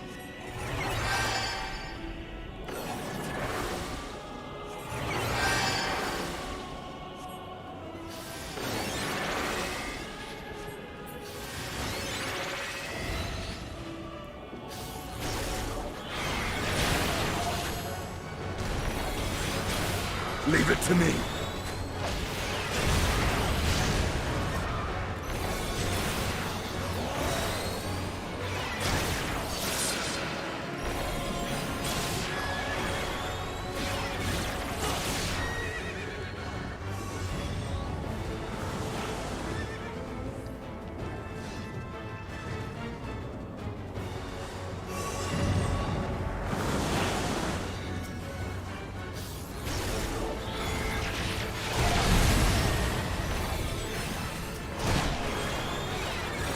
Those who can stand, come with me!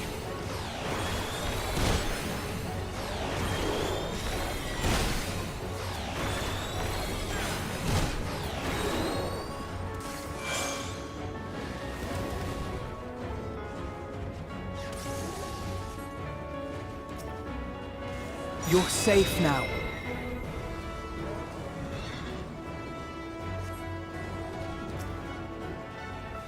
Easy now. Deep breaths.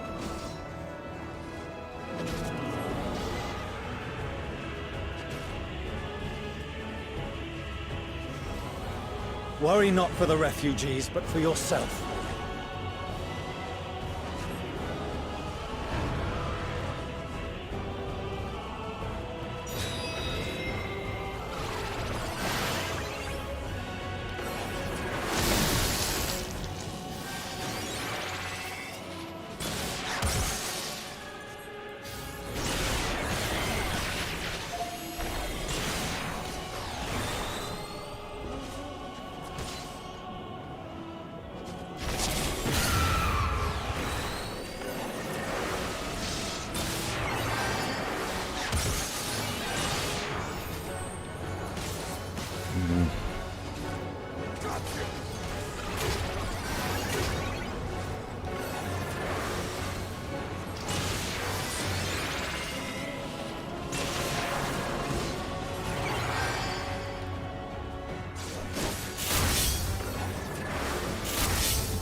hard, but not hard enough!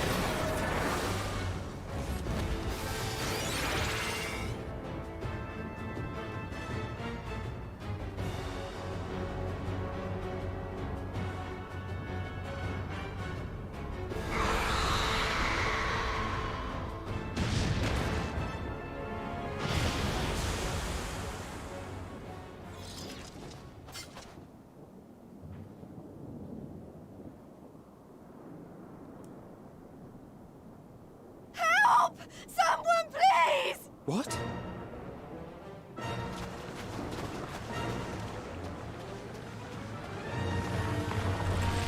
No.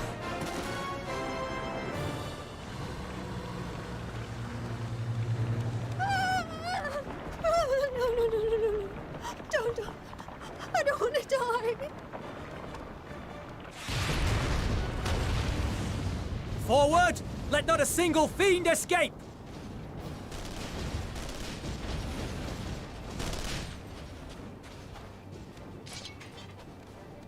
Wait, that's... Euless and the army. So, you've recovered then? In time enough to be of aid, for once.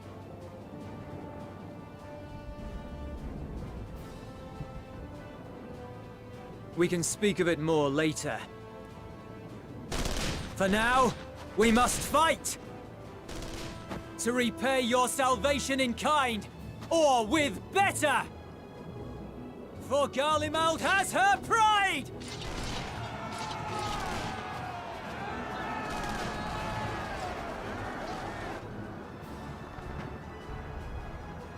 Of that I've no doubt.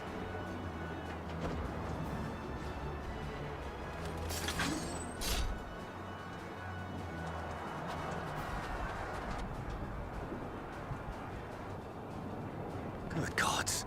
Of all possible saviors, the Imperial Army. Oh!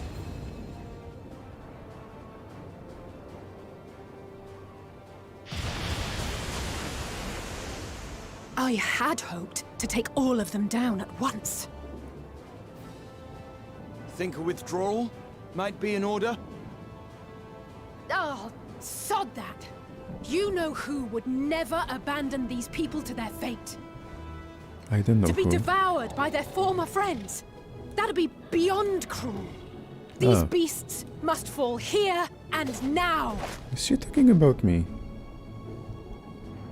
Well then, I'd say it's high time we threw caution to the winds. So long as you spare me the heroic sacrifices. Now, let's go!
today.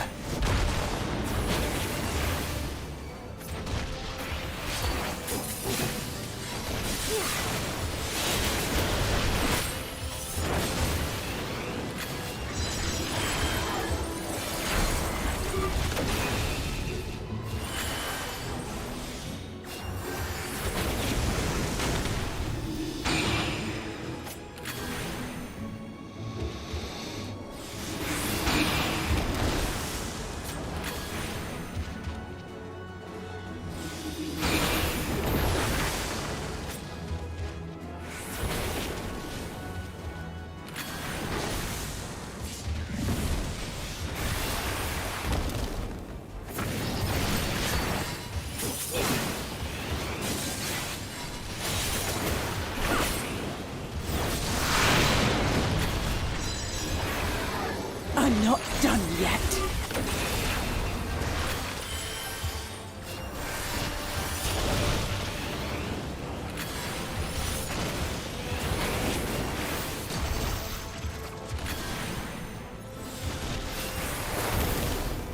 None to worry about.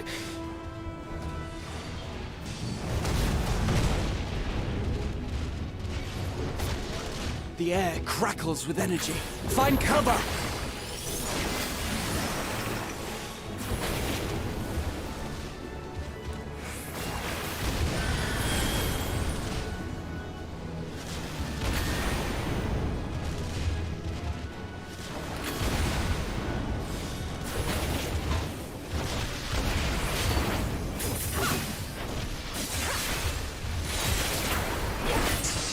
As they say, turnabout's fair play.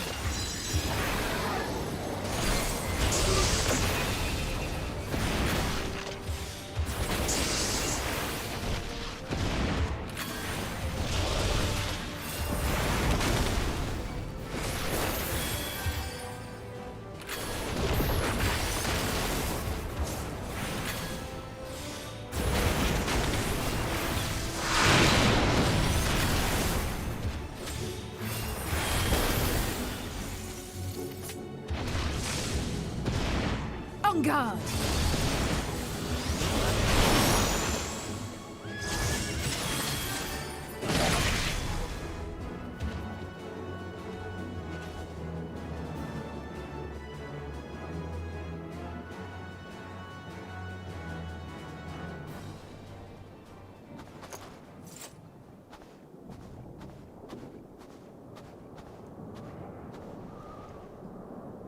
There's not the barest trace of ether. Maybe there really is no way to bring them back.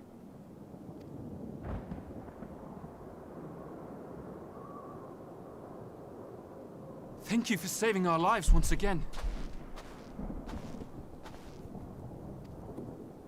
I remember you, from Purusha.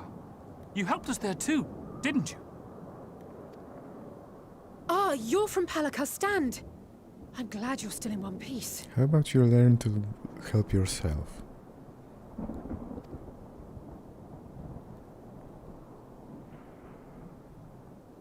Or you will be, once I see to that injury of yours.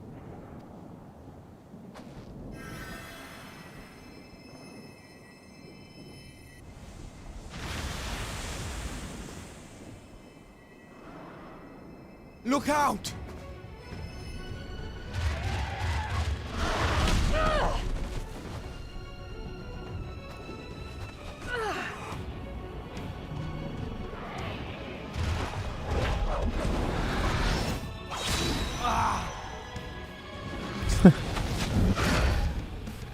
The parallel. Get out of here!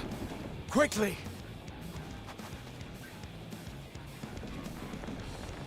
I won't lose them! Not a one!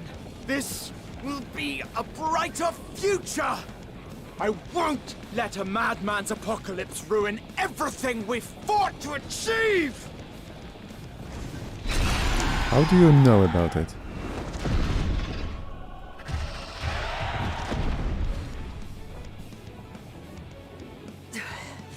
Get it together, Alize. You're embarrassing yourself. And in front of Father, no less. You might never measure up to our champion. Come on. I'm just privileged. But we ask too much of her as it is. You mustn't let Eorzea's hero fight alone.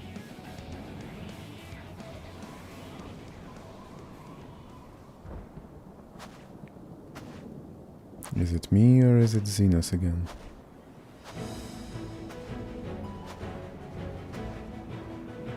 Oh!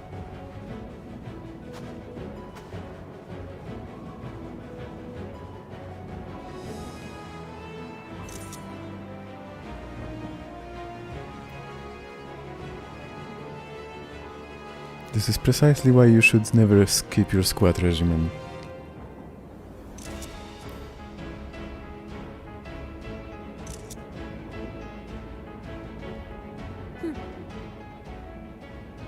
I can look after myself, you know.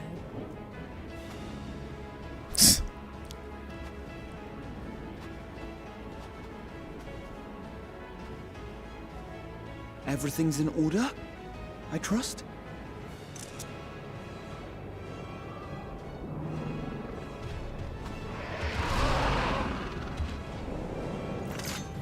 I've had enough of this rabble! Come on!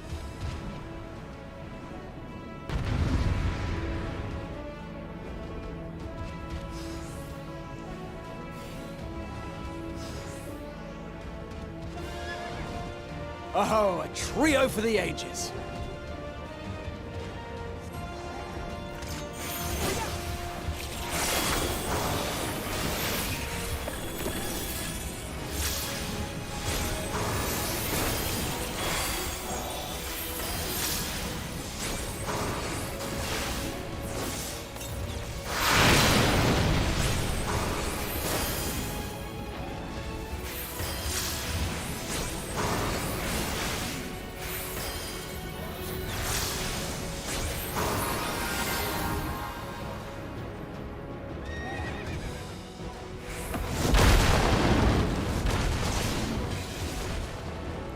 Just the beginning.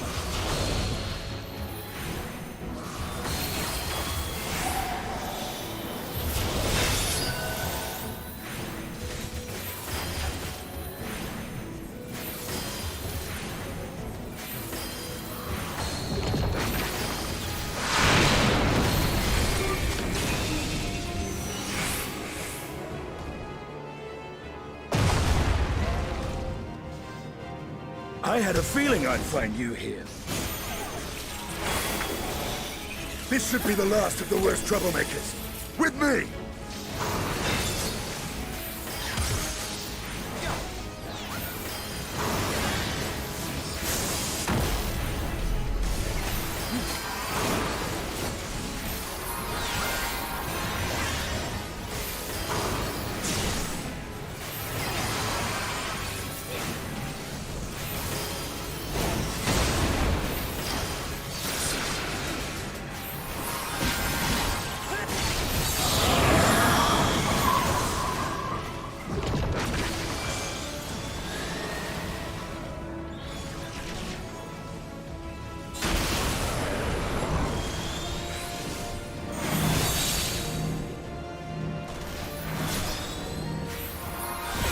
On your feet!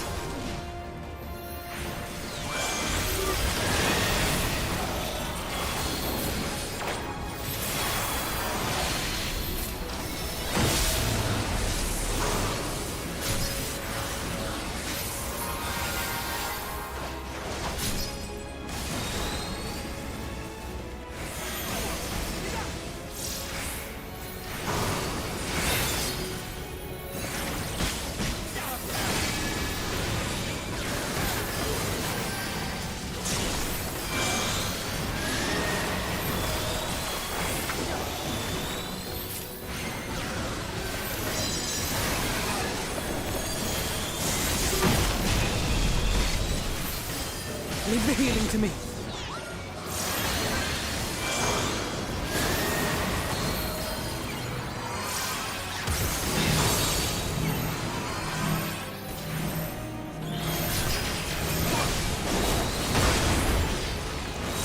I am in your debt.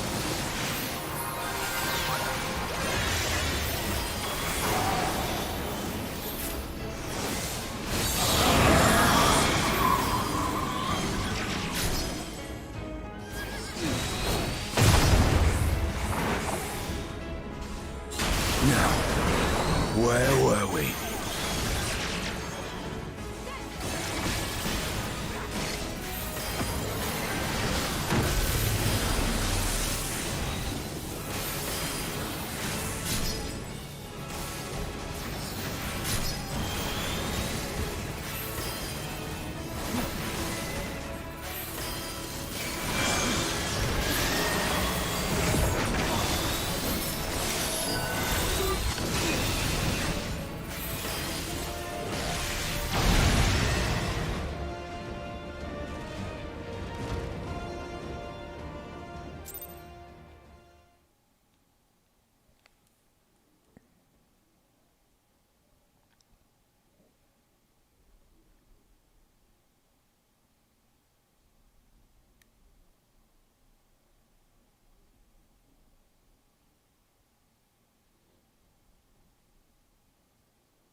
You must board without delay. The ship will depart ere long.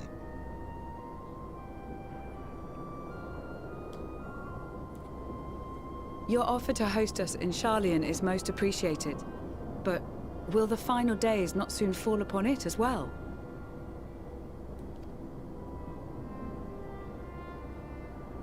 Your hesitation is not unwarranted. The satrap entrusted me with your lives, yet I have failed your comrades. Nor are you wrong to fear that this corruption will continue to spread. I cannot promise you complete safety, even in my homeland.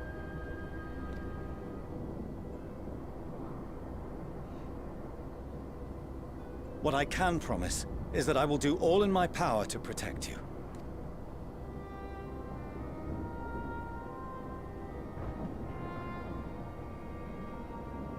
That power is not inconsiderable.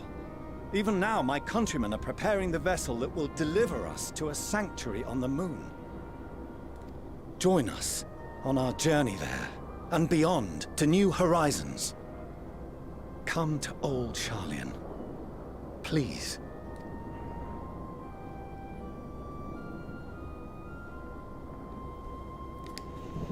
But We would be fools to refuse such a generous offer made in earnest.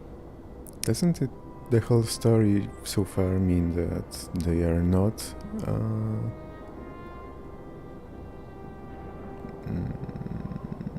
safe outside this planet?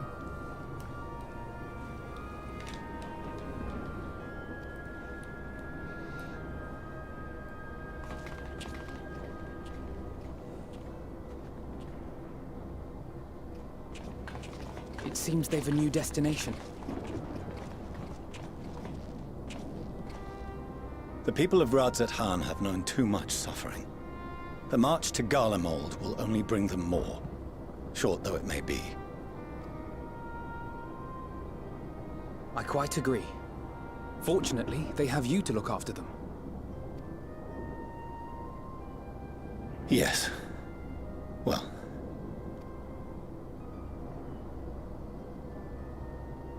Behind you! Just there!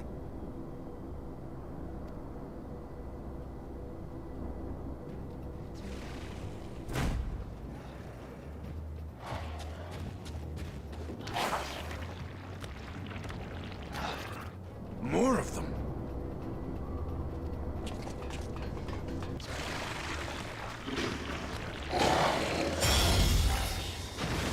Xenos?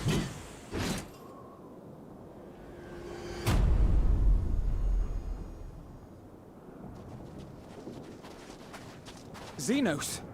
Here!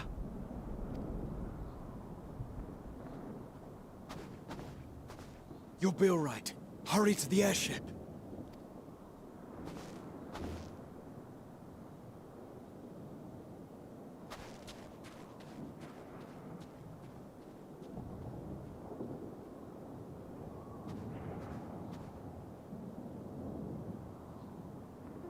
Why have you come? A heretofore unseen beast. 'Twas ripe for the slaying. Poor sport, alas. Unfit to temper my blade. Oh, for the love of... You cannot still be on about a rematch. That is, and has ever been, my sole concern.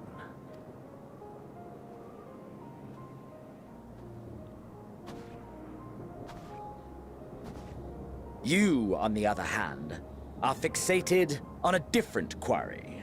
Your passion pales before mine.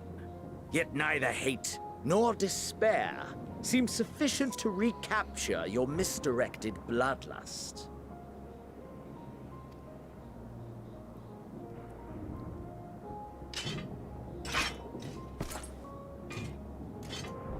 So, I hone my blade, and I wait.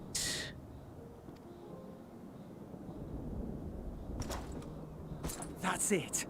That's all you care about. He's gonna die.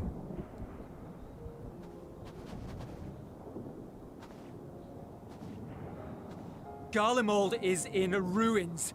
Our homeland, the nation you rule, is as good as gone.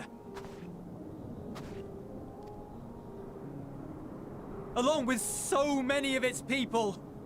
Not just soldiers like us. Not only those who fought and killed for power and duty. Innocent civilians.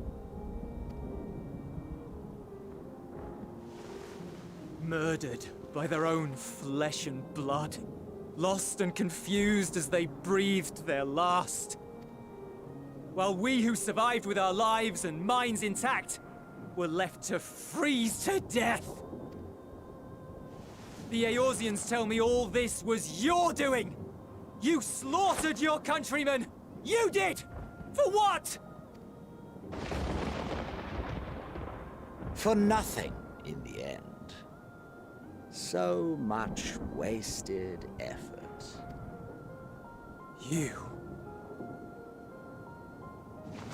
You bastard! For your own sake, Eulus, you must control your anger. It will serve no one should it consume you and see you transformed.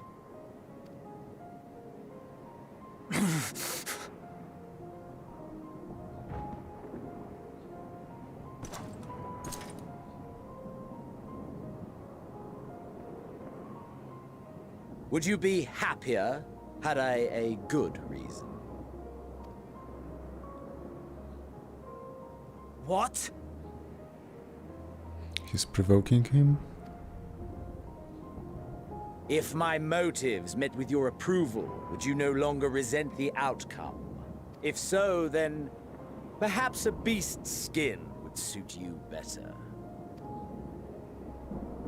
Duty, honor, morality.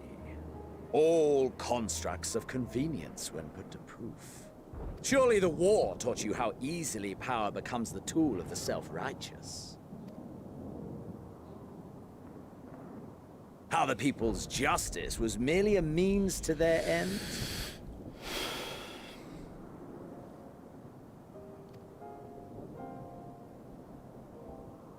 Yet you would ask me why. Ask any creature of this star and those above for answers, and they will tell you what suits their fancy. And they would be right to do so.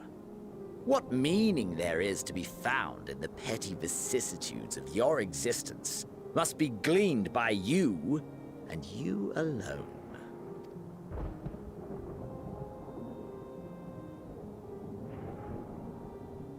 Should you seek it in battle in the fruitless pursuit of my demise, then come. Assume your rightful place as a notch on my blade.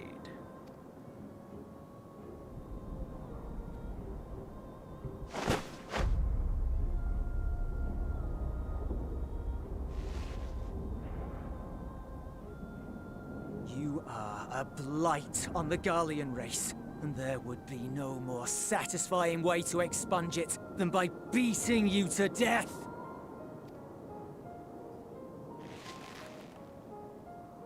But I will not be party to another tragedy. I refuse to lose anyone else because of you. So go. Go! And may we never suffer your madness again!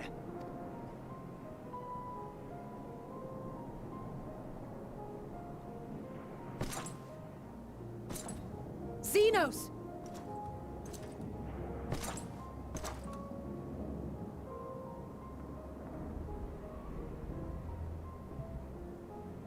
Perhaps you found meaning in living this way. I cannot deny you found strength. Yet if you only pursue your hedonistic pleasures and pay no heed to the plight of others, then no one will give you the time of day.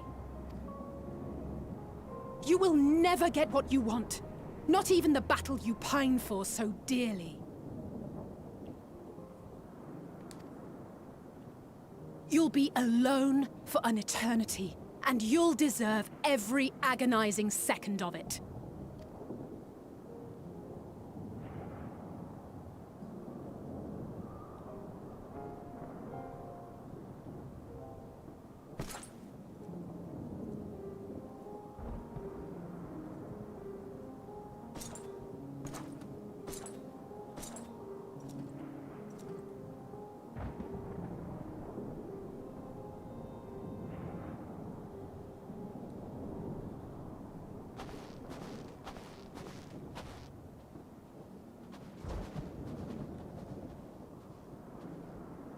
We're ready to depart.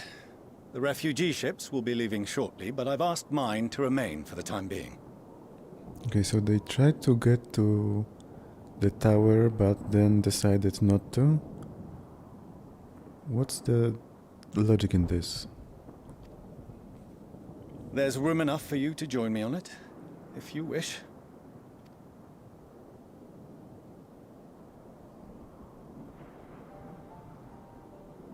Do contain your surprise. I needn't agree with the Scion's methods or intentions to acknowledge that their deeds are deserving of gratitude. We appreciate the offer. But might I ask why you are delaying your departure? I presume it is not solely for our benefit. I must visit Garlemald ere we return to Sharlayan. Having caused such an uproar, 'tis only meet that I explain myself to the Ilsabard contingent.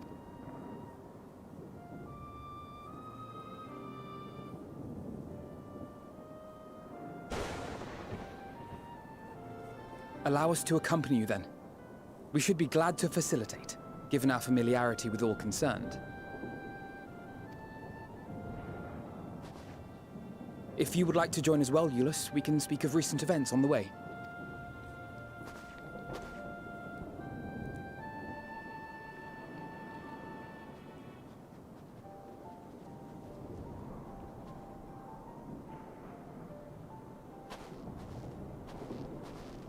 He'll be after your seat on the forum next.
Okay, you know what? I need, and once again need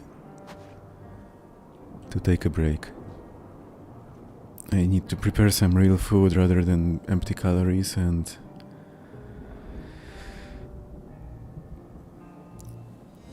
I guess stretch my legs. So I think 15-20 minutes, but I'm kinda bad with timing so far, so it might take a bit longer.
Well, shit. Okay, I guess it took too long. And I forgot that I have to come back in time. So, unless the queue goes very fast, that's gonna be it for today. I don't know. Let's see. But this stream is over. The next one will start if I get in today. Hopefully I do.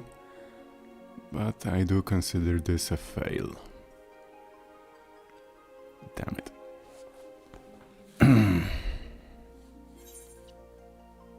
Anyway, thank you for watching and see you some other time.